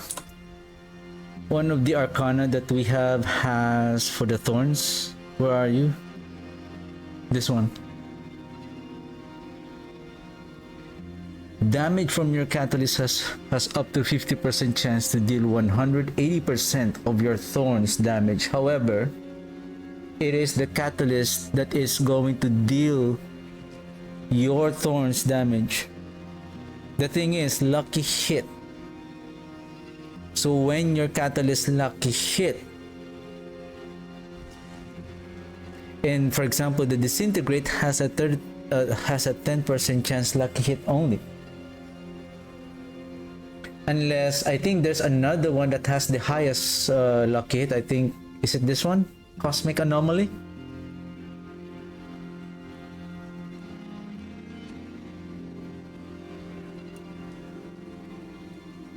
Anyway.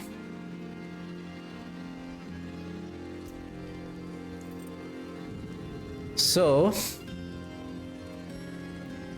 again, this should be here.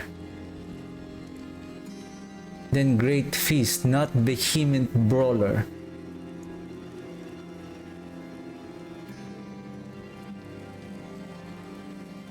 Then this is the Will Breaker. Then Reverie Horn, that's correct.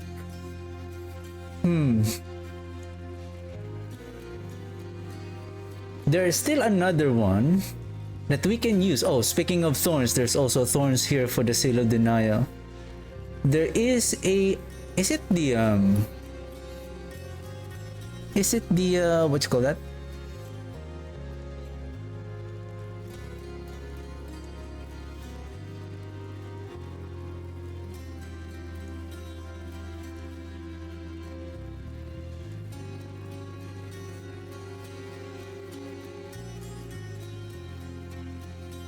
This one. The Seal of Control plus 30% lucky hit chance. Do we still need the lucky hit chance? Yeah, we can make this 200%. But with regards to Abhorrent Decrepify, the thing is, if we are not using the Abhorrent Decrepify, if we are not cursing the enemies, if we don't have the Curse Aura, and at this point,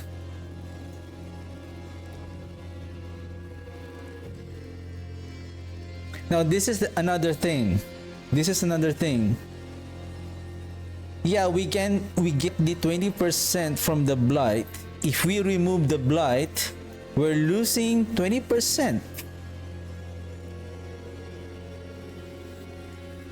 of the damage from the blight. And then what else?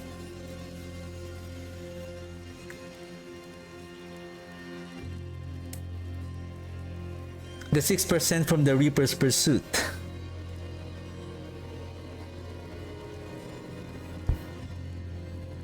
It's just I really want to reduce the cooldown of the Army of the Dead. Unless... The thing is, if we're going to replace the movement speed, we're losing so much movement speed now. And with our setup, we can't afford to exchange the life for movement speed just to add another cooldown here. And take note, the cooldown here is because we're using the Golem active cooldown. Because I'm using the amulet from when I created the Golem build. And I don't have...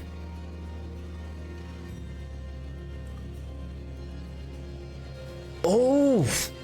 I made a mistake.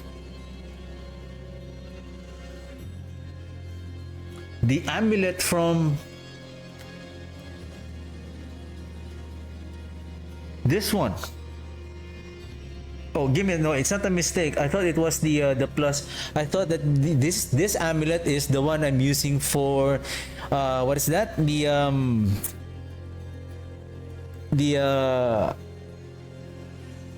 Archmage build.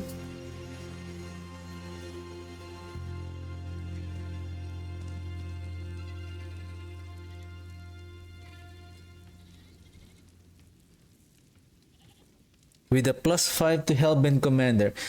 There is one thing that I want to try. Okay. Considering that I still have the I still have the gears. Give me a second. Give me a second. What's still got some good in it? Give me a second. I need 2 rings.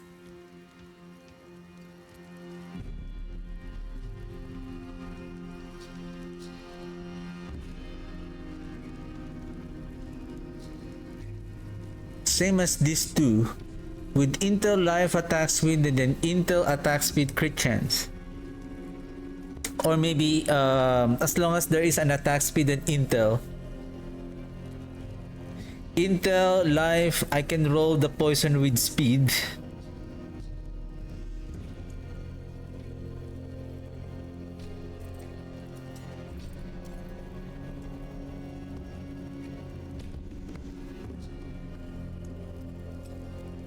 Okay. What else?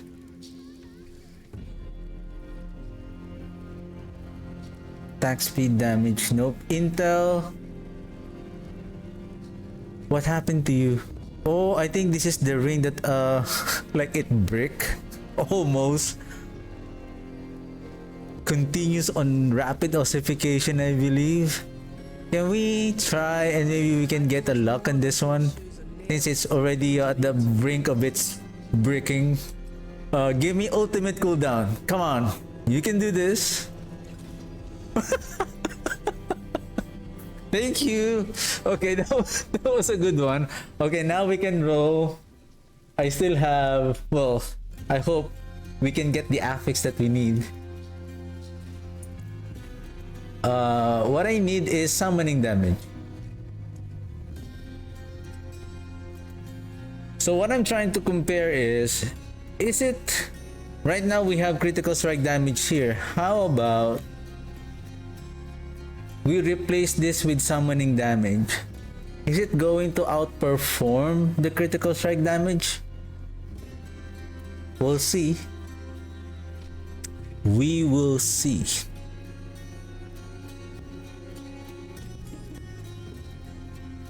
Minion. Summoning damage.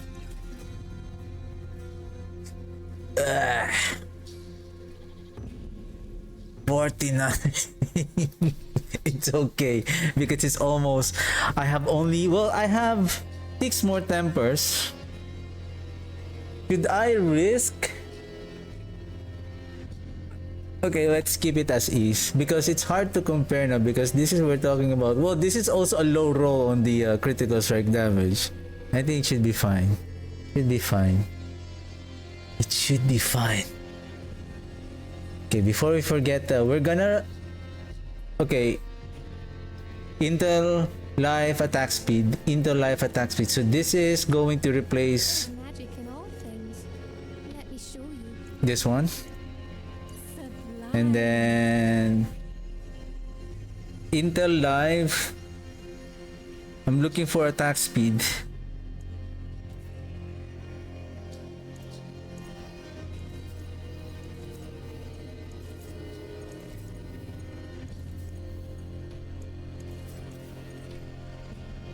Okay, that's fine.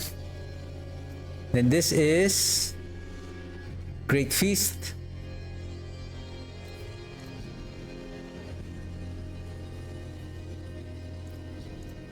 Masterful work. Okay. Greetings. How shall I guide my I need ultimate cooldown.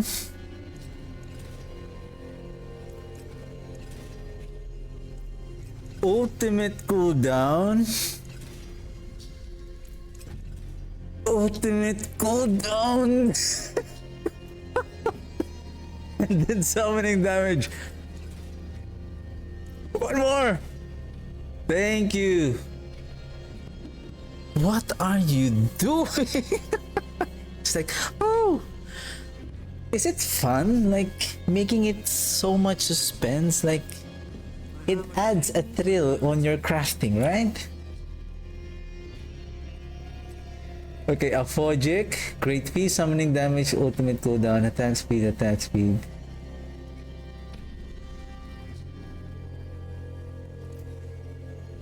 Okay, it's time to masterwork. We still have the mats. We should be okay. And cooldown is good, but we need more firepower. Intelligence is fine, but we need... You know what? I'm okay with that. Summoning?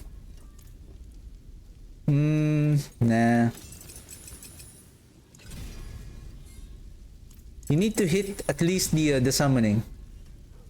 No, not attack speed. There's a good one.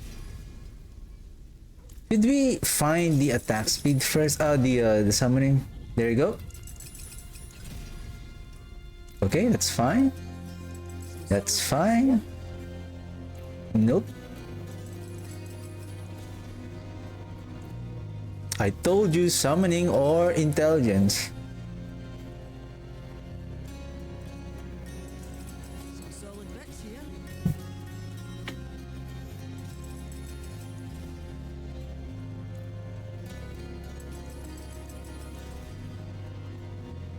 Hey, what's wrong with you? There's a good one. I'm getting broke. You know what? We're gonna be okay. We're fine for now with this. Like, I don't want to invest too much. It's still the same. It's still the same. Almost. 218 to oh.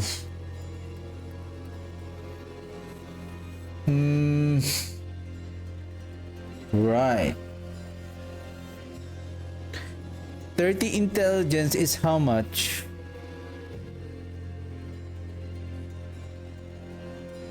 It's not a big deal. It's like 3% approximately. It's not a big deal. But we're talking about more summoning damage, I suppose. Let's see. Oops. Let's see. You lose a little mass. We're the envious, my friend.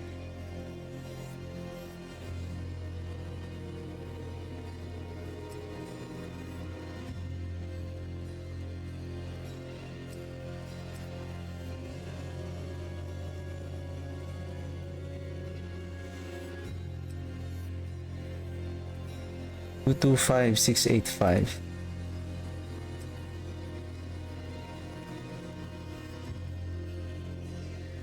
That's a big jump. However, we're still talking about critical strike damage here. But we'll see. We will see. Excuse me. We will see.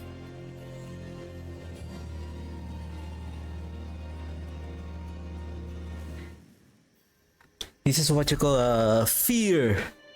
The army of the dead. Not fear the walking dead.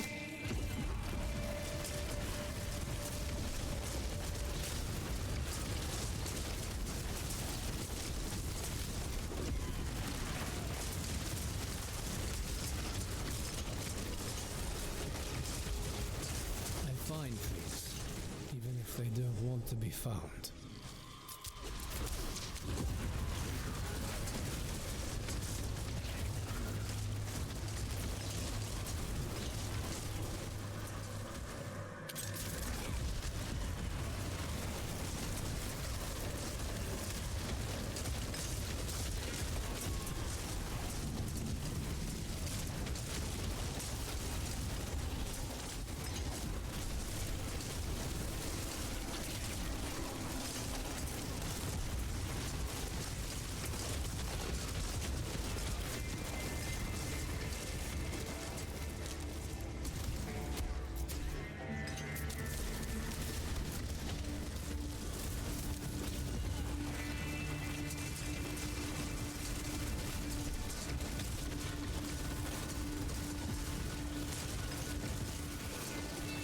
Ah, it's too late.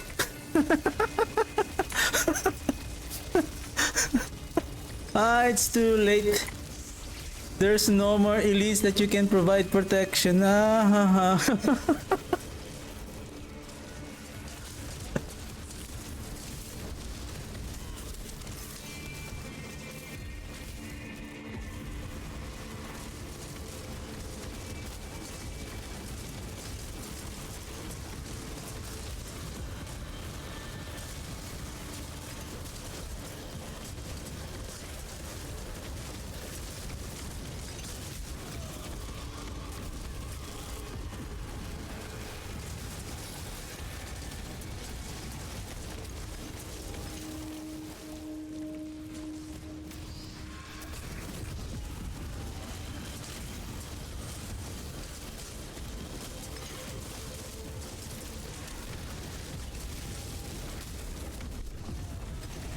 It's hard to tell though. It's like it's really well, the only way to really test this is during the boss fight.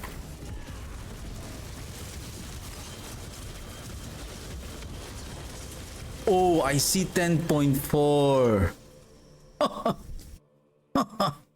I see 10.4.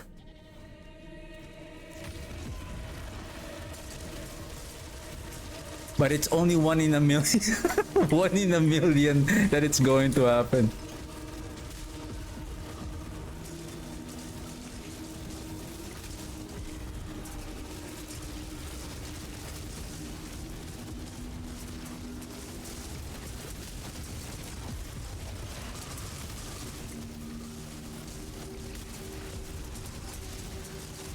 Should I turn off the, because I still want to see the damage number. It's like I cannot see the health of the elites anymore, and I can't see the effects on the ground, like when and where the poison explosion is going to happen, the freezing effect on the ground. Like I can't see them anymore. The only time that I know that I got frozen, or there is a frozen, if I got frozen like that one. What the heck?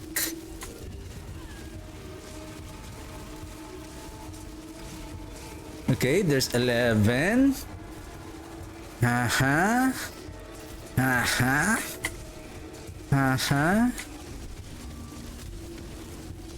Bring it on, boys. Bring it on.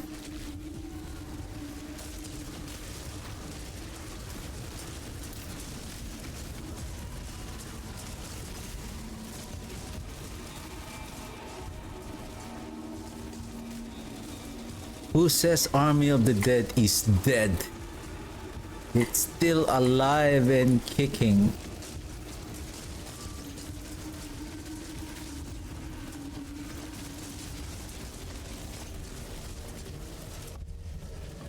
I think the vampiric curse should be a maximum at 10 to decrease it to 10. Like 20 is like it's too much. Like to consume corpse 20 times, it's a lot of work. And what if you manage to cast the Army of the Dead within 7 seconds? Of course, you wanted to cast it right away. And what if the damage the vampiric stacks is only like 10? Then you're losing half of the multiplier.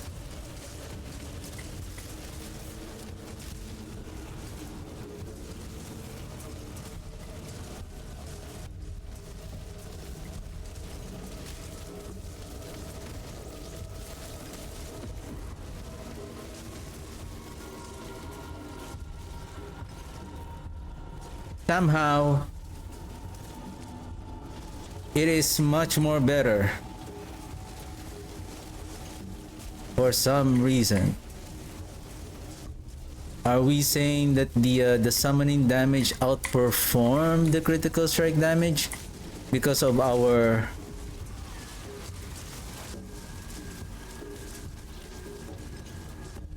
$10 million damage now? Previously it was around, I think, is it because the summoning damage, of course critical strike damage is an additive damage when you critically strike, still a lot of damage. However, the 200% damage from the Army of the Dead, it increases its summoning damage. And we have the Hellbent Commander. Are we saying that the small additive damage from the summoning is scaling it further and it outperforms the critical strike damage by just investing on the summoning damage? What the heck? We're here.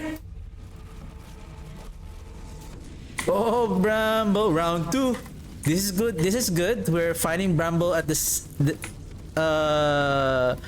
with a different using summoning damage.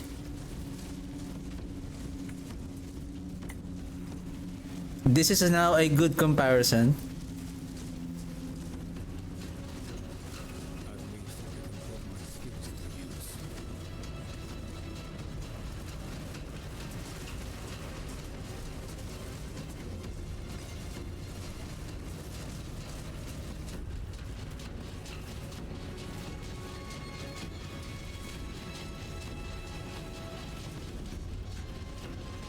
You're dead, you're dead, you're dead, you're dead!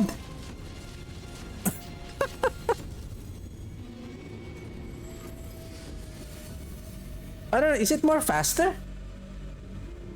I think we managed to kill Bramble. I have to check that. Based on the second screen, I'm watching on my second because again it is delayed by around 10 seconds. I saw that I think we entered around 750-ish or yeah. And then we killed Bramble in before 7 minutes left on the timer. So approximately like less than a minute. It is better now. And I believe we can still push it to pit 85.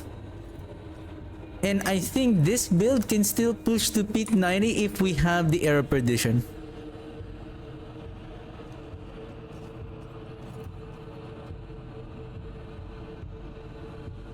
So I feel like it makes sense why they reduce the damage here.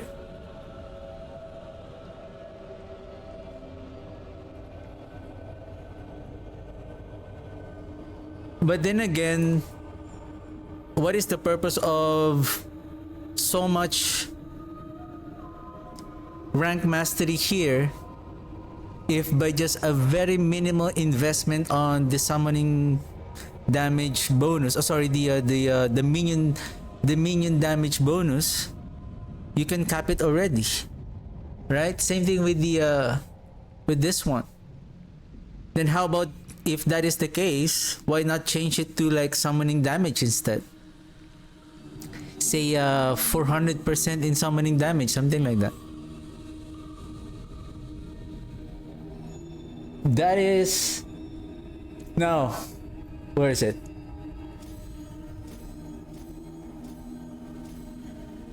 And we have another multiplier. This one, the Great Feast that scales the summoning damage again. Now with that said,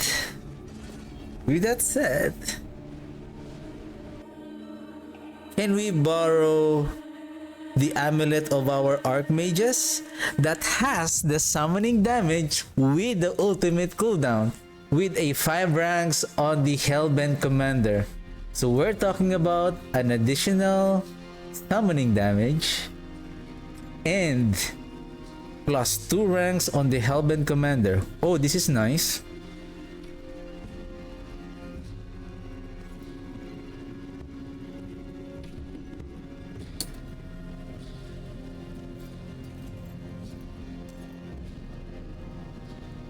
Where are you?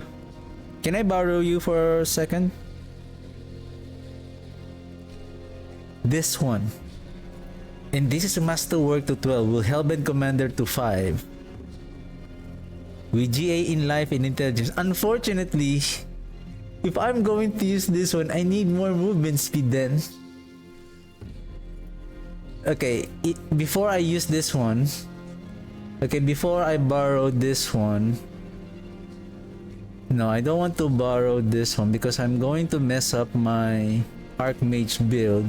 You know what? No. Do I have a spell? Do I have a spare Hellbent Commander? Nothing. This is the last Hellbent Commander that I have. With a good GA on intelligence. This is a non-ancestral.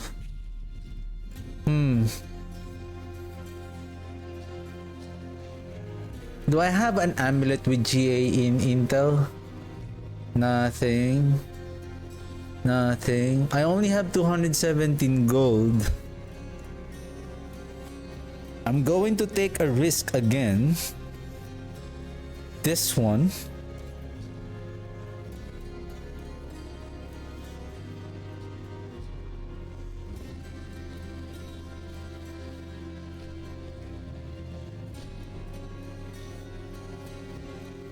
Oh, this is brick.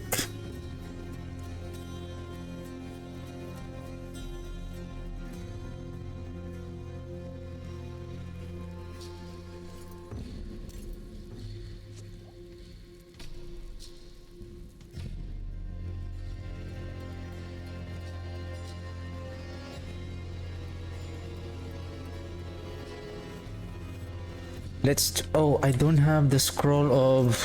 I don't want to keep wasting my scroll of restoration. I need amulet. Oh.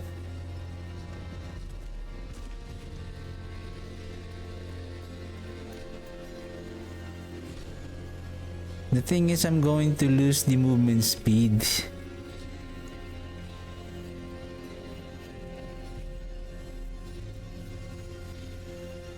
Where's that amulet again? You know what? Let me borrow this one.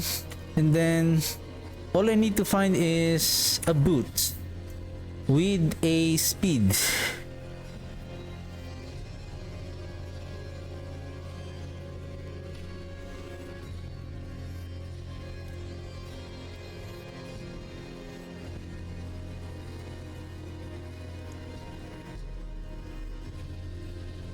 I don't have boots. Oh, this one.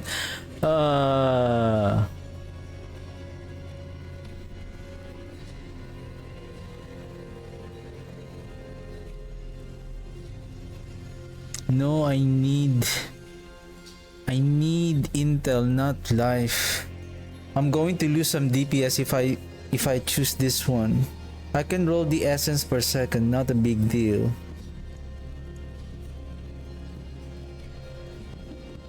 What am I looking for again? Oh, movement speed. Oh, this is perfect. All I need to do now is to roll the dodge chance with intelligence, and then this one. Okay. Temper. What are we looking for? Not bone storm duration anymore, but tendril size. Perfect. Tendril size. Profane innovation. Profane. Tendril.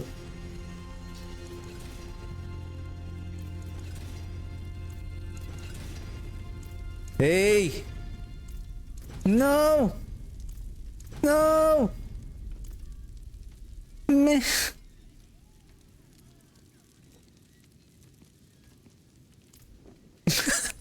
Like, no! The boots! The boot sucks, but it's okay because I'm same thing with this one. It has a bone storm. I'm not using a bone storm, so it's okay. It's okay. Magic is neither good nor evil. How may I help you?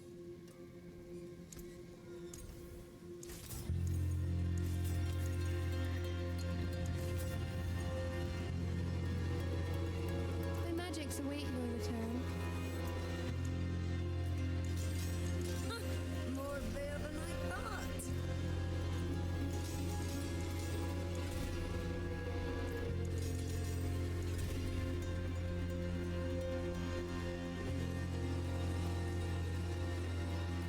I'll keep my forge hot. Return soon.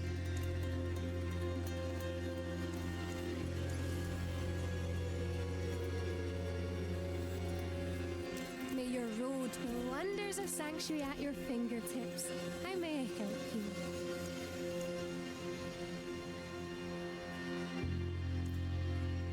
No, no, no, no, no. What great feast? Unyielding.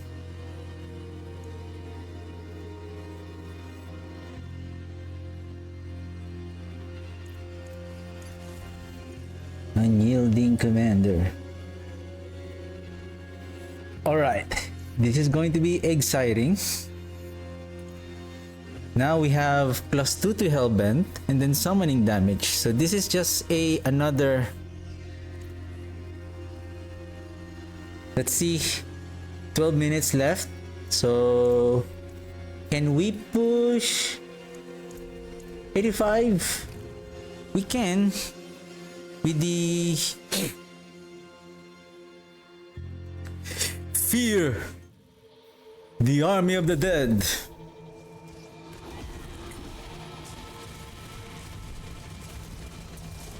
Will be tested now.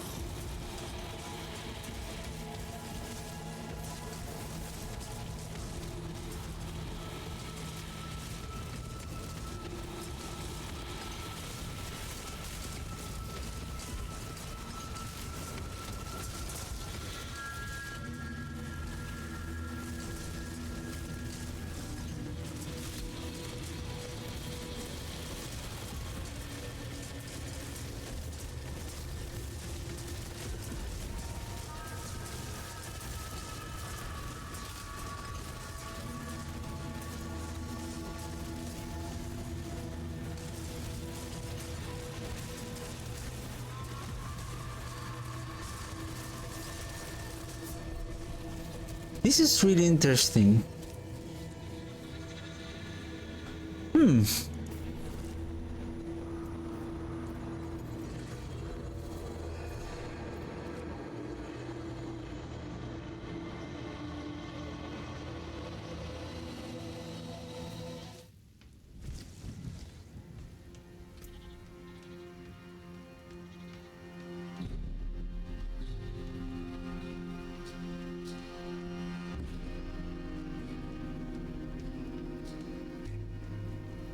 Intelligence at 3790 if I'm going to use this one and then this one.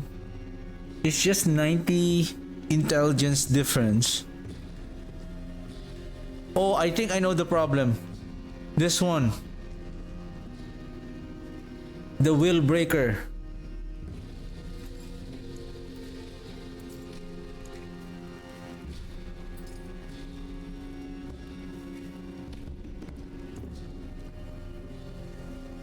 Round 2.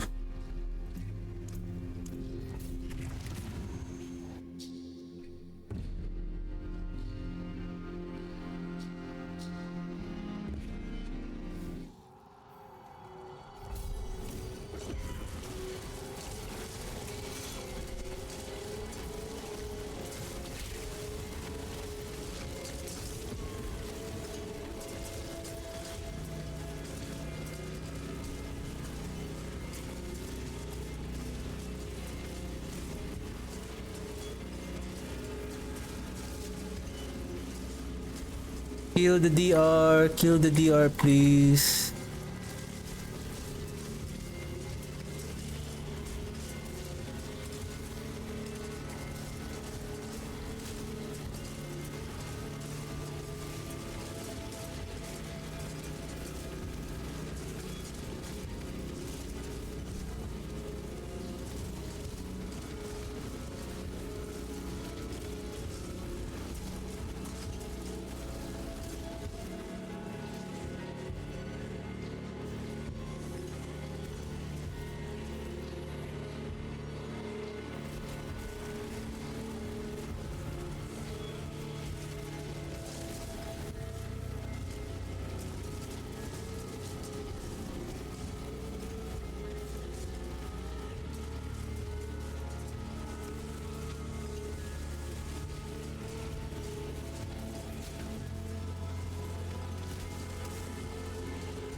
I can't see the D. I can't see the. Where is the DR elite?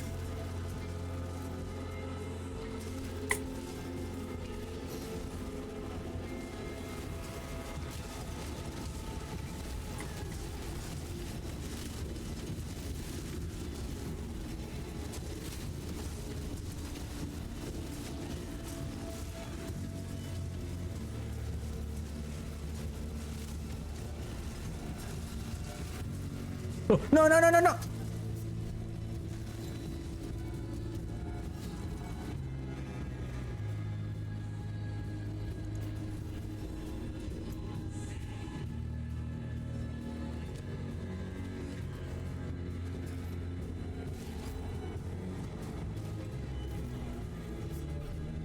That's really interesting. Or is it the jump of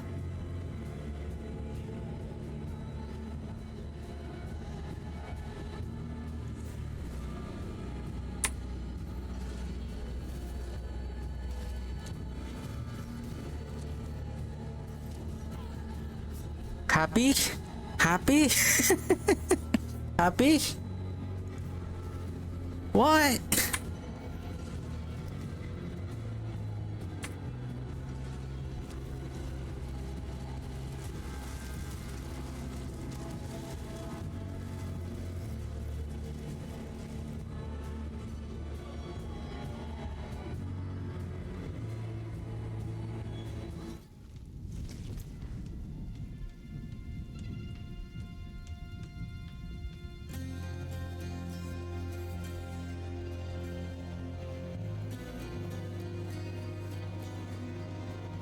Everything is still correct. Reverie Horn, a Fogic Fuhrer, Great Feast. I didn't change anything except for exchanging this one to this one. And then again, intelligence of losing 90. This is just approximately around 9 or I think 10% multiplier damage to our skill. Somehow this is the only thing that I changed, this one and then the 3 jewelries. Well, this one is more Hellbent Commander and then summoning damage, though this one is critical strike damage. Are we saying that somehow losing an additional 71.5 we lose a lot of DPS? But I see around 12 billion damage a while ago already. Or is it the 5 level increase, like really we can really see the significant increase? Because the thing with our Army of the Dead, again, it doesn't have a very good AI that I have your back. it doesn't prioritize tougher enemies. Actually, it prioritizes weaker enemies than the strong ones.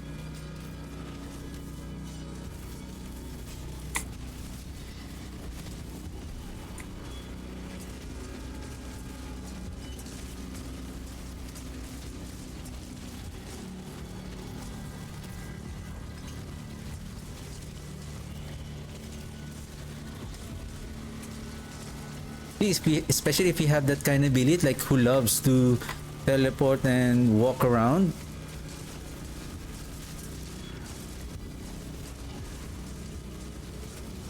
Nah, let's just kill the then we have a DR here.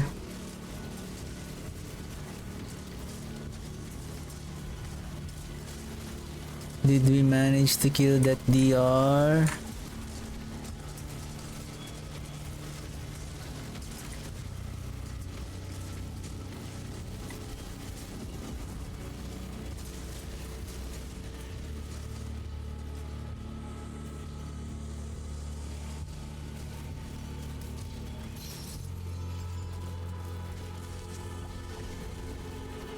I really don't know, that somehow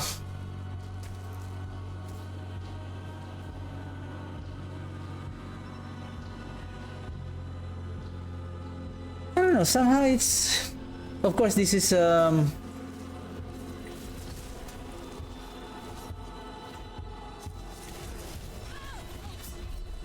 let's go to pit 80 and let's see the difference, because I jump right away to pit 85.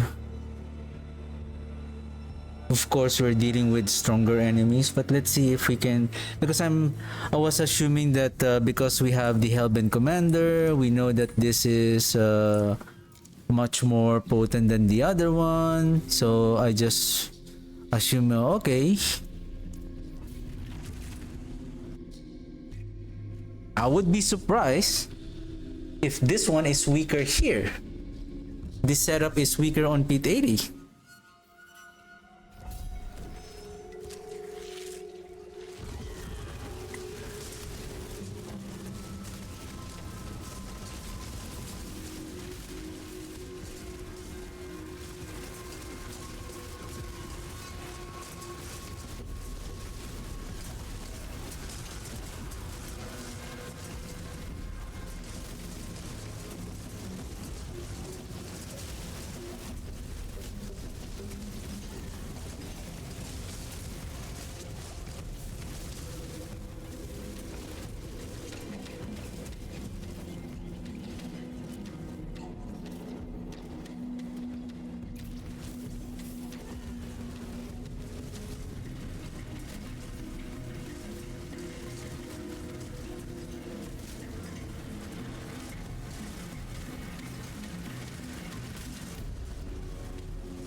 I don't know if what is happening here, but somehow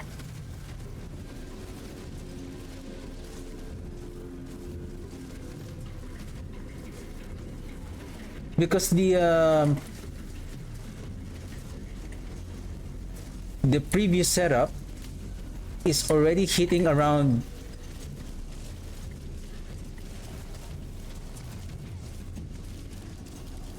like 6 to 7 already.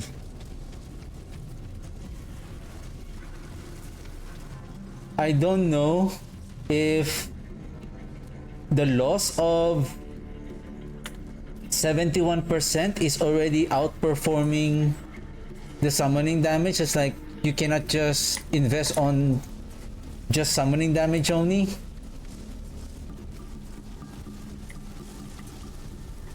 By investing too much on the summoning damage, you're going to lose DPS at some point.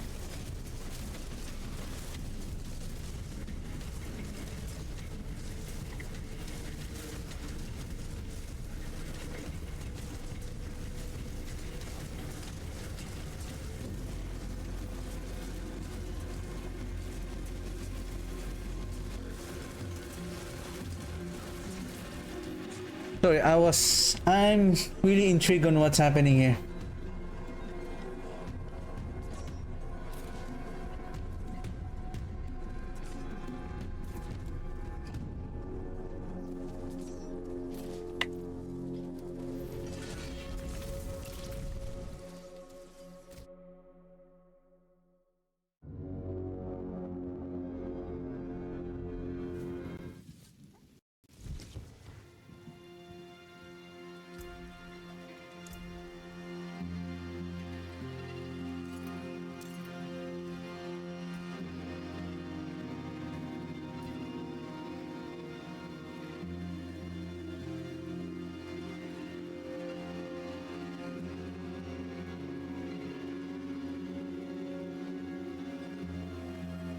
So again, we lost 2 ranks on Hellbent Commander. We lost 90%. Oh, sorry. We lost 90 intelligence.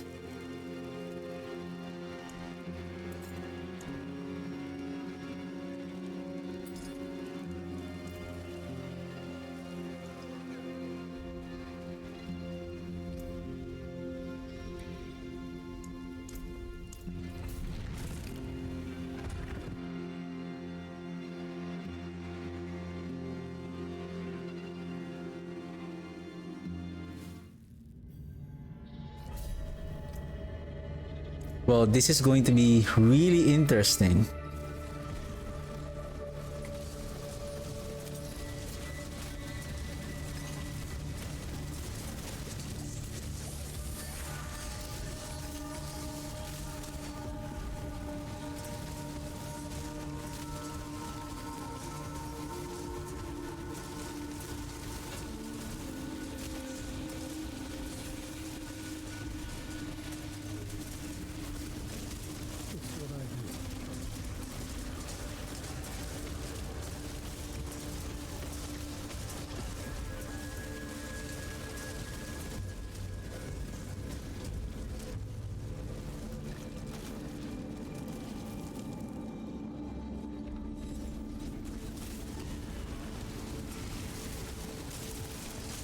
I'm dead.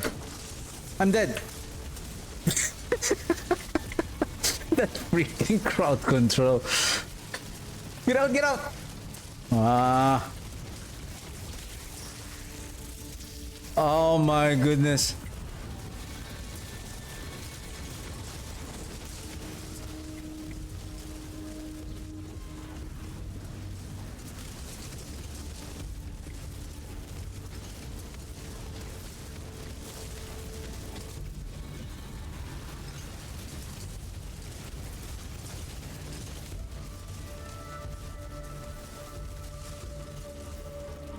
Hey!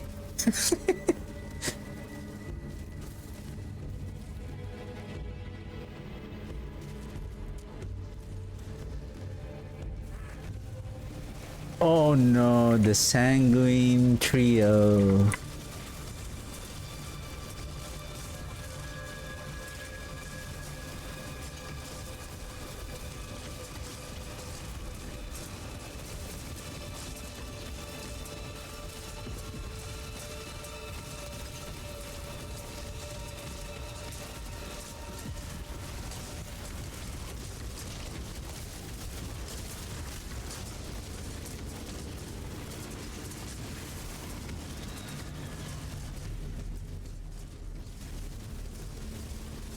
Oh, where is the DR Elite? We're having a hard time to kill the DR Elite.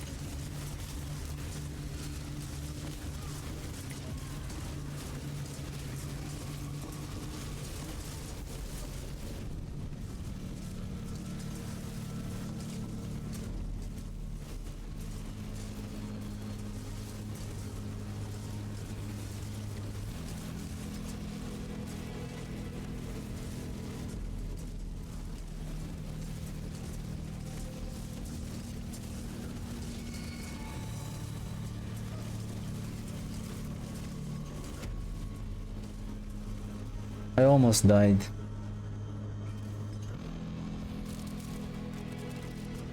We need the help, all we need now.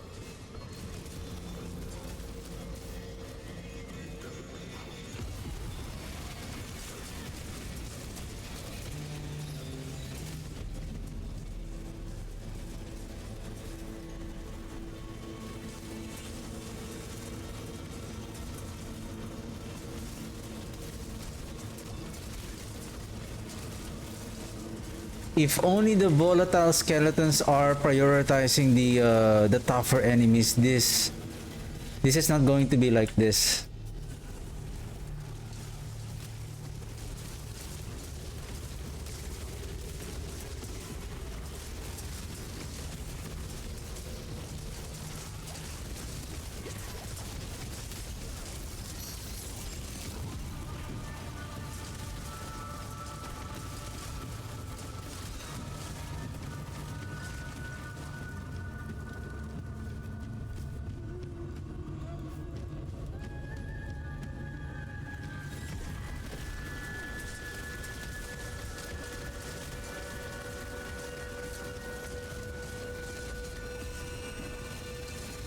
No DR elites again.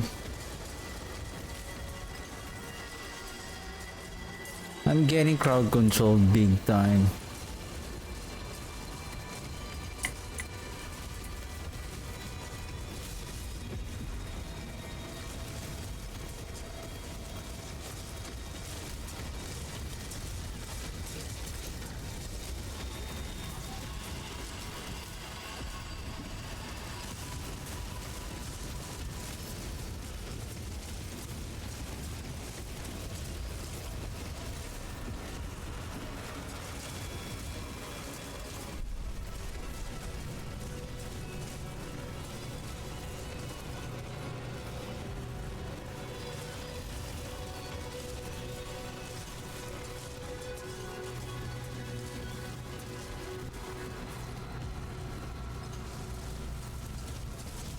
Actually, if there is only a single target, only it delivers a really good amount of damage.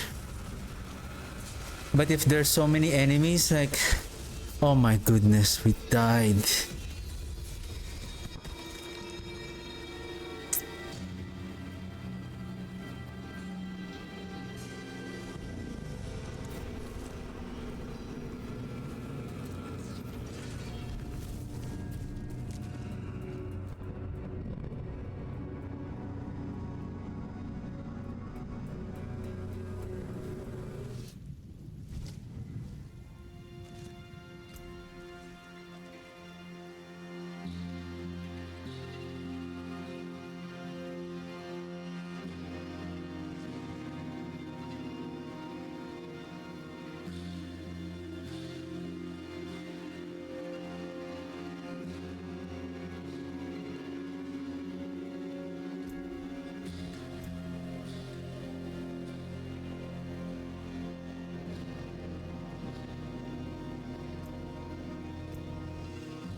It's tough. With 85 is tough.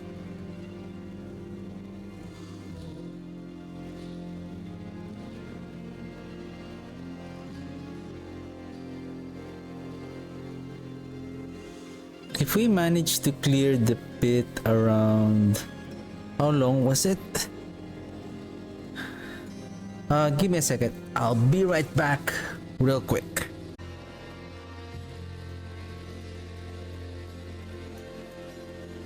The struggle is real.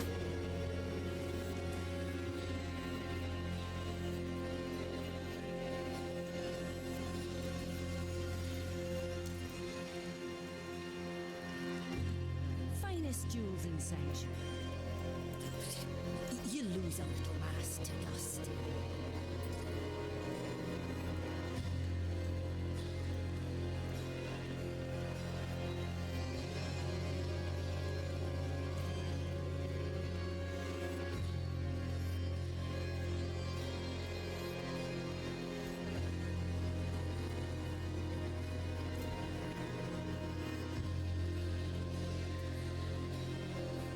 Like same thing with this sword. There's no other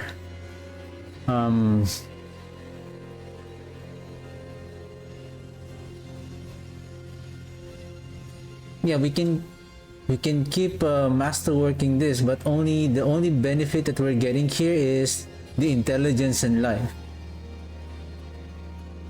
Just masterworking the chance for the army of the dead to deal double damage one time.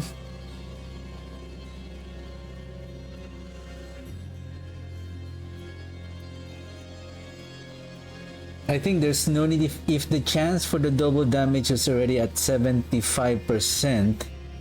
I think by just hitting the intelligence alone, if you further masterwork this to 12, I believe it will hit 100% even though not masterworking it.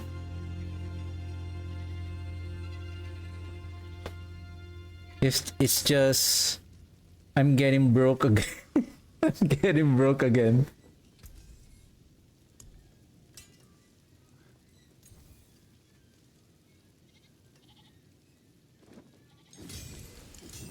Some solid bits here.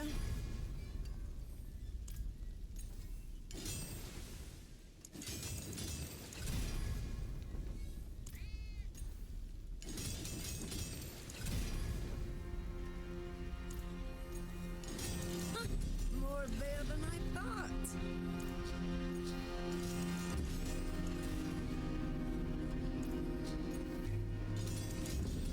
I need intelligence. Come on, guys. There's a good one.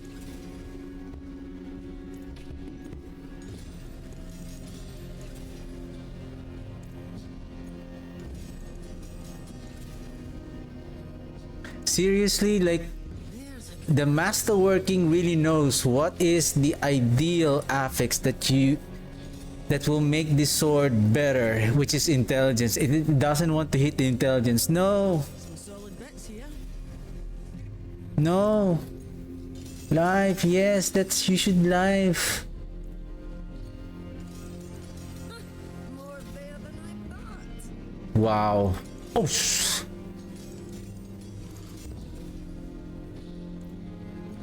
There's a good one. this is insane.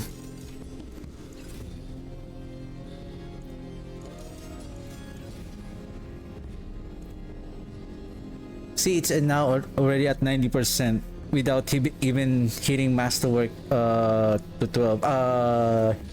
Without master critting it.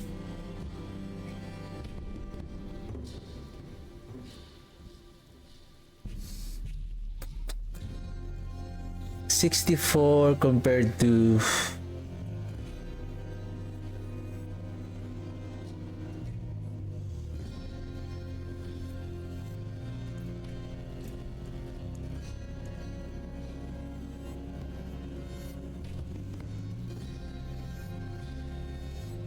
the sad part is maybe I got a blade of Zir with the GA on intelligence, but I didn't took it. If I cannot be in wilderness, Yes.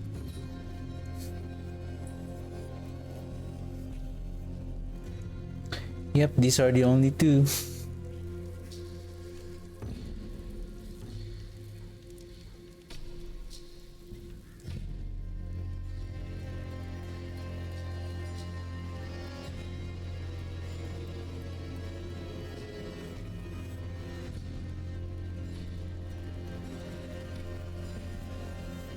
Can I play around with this thing? Like, I would be surprised that the plus 8 rank would outperform the damage of this sword. Okay?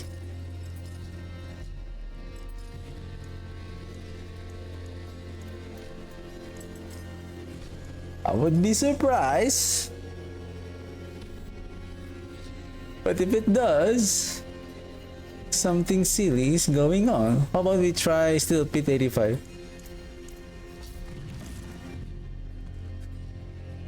Oh, did I switch with the wheel breaker? I believe I'm using the new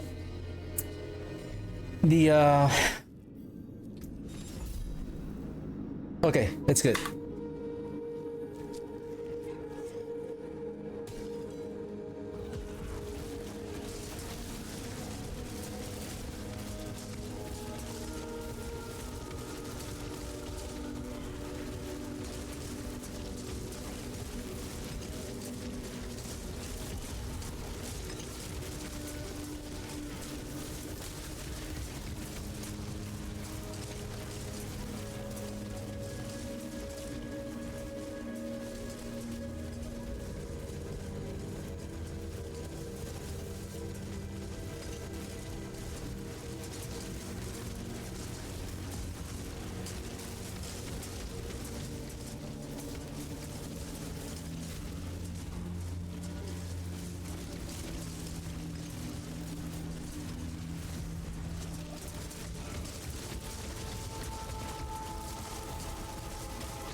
It's weaker.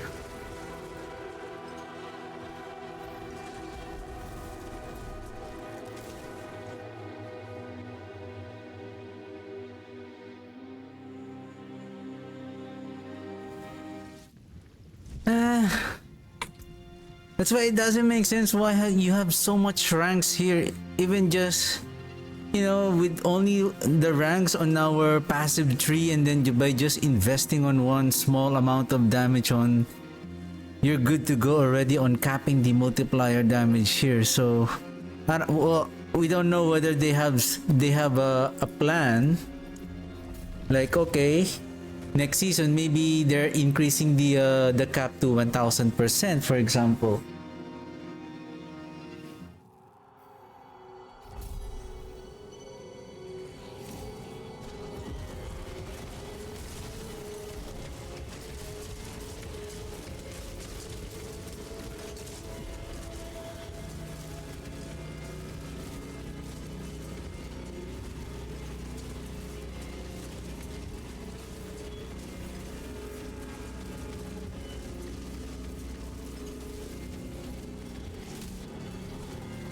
Ay, ay, ay, the DRs loves to roam around.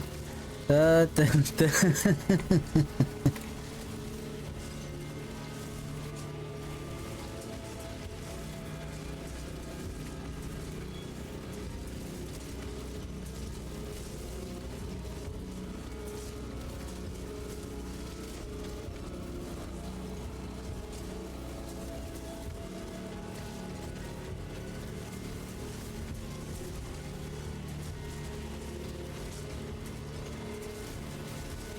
Oops.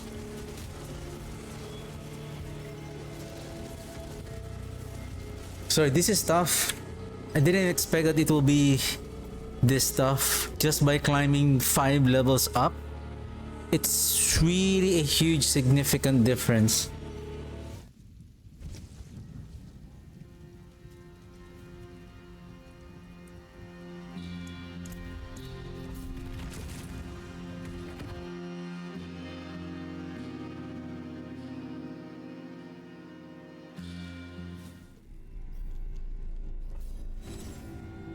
Well,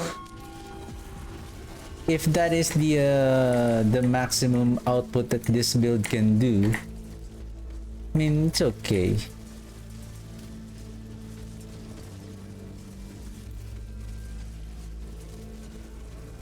And imagine right now we have a way to disable the DR. What if on next season there's no more like this? So we're gonna deal with those DR elites that is not being prioritized by the volatile skeleton. Then that's a big problem. The fact that the fact that they are reducing the damage multiplier of the Army of the Dead is so strong. The AI is real bad. Their AI is so bad. Maybe I'm okay with that 200%, okay? But only if those volatile skeletons are prioritizing the tougher enemies. Same thing with the pit bosses. If they are prioritizing the boss, not those silly additional objects or monsters on the field. They're focusing on the boss only. Then okay. For me, I'm okay with that.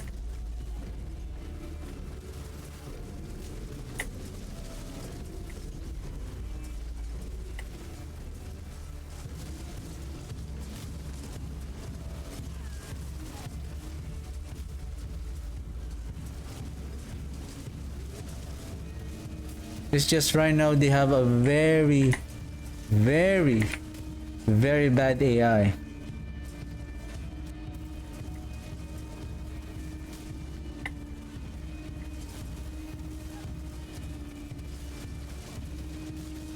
And we don't have any means to like redirect their attack or like a focus attack.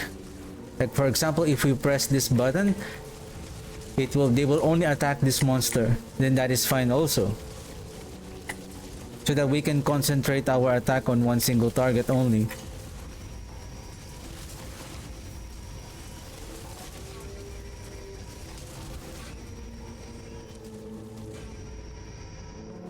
Yeah, well, at this point, it seems like the highest we can do with this build is now maybe pit 85 with the Air of Perdition. And probably if we master work our gear to rank 12 with prioritizing I see 14 billion now. I mean, the damage is there, the damage is good.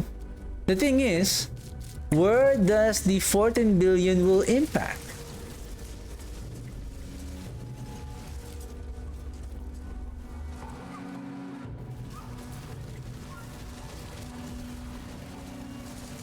It will only impact on those weaker enemies.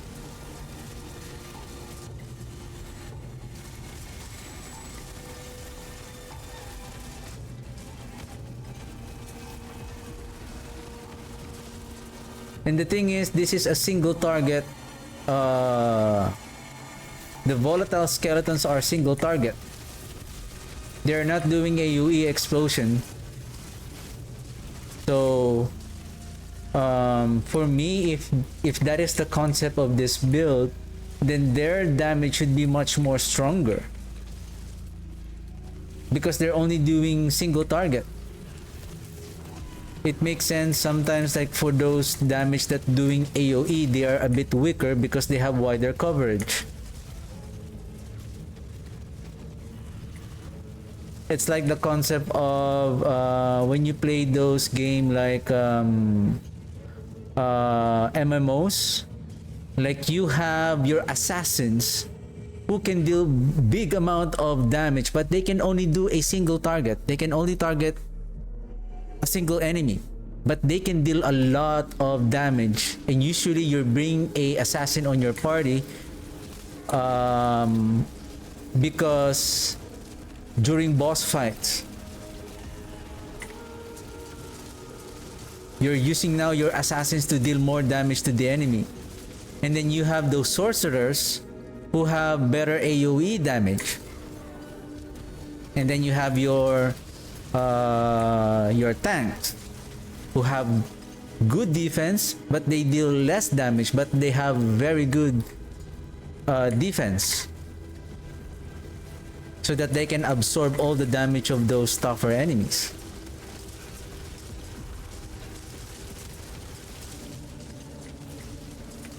That is the idea behind it.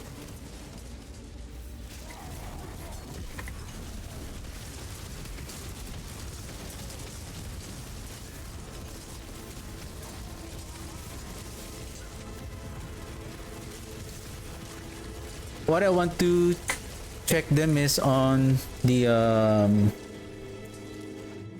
because I'm going to take my dinner soon and I'm still gonna be back.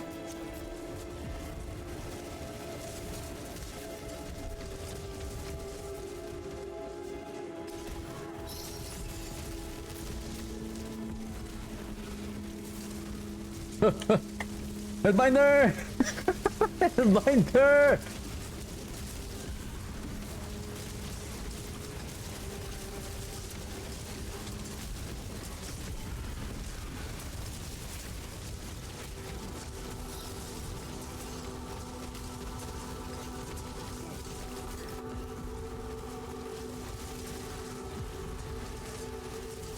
Or if you have the what is that unique?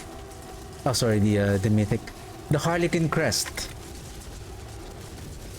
If you have the Harlequin crest helm, you can also use on this build, because it will reduce significantly the cooldown of the Army of the Dead, so that you can cast it more frequently.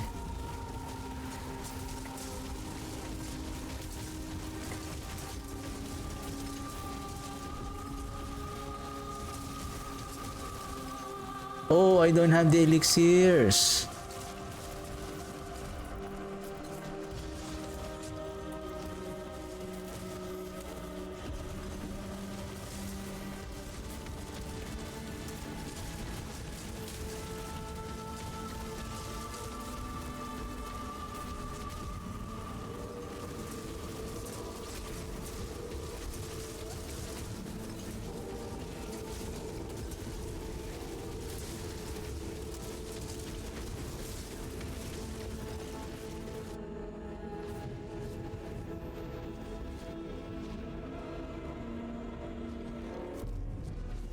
710.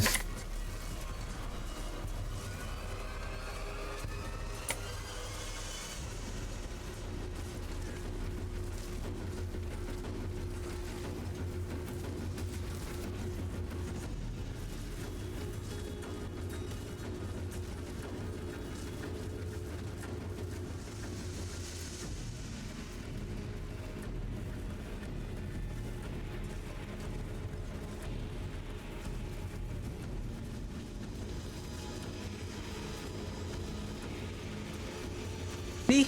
Those...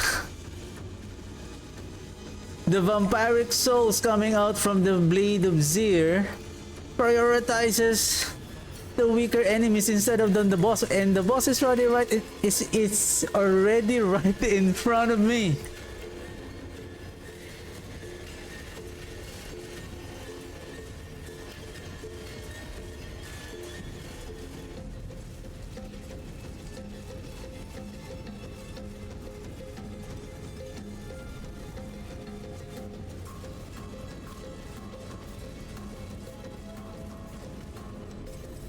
And I'm really intrigued on what's happening here.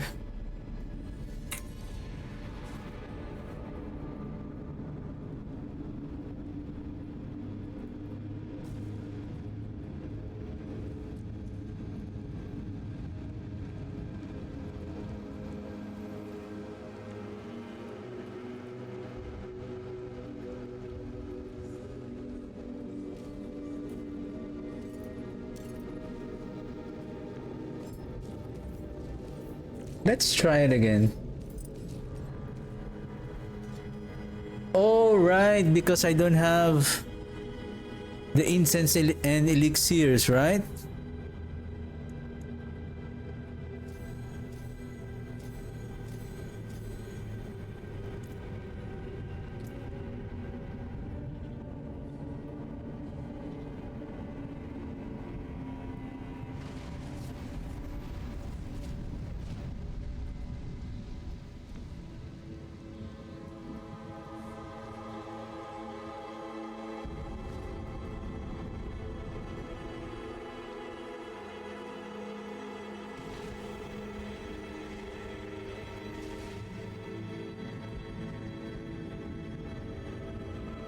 I mean, we don't need the skeleton mage damage here. How much is our crit chance now?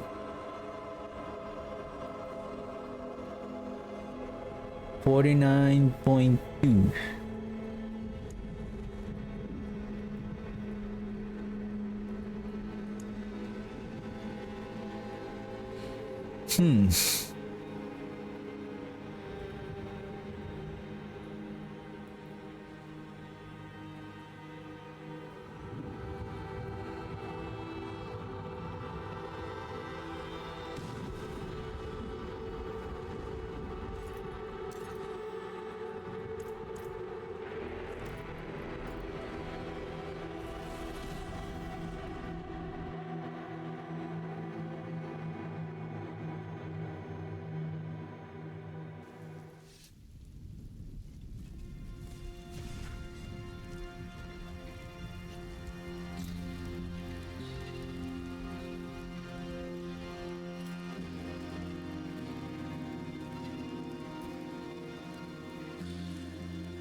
See some steel you need?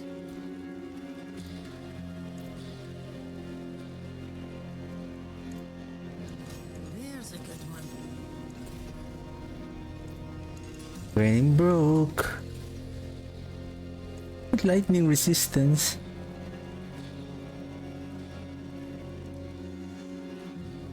Greetings. Okay, we lost the blood getters. 35%. Is it 35%? Yeah, close to 35% damage. But does the additional ultimate damage? We're talking about 500%. The thing is how the ultimate damage is adding on our damage. That's also another thing. Does the ultimate damage is just an additional damage that is not being scaled by the summoning damage multipliers like the Hellbent Commander, the Great Feast. Are there just how does the ultimate damage is adding?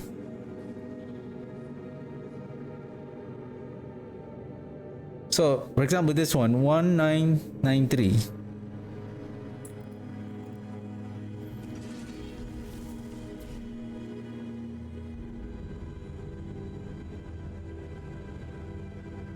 I think the ideal to check this is on the training grounds. But we can just go outside so that we don't have to go to the training grounds.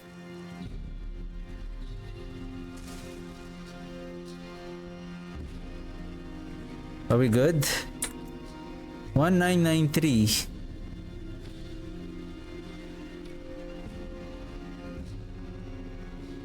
How about I raise a skeleton? Can you kill something?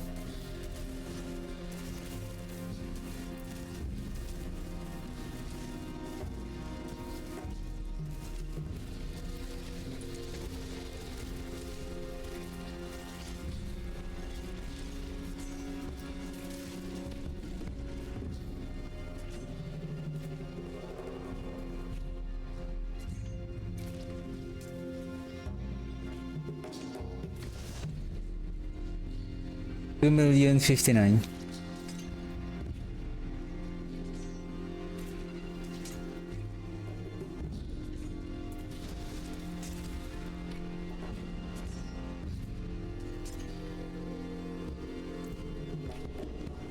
Okay, let's try this.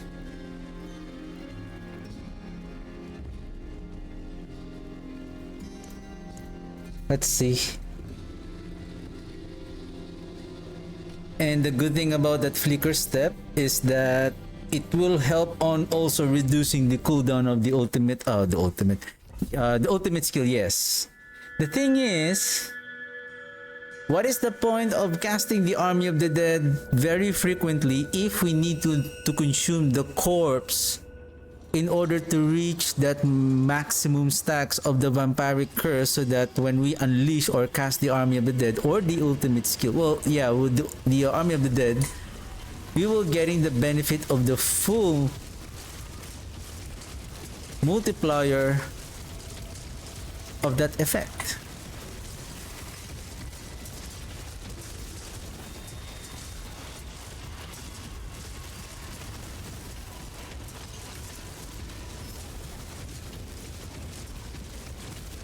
It's what I do.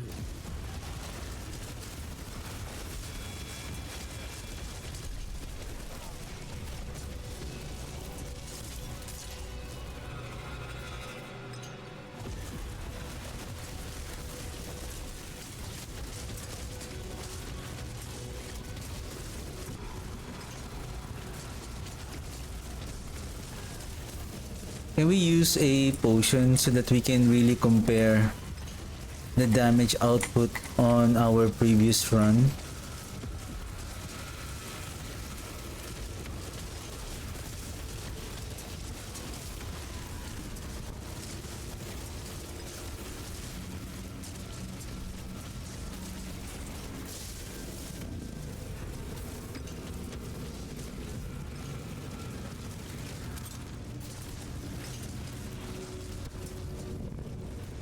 It's weaker.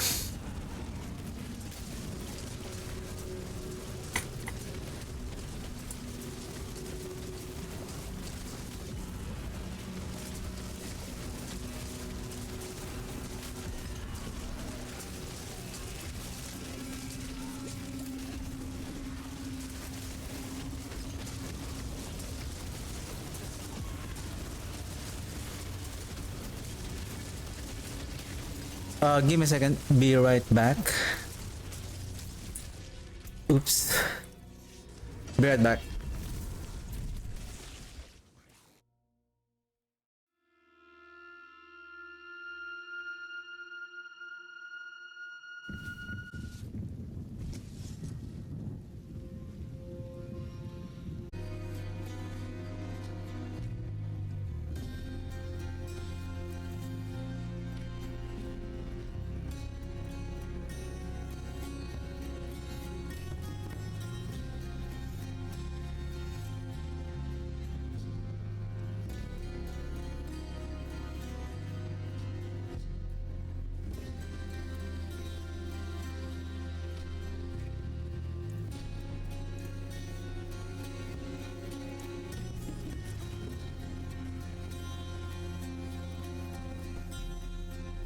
Sorry, I thought I was talking. I didn't realize that my mic is turned off. So sorry, I just have an emergency.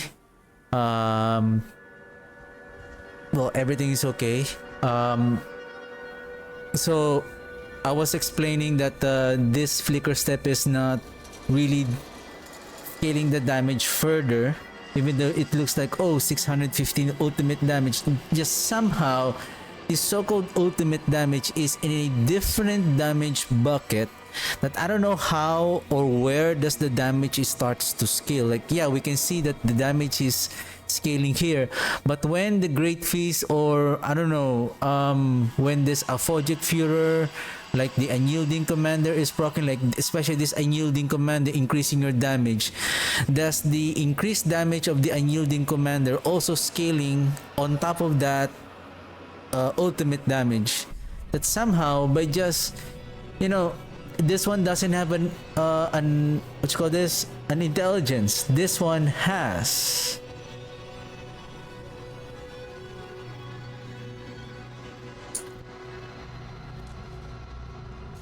And that is a multiplier on our skill damage that somehow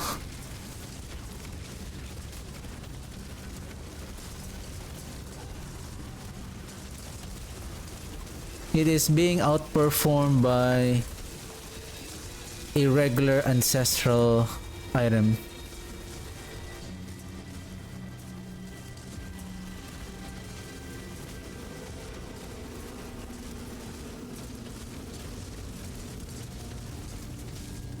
You know what will be better for this army of the dead also, besides on improving its AI? Maybe for every volatile skeleton, maybe let's just say for every third or fourth or fifth, maybe it's better to be the fourth one or third, that the volatile skeleton turns into like some kind of maybe blue. That blue volatile skeleton is an AoE volatile skeleton. That would have been nice.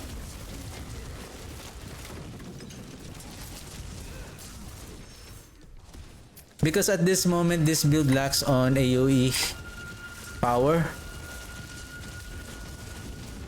Again, the fact that it has a very bad AI on its volatile skeletons.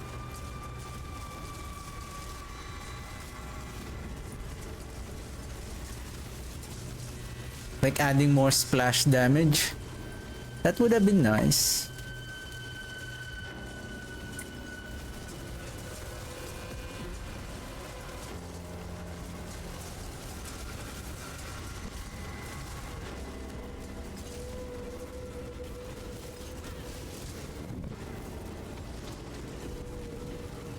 Hey, what's going on?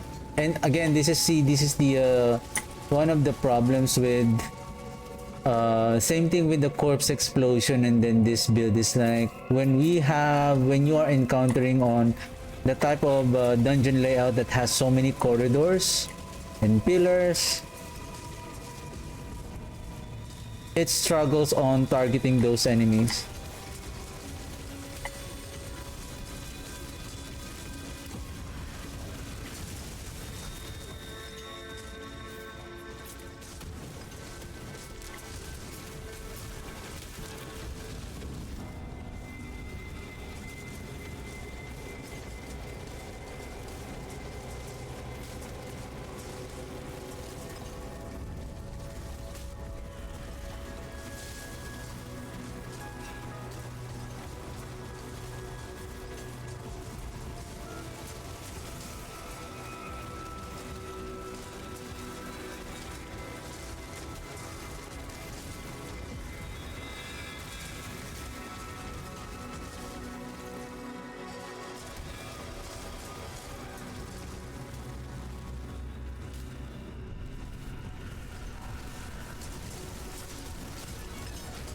And sometimes I have to watch out the counter of this one.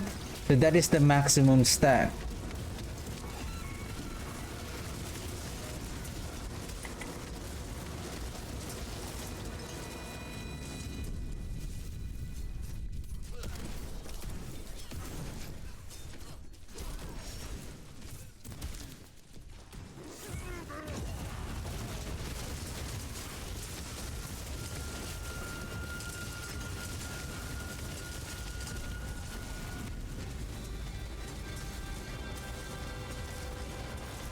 See, now we're doing like up to 12 billion damage now, which is better than before.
Let's go. Let's leave the other elite alone. Like he wants to keep on teleporting. That's his thing. I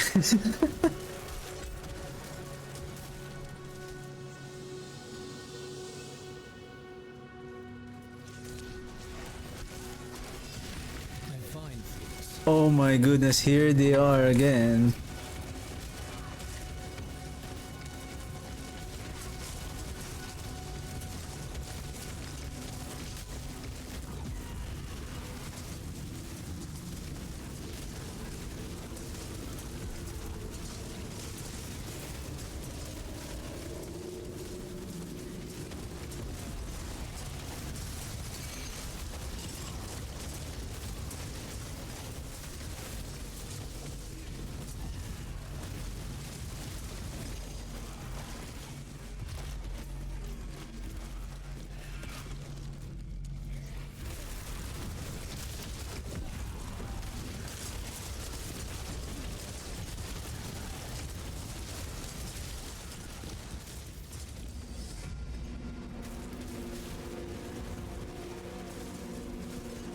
No, no.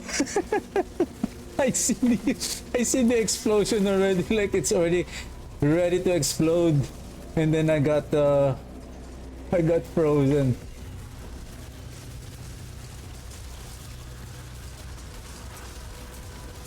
Oh, I think I can survive the attack, but it's better be safe. It's better to be safe.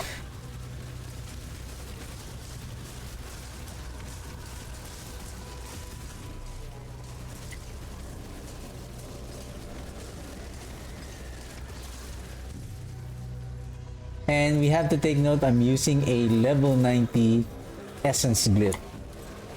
So I think there might be a bit of loss on damage if we are only clearing pit 80. So the maximum that we can level up on that glyph, maybe pit 85. We can push it to level 90, but you need to keep on running pit, keep running the pit, and then hoping your luck on the chance to upgrade the glyph to pit 90, because the more further the level between the glyph and the pit level, especially if the level of the pit is higher than your glyph, then the chance for the upgrade will become will become lesser and lesser. Okay, boss fight.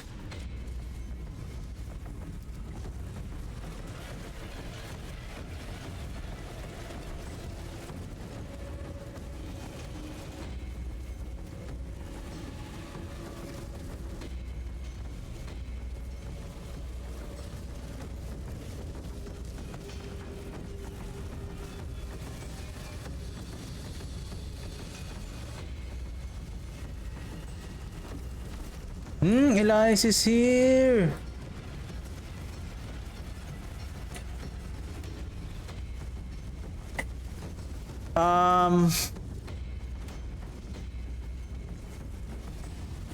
What's going on?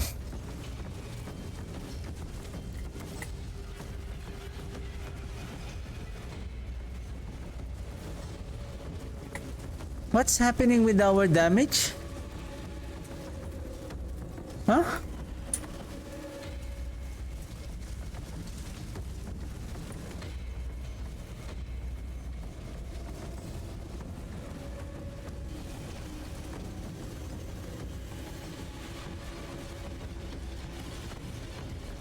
Does the Scourge of the Land have some kind of a bug again?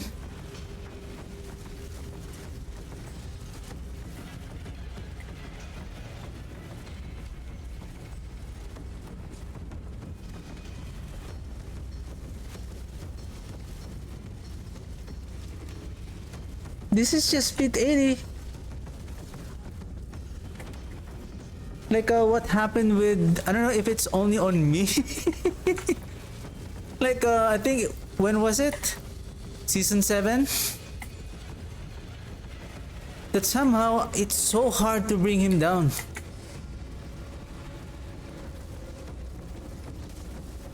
This is intriguing.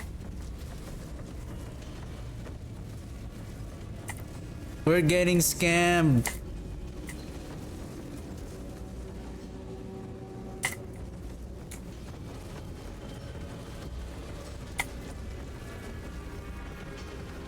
No way.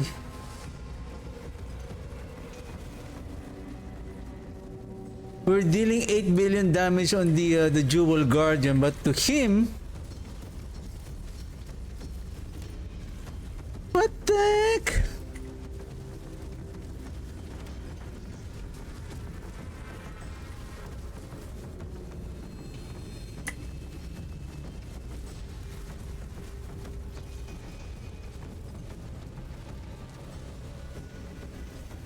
Oh man.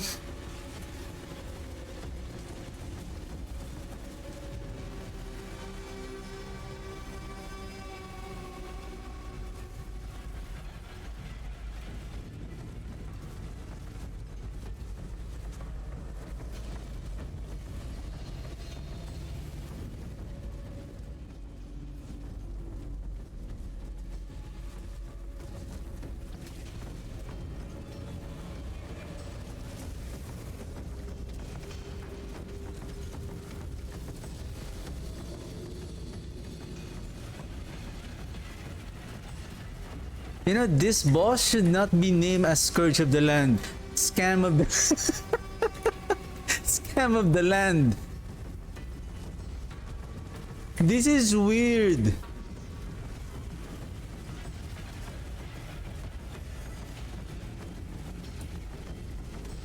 No, something is wrong with this boss.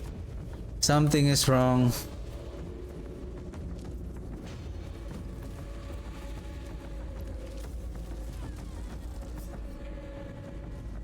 We cannot leave the game. We cannot leave that dungeon until...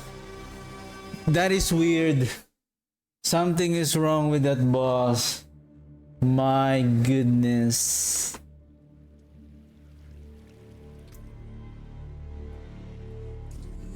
We got scammed.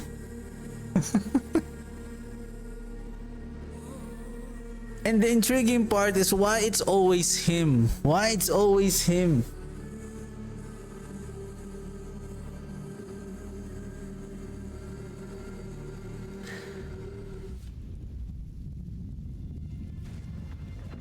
I don't believe that our DPS is bad. Okay, let me do one more.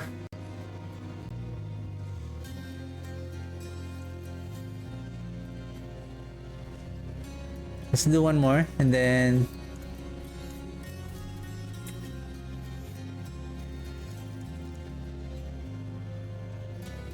where's the portal? Then I'm gonna take my dinner. Then I'll be right back. Oh, that's nice. Good map. Good map.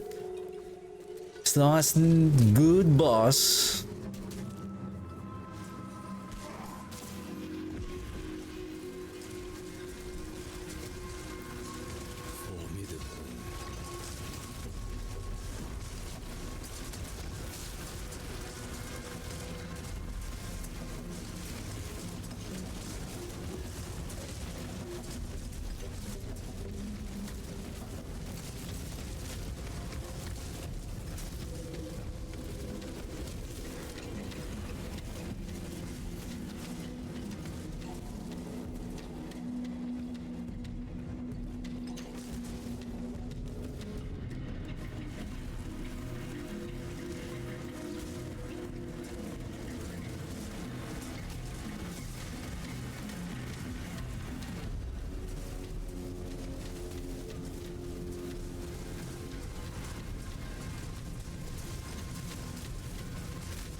I'm still intrigued of my damage output. It's like when equipping with that 5 ranks of Hellbent Commander with additional summoning damage, somehow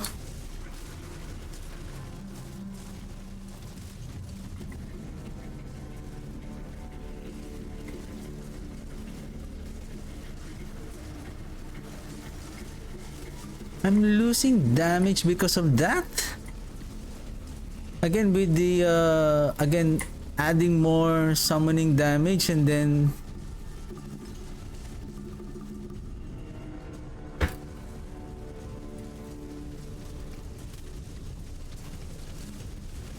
in exchange for crit damage and then the summoning damage only on the amulet.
When I get back, what I want to try if with this current setup,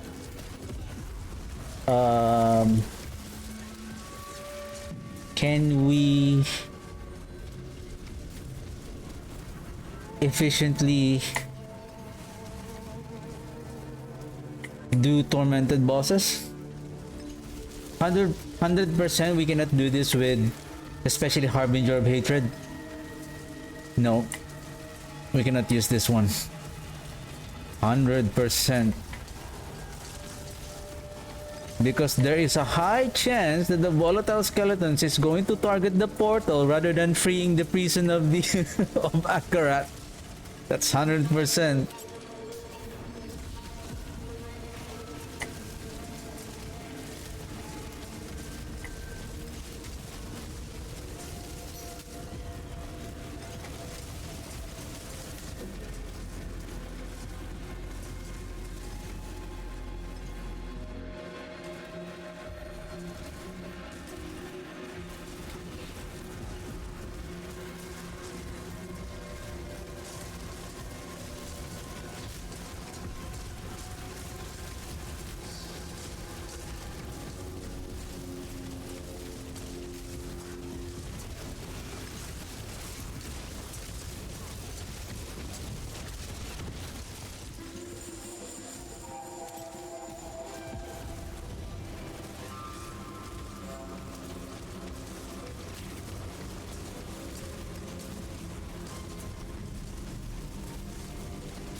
I think I'm done pushing this build to the pit. What I'm going to try is for the tormented bosses and then dungeon runs, and let's see the efficiency of the build at Torment 4.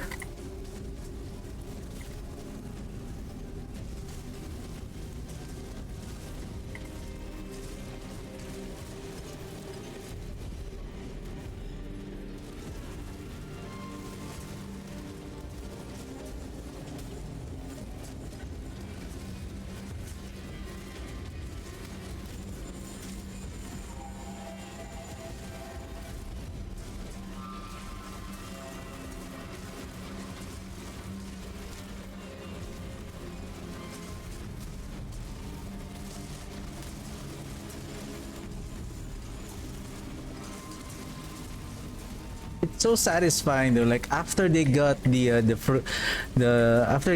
after they get frozen by the Tal rune, and then you manage to kill them while they're still frozen. Like you can really see them, like their carcasses are flying away, flying away in the air. Like the bits of pieces of their limbs that were shattered as they get killed while they're being frozen.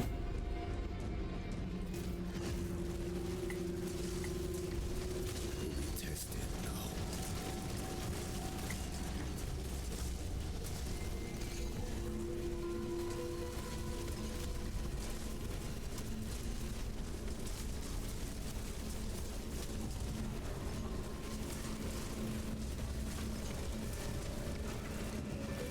7 minutes.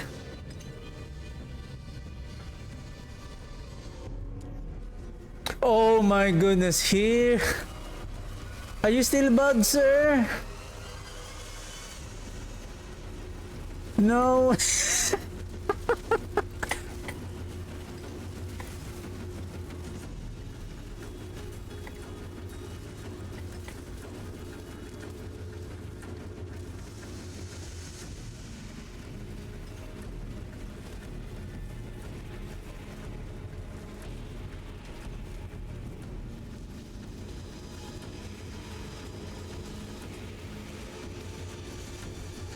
Something is wrong with this boss. My goodness.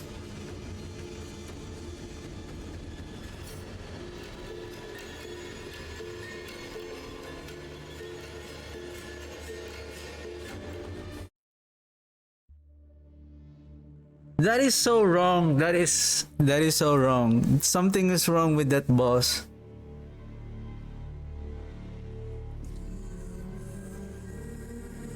I'm getting scammed.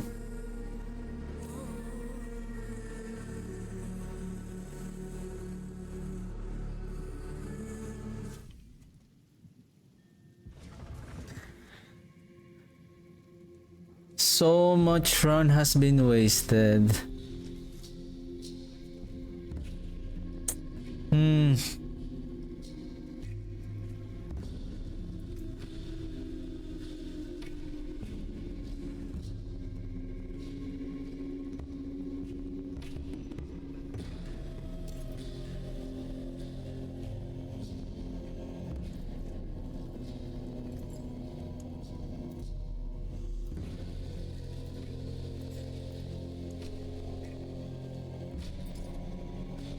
Does this amulet has a curse? Like, if I wear that, the Scourge of the Land, some kind of is getting freaked out?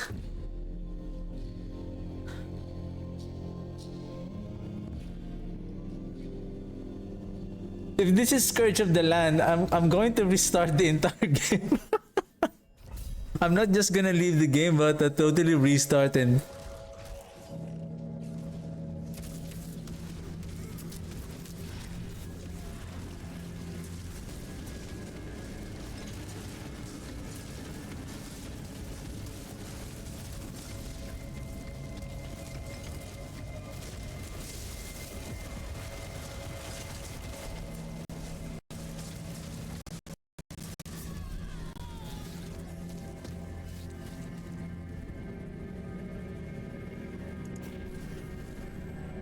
that is so weird. Something is...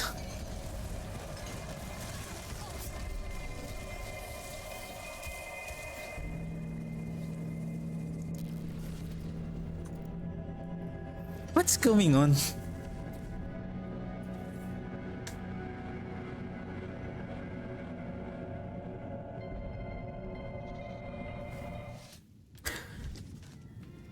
Little William! What's going on, Little William?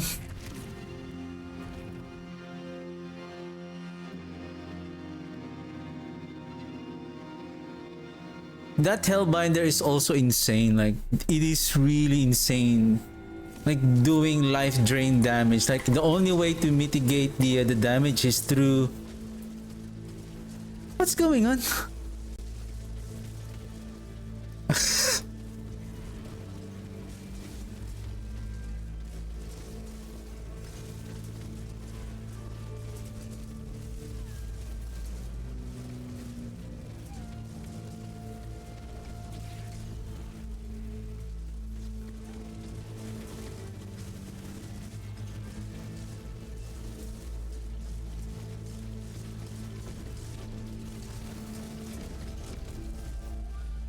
I feel like the game is telling me like, take your dinner. It's getting weirder and weirder. The longer you don't take your dinner, the game is going to get weirder and weirder.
If this is against Scourge of the Land, I'm really going to take my dinner. I mean, anyway, I'm gonna take my dinner anyway. But I'm going to relog the game, relaunch the game.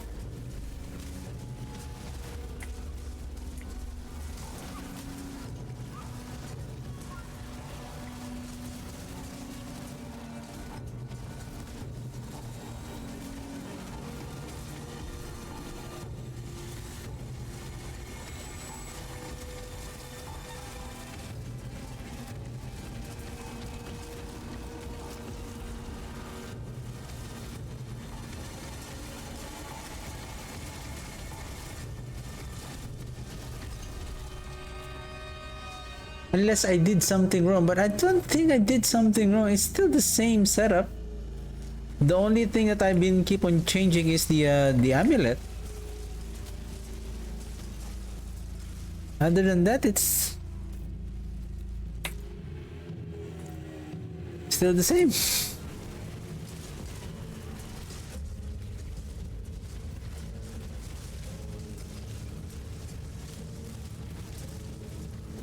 The only thing that I did was equipping the flicker step. Then after that, weird things are happening.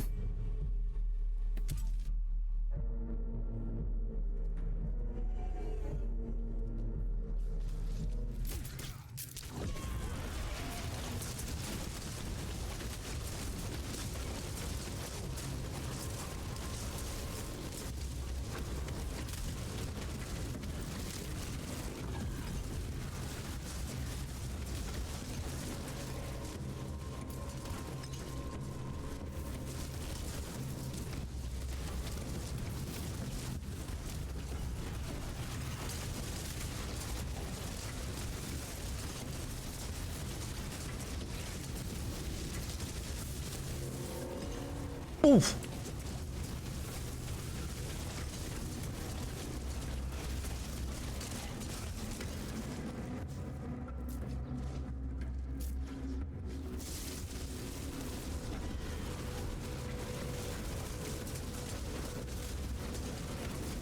Let's get the blast wave so that we can finish it right away. Oh, yeah, anyway, yeah, we will not be able to bring the blast wave on the boss fight, so it should be fine. Oh my, can you destroy? Who carries that? Who's that? Where's the Hellbinder? Where's that Hellbound?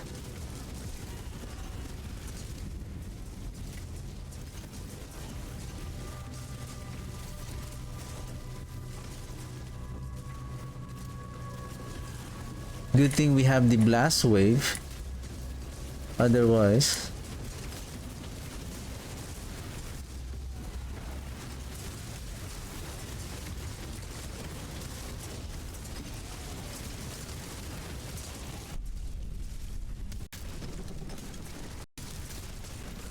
I don't know. I feel like with those lags, those mini lags, like I feel like something is wrong with the game.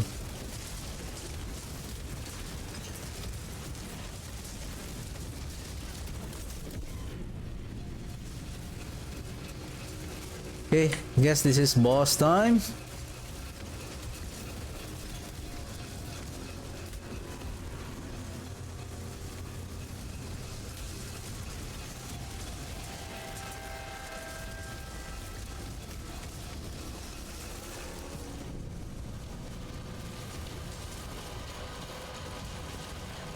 Uh-oh. Steam.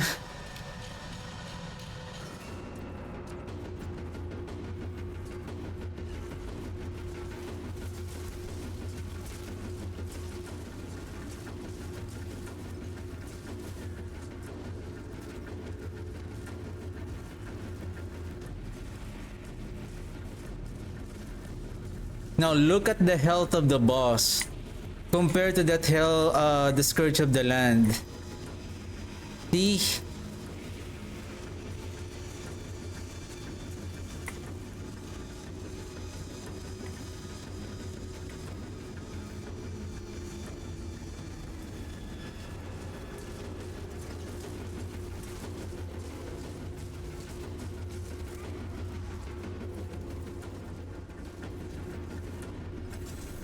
I told you. Ooh, 2 GAM.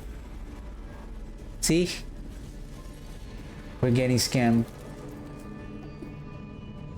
Scam of the land. It should be scam of the land. Scam of the land.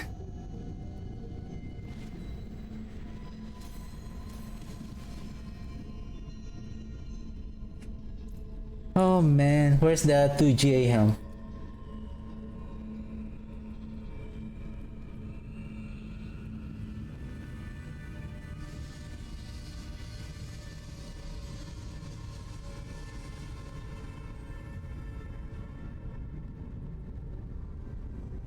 Lucky hit chance. Ew.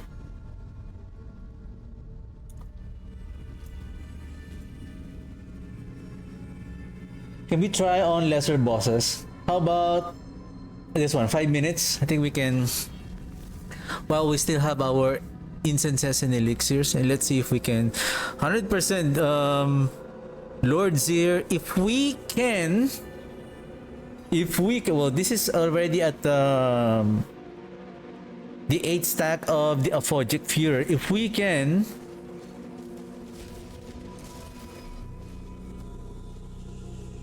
kill a tormented bosses in one single cast of Army of the Dead,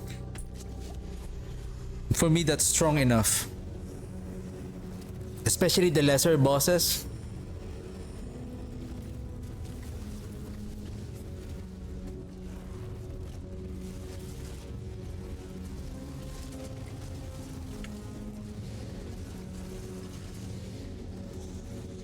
Almost.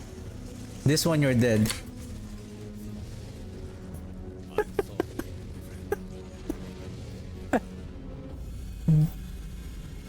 Did I say you're dead? I said,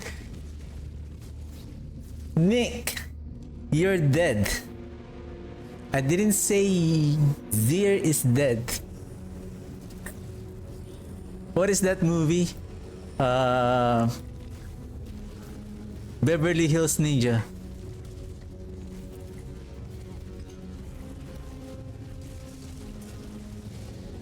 When the actor said that, Haru, you truly is the great white ninja. And then bad guys suddenly appear on his back, and then he said, did I say ninja? I said Haru. You're such a nini.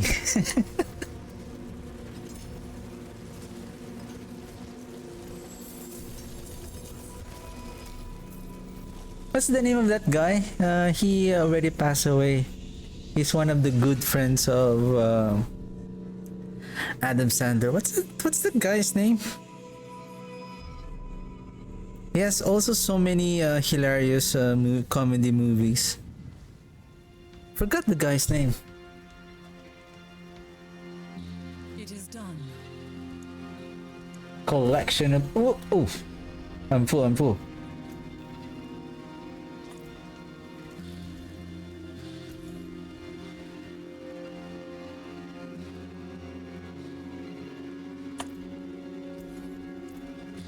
Wear the stars around your neck. But damn it, that is not the blacksmith. Oh!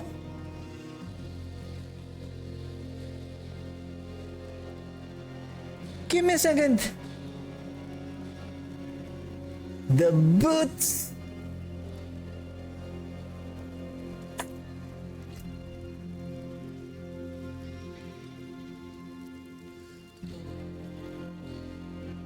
The one I'm using in paired with this one. Is it here? Or is it the one that got salvaged a while ago?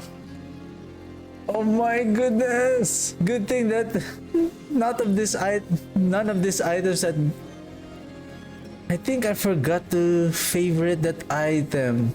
But most of my items here are already favorite, so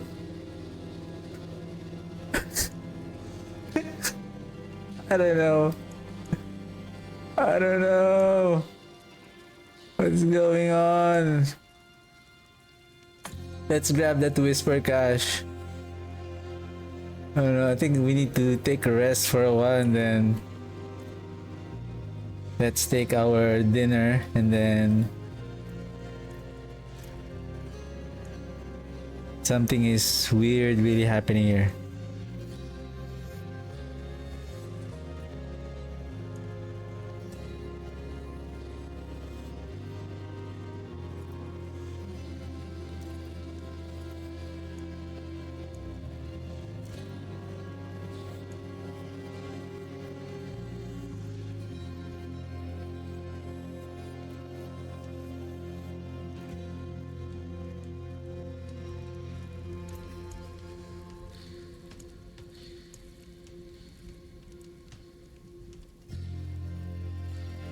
Yeah, when I get back, we're gonna try one Nightmare Dungeon runs, and we'll just see how.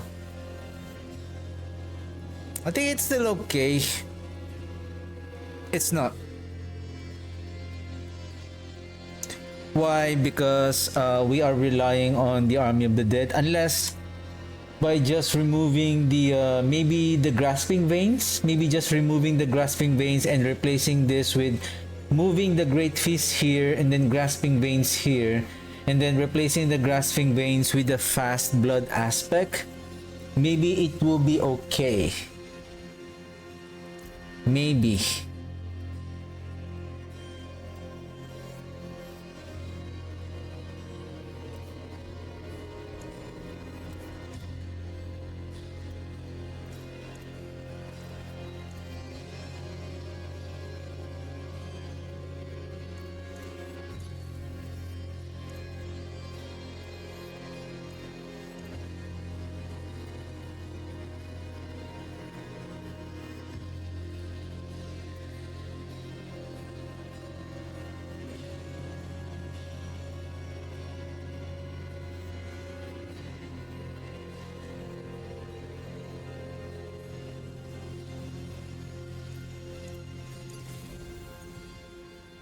Because there's no way that you can play this Army of the Dead without the minions. Before you can, yes, because you can just raise the because there is no cap on the rank 5 multiplier damage of the Army of the Dead, so you can just investing on adding more damage.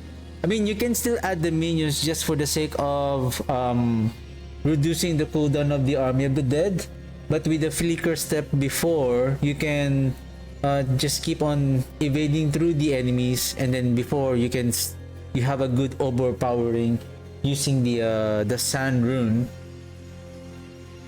But right now we can take advantage of increasing the summoning damage of the Army of the Dead by adding more Hellbent Commander.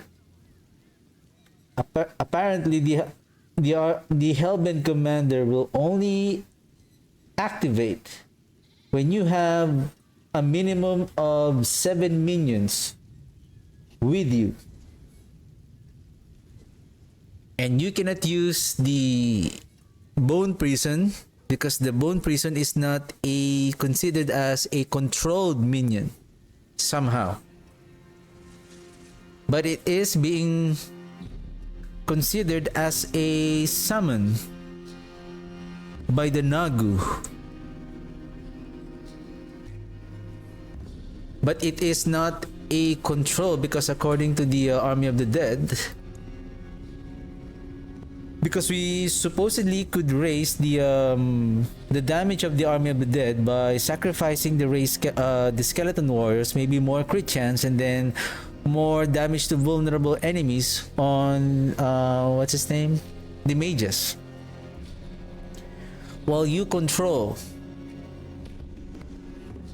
So that the first statement, that first 3 words of while you control, somehow the Bone Prison is not considered as a controlled minion. It's like a stationary object, but it is considered as a summon. But it says here, the Hellbent Commander specifically say when you control at least 7 minions. The Bone Prison is a summon, but not a minion.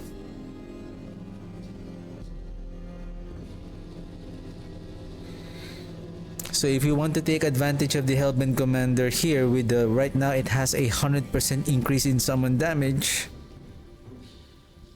we need to have our minions with us. And basically they're quite helpful because the warriors is helping on reducing the Army of the Dead cooldown, and the mages is providing at least when there's 5 of them, each of them is giving 3% multiplier damage for each active and alive mages.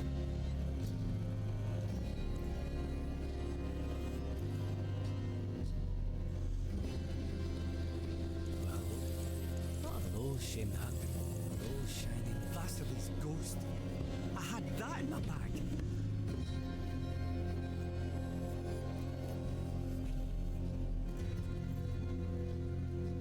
Oh, whoa, hold on a second here, boys.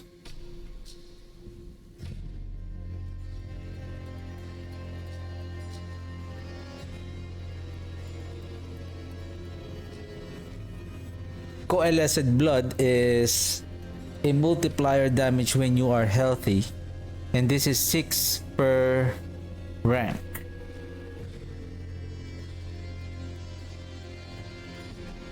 The thing is,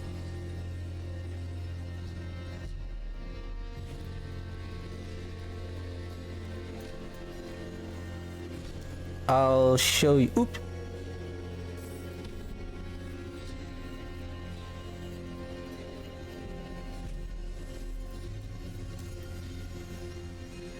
$400 intelligence. That's big. That is a big drop. Even though you have a coalesced blood, with the intelligence, it will outperform the coalesced blood, which only gives 6% increase in damage. Intelligence is this is a percentage increase in intelligence. It's just, imagine this, like for every 100, it increases your skill damage by 12.5. So the loss of 400, that is approximately 48%. So that's huge.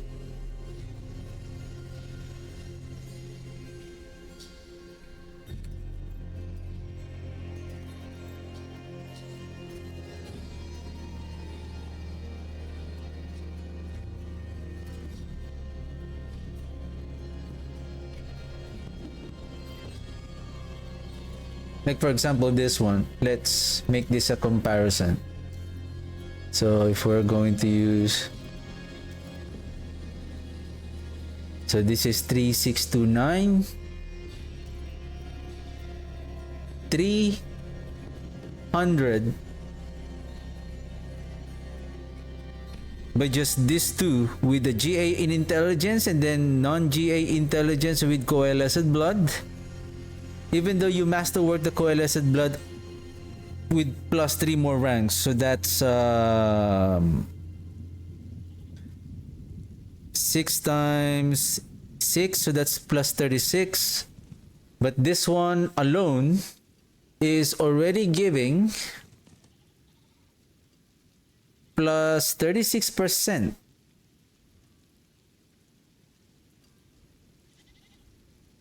And imagine if you keep on masterworking this. So this will outperform the coalesced blood here. So if you have a GA intelligence and then this one, so this will outperform this one.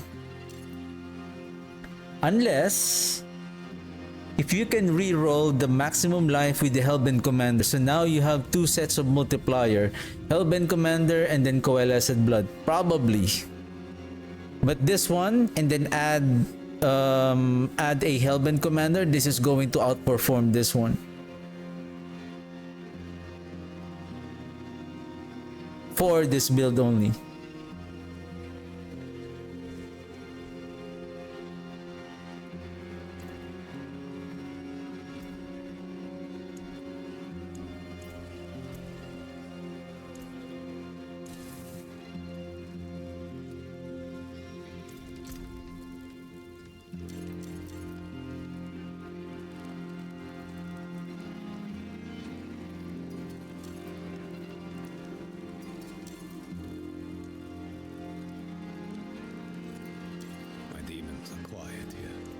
Okay, I'm gonna take my lunch break for a while and then I'll be right back real quick. See you guys later.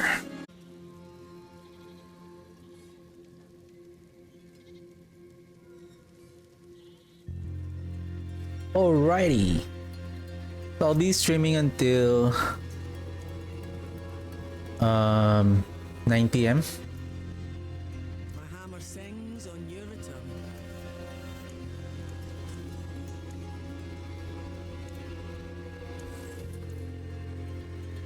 My fingers suddenly become very fatigued.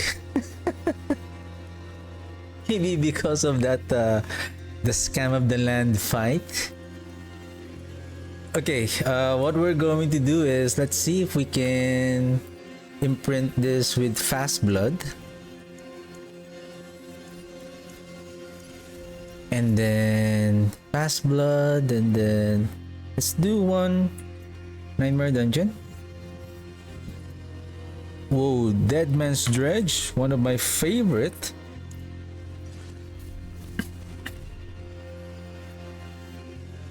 Let's see if we can carry this build on speed farming.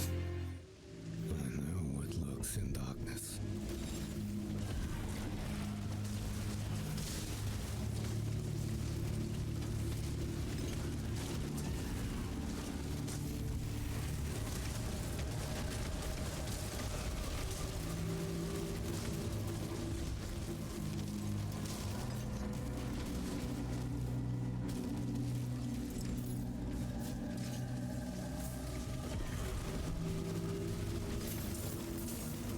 Yeah, unfortunately it's not efficient, even though with the fast blood.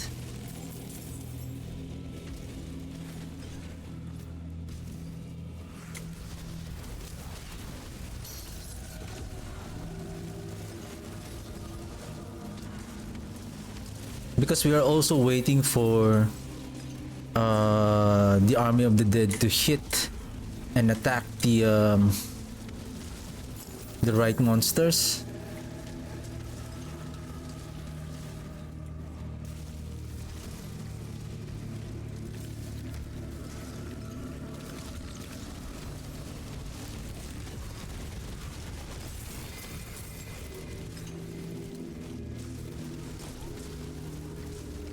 I think we need the this volatile skeletons to do AoE damage.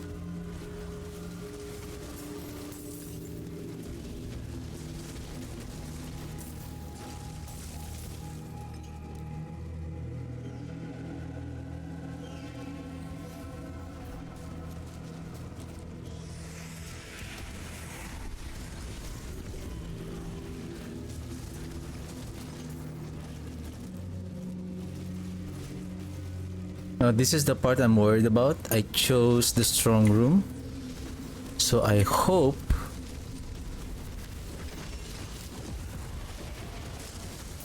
that we are going to do better on this run.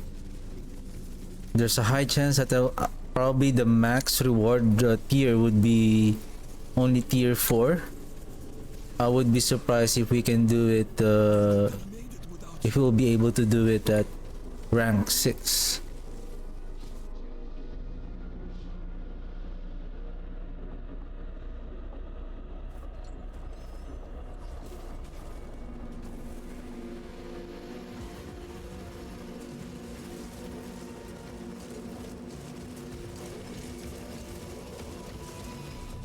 Oh,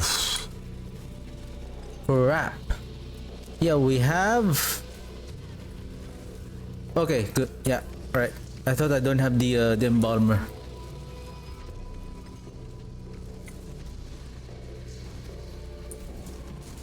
Well, hold on a second here. Right, I'm using the right.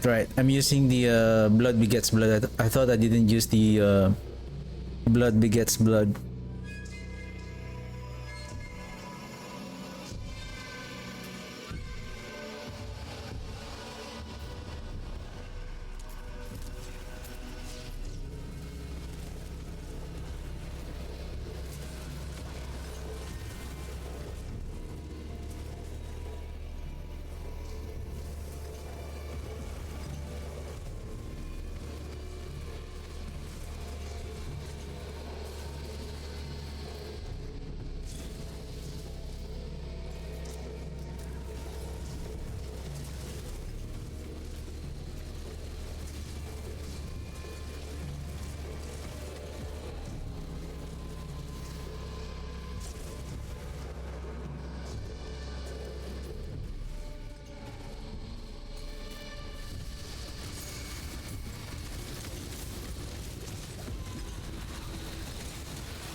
Yeah. Take advantage of my weakness because I don't have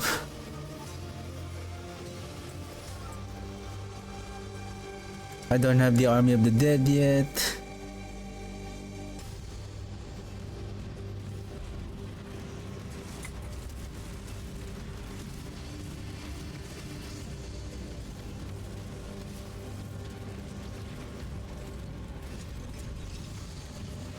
Even with the fast blood, it's not.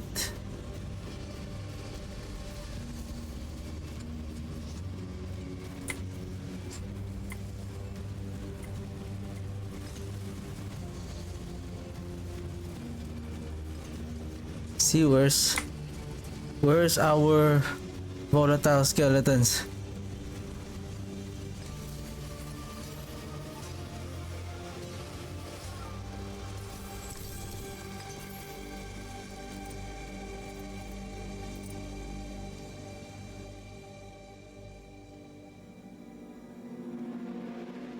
What happened to my helmet?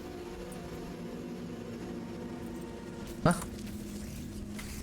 What the heck? Was that the reason of my death? How did I end up unwearing that helmet? Oh my goodness. I'm getting scammed here and there.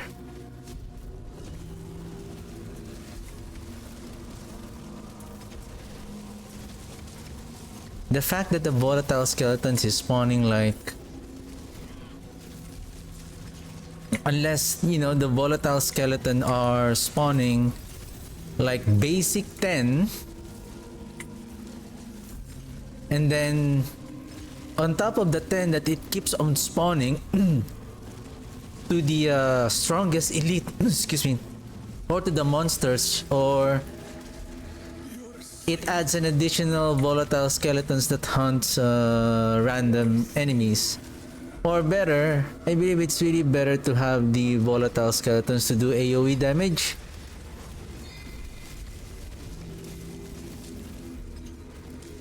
I mean, if the idea of the Army of the Dead to be a single target kind of attack, again, it's fine, but increase the damage. Because right now it's very weak. The fact that it was nerfed on the previous season, because they feel like it's too strong, but technically it's not that strong. It's like it's okay.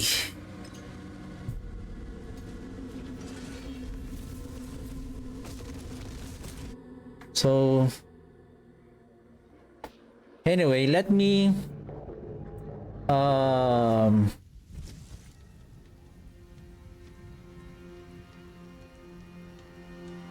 let's finalize this one. And so tomorrow probably I'm just gonna go farming because I'm running out of gold. Just need to keep farming whisper caches.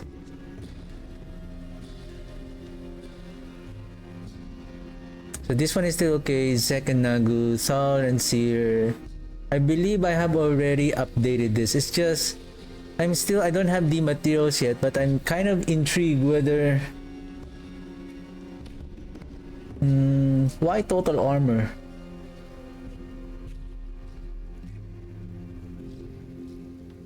I wonder if it's... I'm still really intrigued whether summoning damage or crit damage. I feel like the summoning damage will outperform the critical strike damage. I believe if you have so many multiplier damage on the summoning.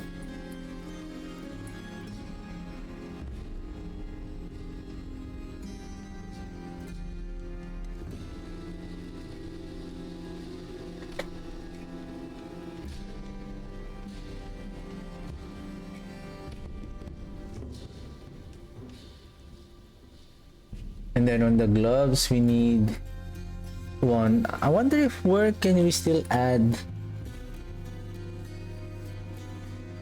damage, bonus damage. I mean, without, there's none. Well, on the cult leaderboard, but we're not using the cult leaderboard.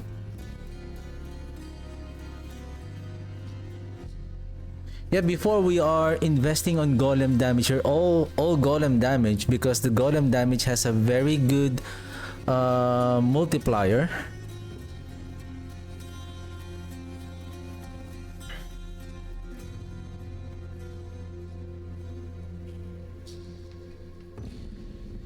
And because of that, with the bonus damage of the golem, we're taking 40% of that, and then 40% of that is on the what's that? It will be transferred on the Army of the Dead. And if I remember it, it was how much it was, the multiplier damage.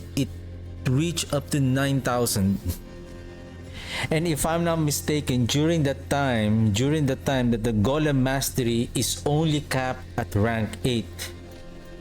It was only capped at rank 8 until I think season 8? Or is it was already, give me a second. No, during that time the rank of the Golem has been increased. It's no longer capped at rank 8 during that time. It was season 7, and that is where the Army of the Dead is now. That's why Army of the Dead is now starts to get, because of the increase in damage from the rank 5 upgrade, including the other ultimates. Until season 8, it starts to get nerfed, all of the ultimates. Why it's ranks to Tides of Blood? Oh, because we're doing overpower, right? I mean, if you get Coalesced Blood here, would be better. That will add an additional damage again. Weapon, I think just focus on intelligence. There's no need for chance for the Army of the Dead, unless again they're planning why they have the ranks. Probably, hopefully next season, maybe they have realized, the developer have realized, okay, I think let's increase the damage cap of maybe say up to 200,000%. From 200, scale it to 10 more. Probably it's going to do okay. But hopefully, in terms of clearing speed, I think for single target it is good, like for pit runs, for boss. But for clear speed, that's where the build is starting to fall behind.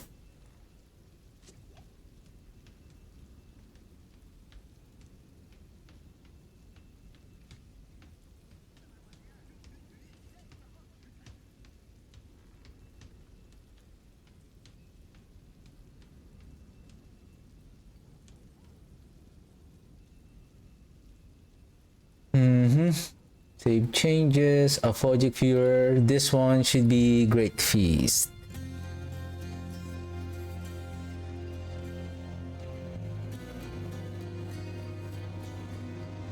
So this one is essence per second, boots essence per second. That's correct. Armor.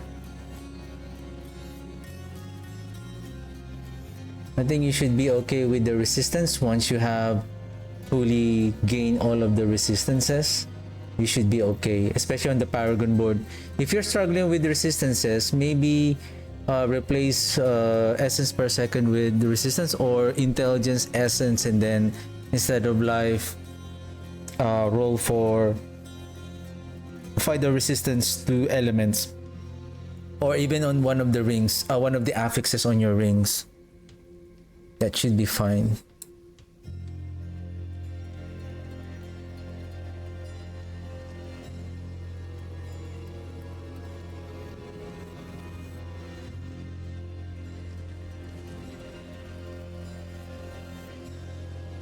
Then Paragon board, blood begets blood. This is where I connected.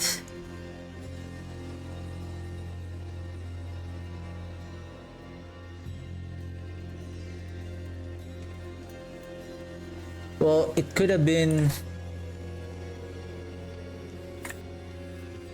Yep. This should have been the perfect connection, not the one that I have. Yep. Because I need 1, 2, 3, 4, 5 just to connect to this one. Then at least here it's just this.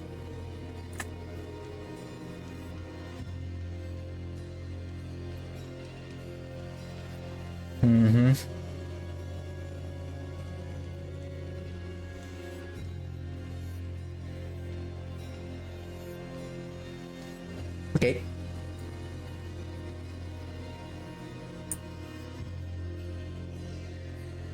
Copy. Mythic. How about skill tree? It's okay. Okay. Okay. I don't know where should I still place. I mean, this one is still important because we are cursing the enemies, even with the vampiric curse. The thing is, we don't really use now the Abhor and the Crepify.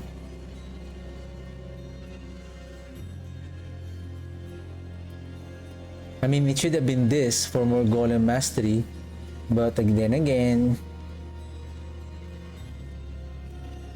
we're not really scaling the Golem. This Kalon's Edict is just for the minions, not for summoning.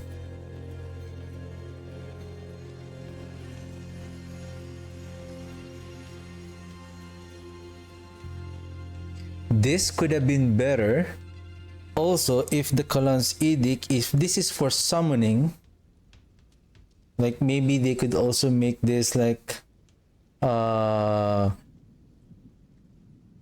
for summoning, not just for minions. That would be nice. I mean, I can use this one.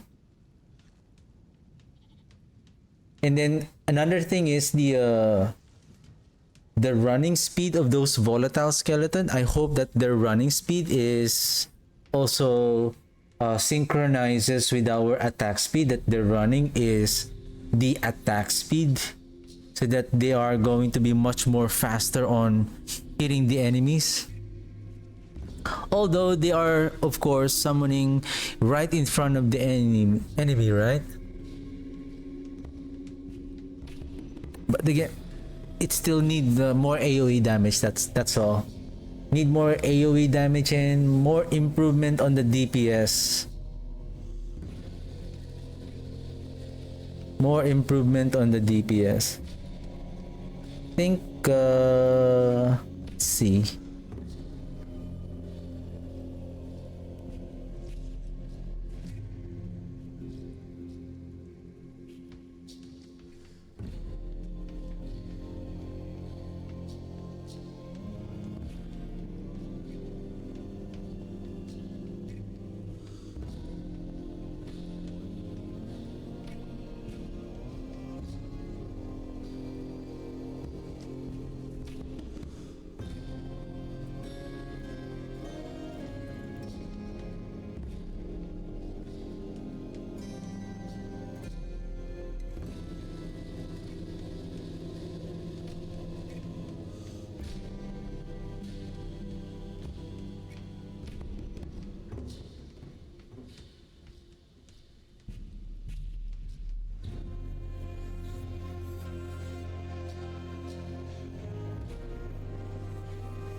All good.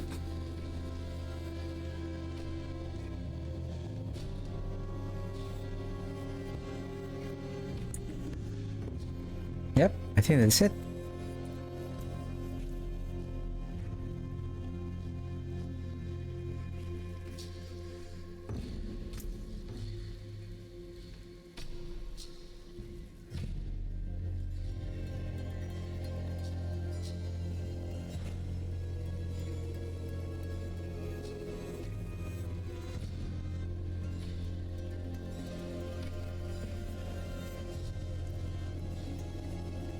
Except Shadowblight and the Archmages, though the rest of our skills, basically they're just, I think, good at Pit 70 only. Pit 70 to 80. Only the Archmages, Golem, including Golem, Shadowblight, those are the only skills that can really push efficiently at Pit 85 and above. The rest is, they're not.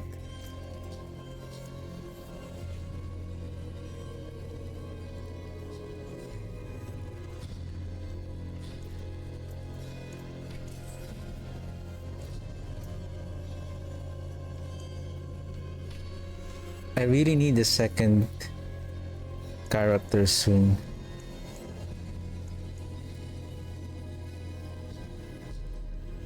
This one doesn't have. Maybe I'll place you here. Need more space.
I'm planning to do a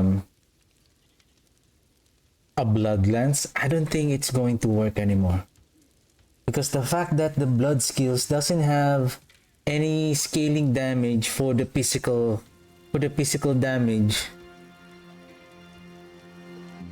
Like if you take a look on our Paragon board, there's nothing about like blood skill, like only blood begets blood. If you take a look also on the bloodbath, it is for overpower. Same thing with the bone skills. The bone skills doesn't have a specific Paragon board. They don't even have a very good glyph that will really scale their damage, only through overpowering or critical strike damage. Unlike the shadow damage, we have the wither, we have the darkness glyph, we have the scourge glyph, we have the abyssal glyph. For physical, we have only one. Basically, we have two. I'm not considering essence, because essence is a very generic that can be applied to any build who can crit. But I'm talking about like really build specific. Again, well, you can say even the corporeal for the physical damage, right? Corporeal is physical. Darkness is shadow. That's why essence is a generic for critical strike damage. So other than that, there's no like increase in physical damage itself. Like we don't have a physical damage increase or bone skill, for example. For example, if the idea of the bone skill is to increase your essence, because that's the idea supposedly of the ossified essence, increasing your essence further. Sometimes, of course, you will think about what's the point of increasing your essence like up to 200, 300, right? Since you can generate essence through soul rift, through essence per second in your gear, it's like the idea is to increase that essence. So that is your mechanic, to increase the essence so that you can increase your critical strike damage, your critical strike chance, something like that. It's the same way, it's the same mechanic as Last Epoch. The warlock, their damage is increasing through further increasing your necrotic damage. So necrotic resistance. The more necrotic resistance, there's a portion that you can increase your the ward, which is the equivalent of the barrier here in Diablo 4, and then you have your own skills and mechanic that deals increasing damage to your necrotic damage by increasing your necrotic resistance. Of course, there's no benefit on increasing your resistance. Like same thing with us, we have shadow resistance, like over, right? Maybe can we have like a shadow build that evolves in increasing your shadow resistance, something like that, right? Or same thing, how about on our ossified essence? Can we bring back that same mechanic as it used to before? Your essence generation is increased by 50% and your bone skill deals 0.7 increased damage for each point of essence you have when cast.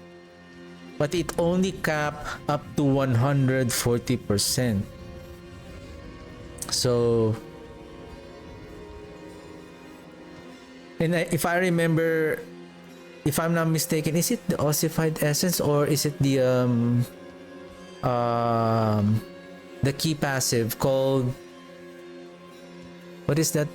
I forgot the name of that, specifically for that ossified essence that increases your critical strike damage to your bone skills when you have your ossified key passive active.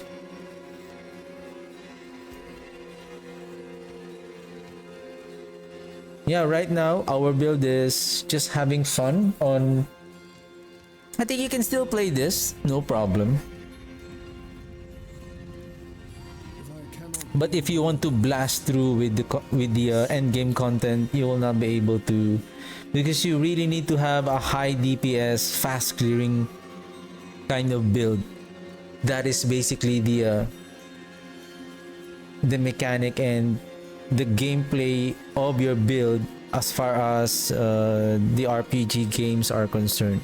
1, 2, 3, 4, 5, 6, 7, 8, 9, 10. 1, 2, 3, 4, 5, 6, 7, 8, 9, 10.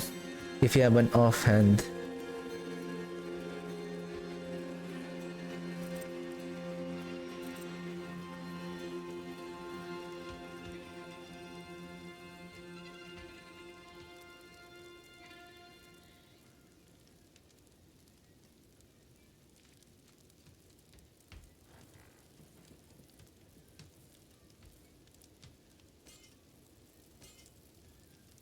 This one doesn't have any.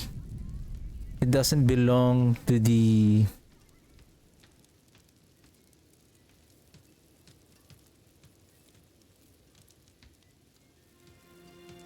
armory. I think Dark Dance. This is the one I'm using for.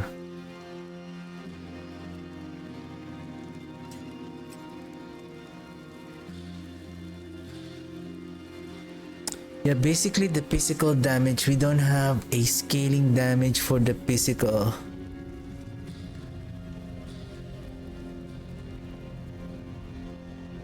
And the overpower damage has been reduced by 80%.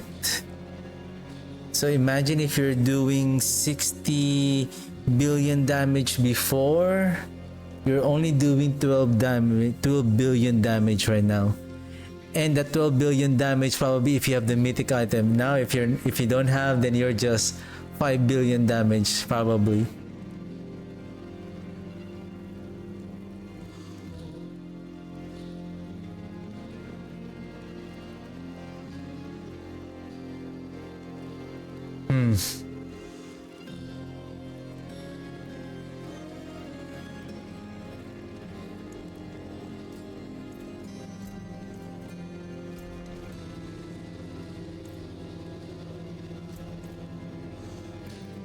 Yeah, for the last time before we set this build aside, let's clear pit 80.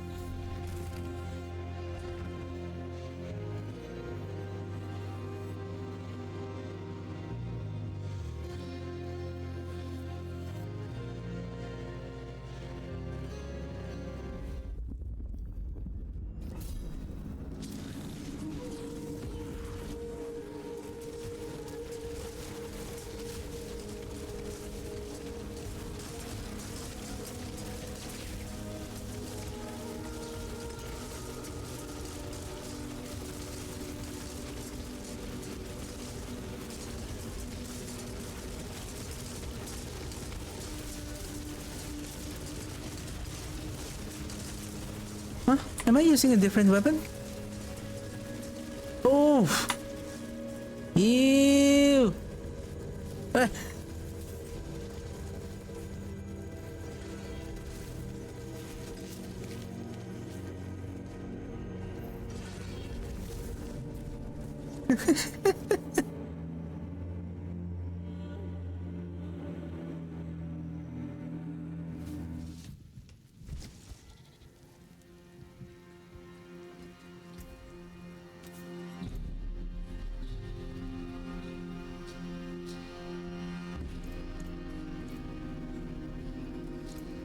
No, it's here.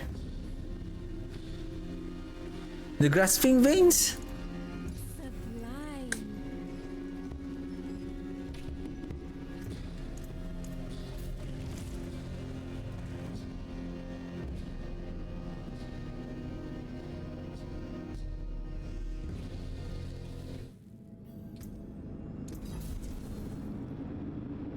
55. Without the grasping veins, we could reach now.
The damage is really intriguing. For some reason, I really don't know what's going on. Like sometimes it's too powerful and then all of a sudden it's like it's not doing damage at all. It's like we don't know whether, like what happened a while ago, the Scourge of the Land is not, it's like it's having a very huge amount of damage reduction.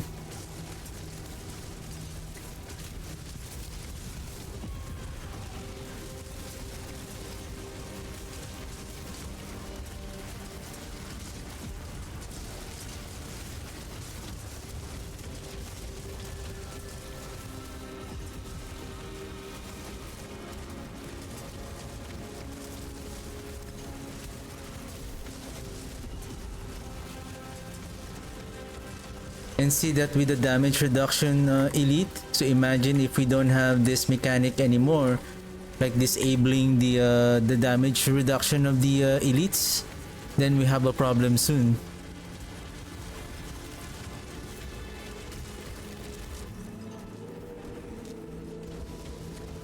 It's what I do.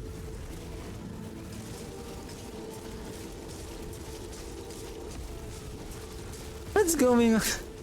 I really don't know what's going on. I just swapped these two. There's nothing different with swapping them on a different item. The value is still the same.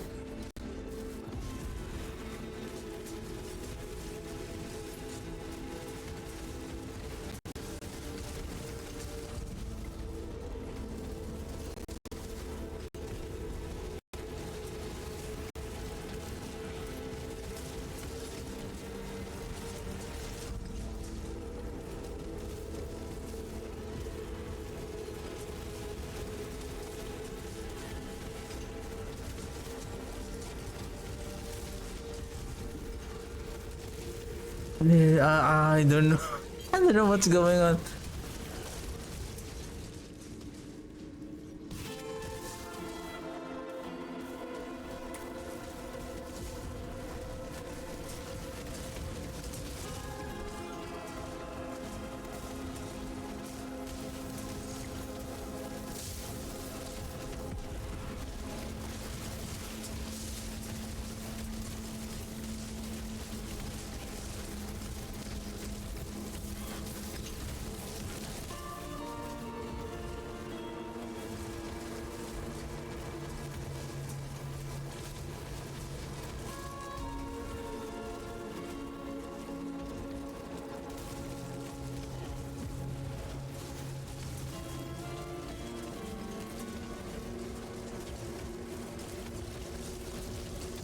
What's going on here?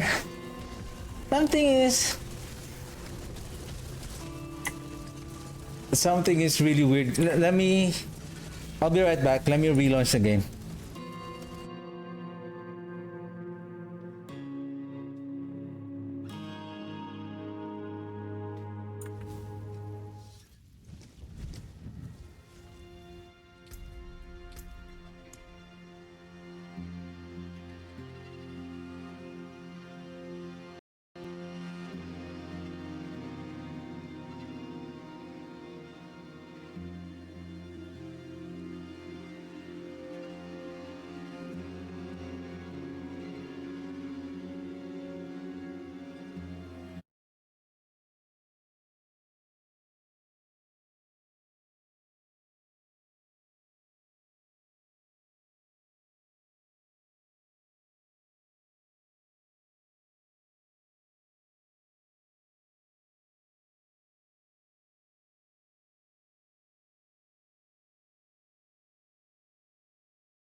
Well, I don't have a be right.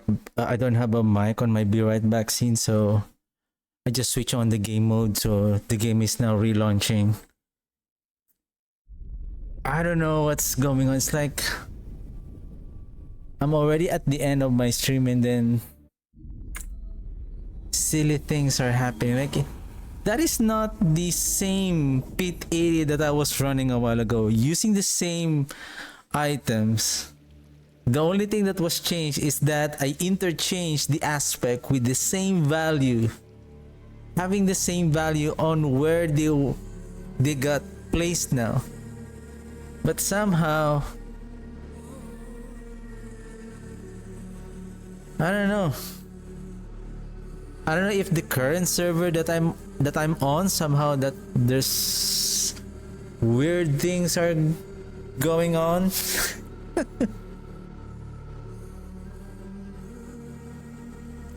I don't know.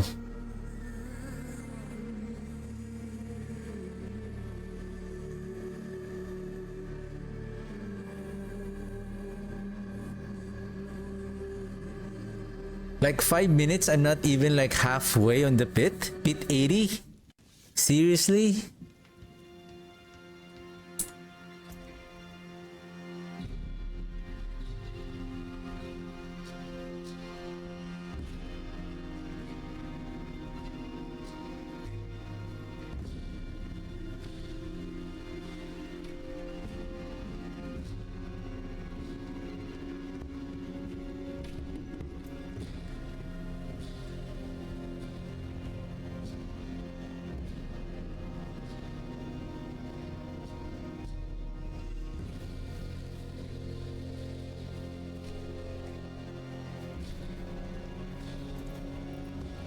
What is this? Dexterity.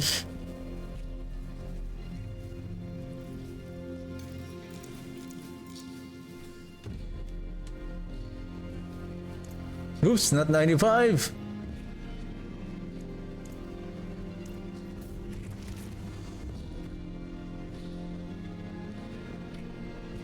Basically, I'm already ending my stream soon, and then you're doing this to me. No, let's see. Let's see on this pit run. Ooh.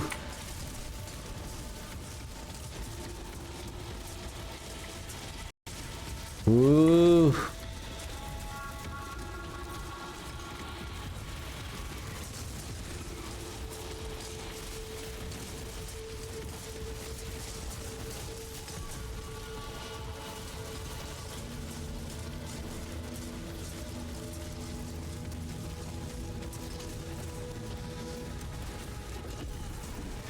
And look how fast and look how frequent the skill of those elites.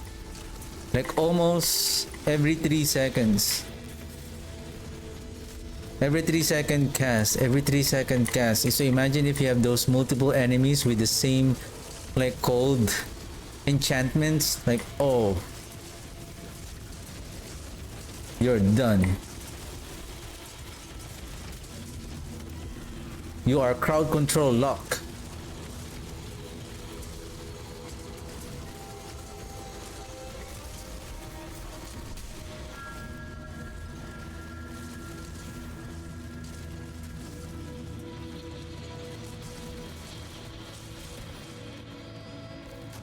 Will be tested now.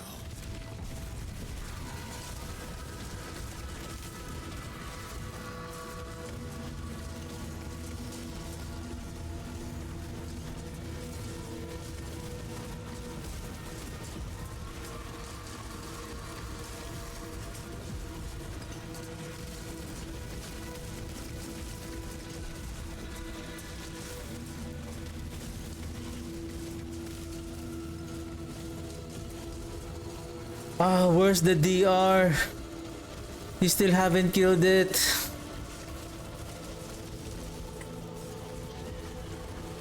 This is one of the elites that I hate. Knockback, running away, knockback, running away, knockback, running away, like...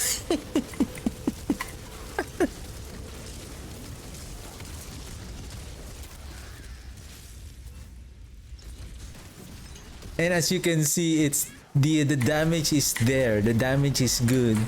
It's just it struggles when there's so many trash mobs around.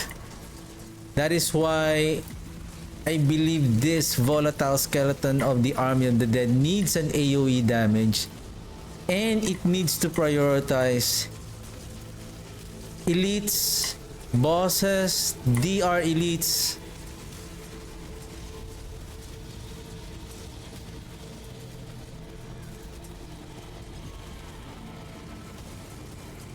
Because no matter how you increase the damage of this build, it's still not efficient because of the AI.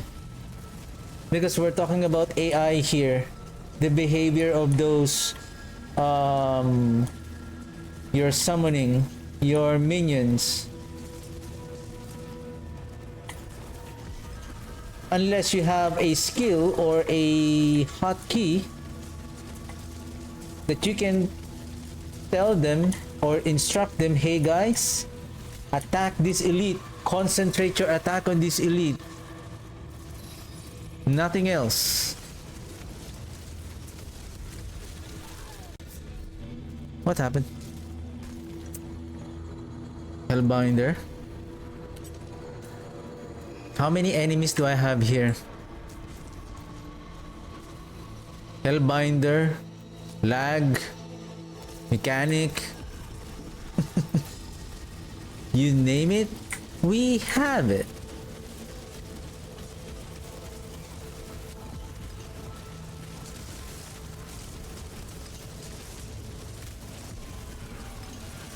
And most of the time, the trash monsters are, when you pull them, they are in front of the elites. Therefore, your minions, your volatile skeletons are hitting the trash mobs first before the elite.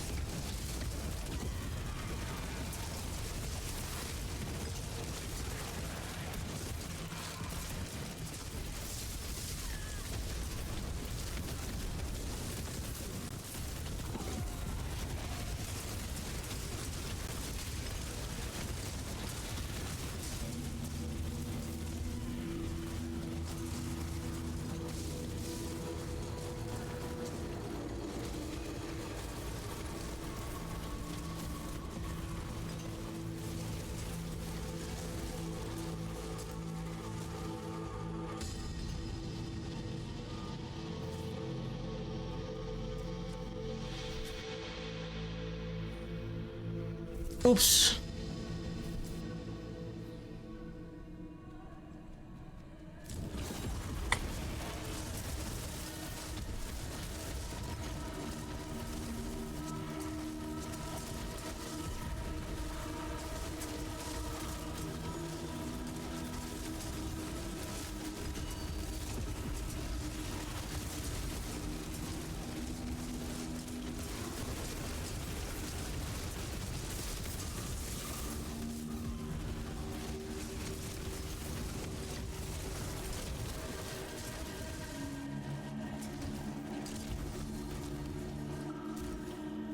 And because there are so many buffs happening on our thing here, I don't know also if during the time that I'm casting the Army of the Dead is it does the vampiric curse stack is already at maximum before I cast them again? And based on our attack speed, if you take a look closer, before the Army of the Dead, within 7 seconds, how many stacks of curse are we collecting? And that will be depending on your attack speed.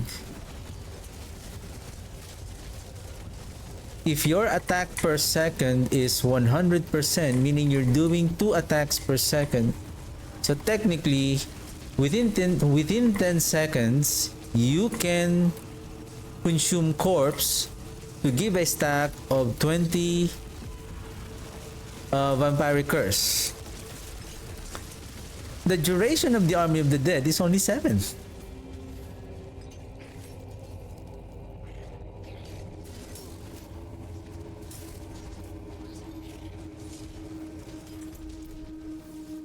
Before you can even reach the 20th stack, you need to cast your... Thank you. For elites, or is that the Jewel Guardian? Where is that? I want to avenge myself.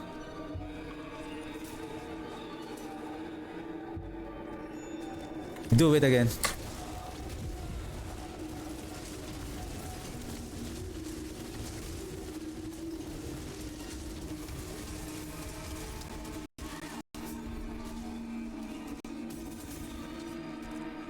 Thank you. For a super duper far away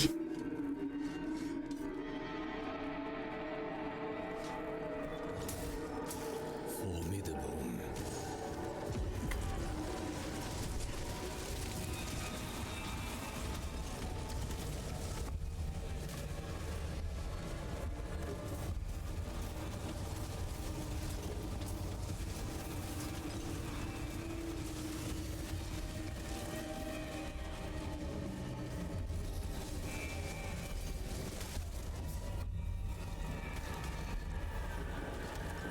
Sorry for this one. I don't know what happened, but I'm being annihilated by the there's so many DRs that I put. If you see, there's DR above and then there's DR below, and I cannot pull them, and they keep on moving away.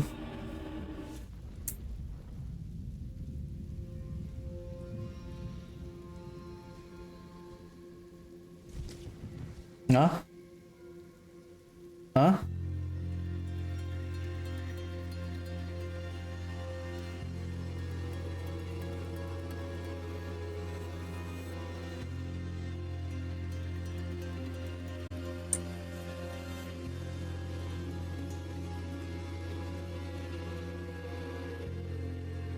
It's that Scourge of the Land. Let's do one more run. I just want to, to end the stream with a very good... Everything was doing well. Almost done.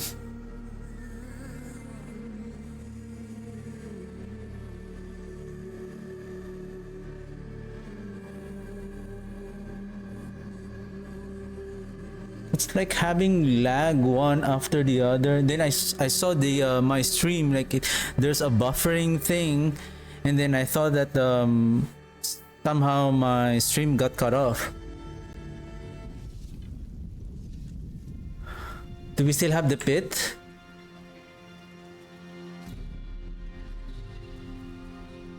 "15 minutes, I think I can still do it. I have consumed and wasted so many elixirs and incense.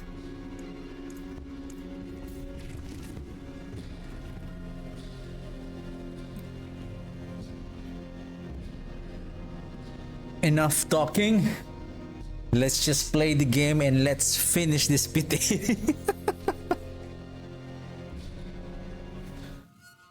Nice, thank you. Good map, good map. Good map.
Actually, if you have the error prediction instead of well, we have the critical strike chance. It's ideal to put critical strike, sorry, attack speed on the amulet.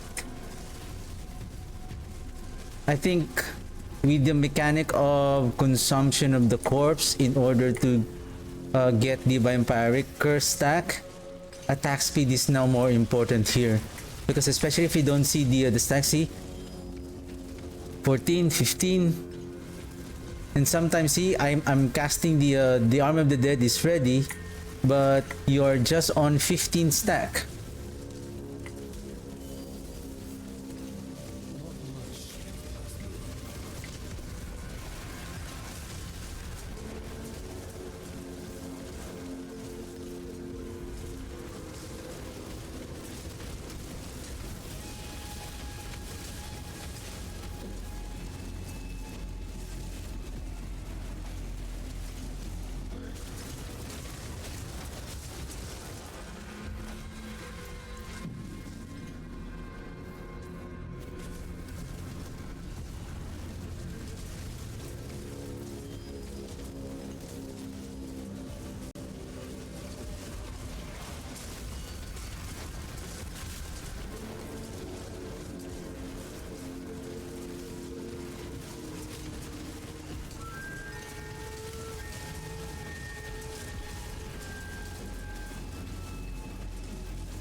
Come on. Don't do that.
I guess should we go to the next floor?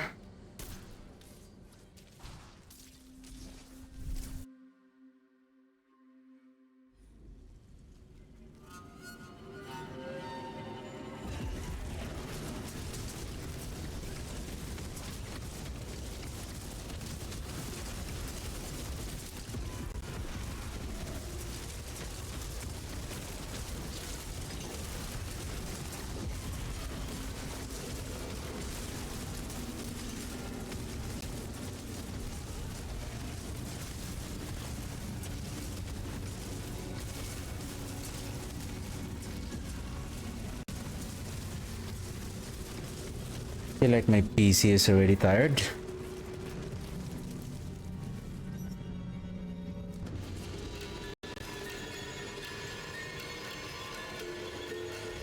I have to bring the minions above because this boss is going to spawn those ads at the bottom. See, the minions are now occupied. Now it's lag. Go.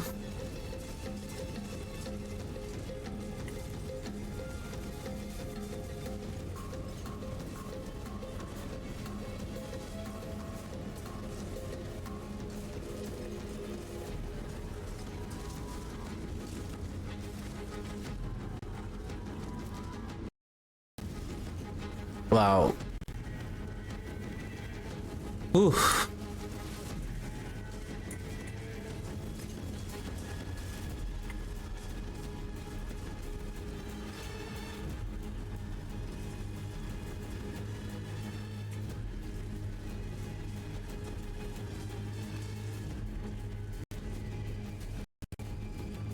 Wow.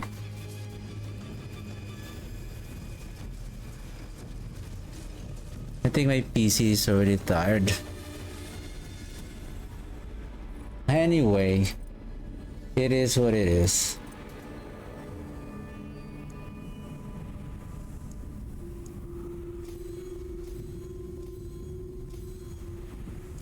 Anyway, so tomorrow I'm just gonna farm some mats, and well, it's a pretty interesting to see the mechanic of the Army of the Dead. And basically, again, based on my observation, Shadow Wave, Shadowblight, and Archmages, and a bit of Golem is the only skill of the Necromancer at this moment that are really strong enough to really push on the end games. Most of the skills, especially the physical damage skills, they are, for me, it's like everything is trash, especially because of the overpower.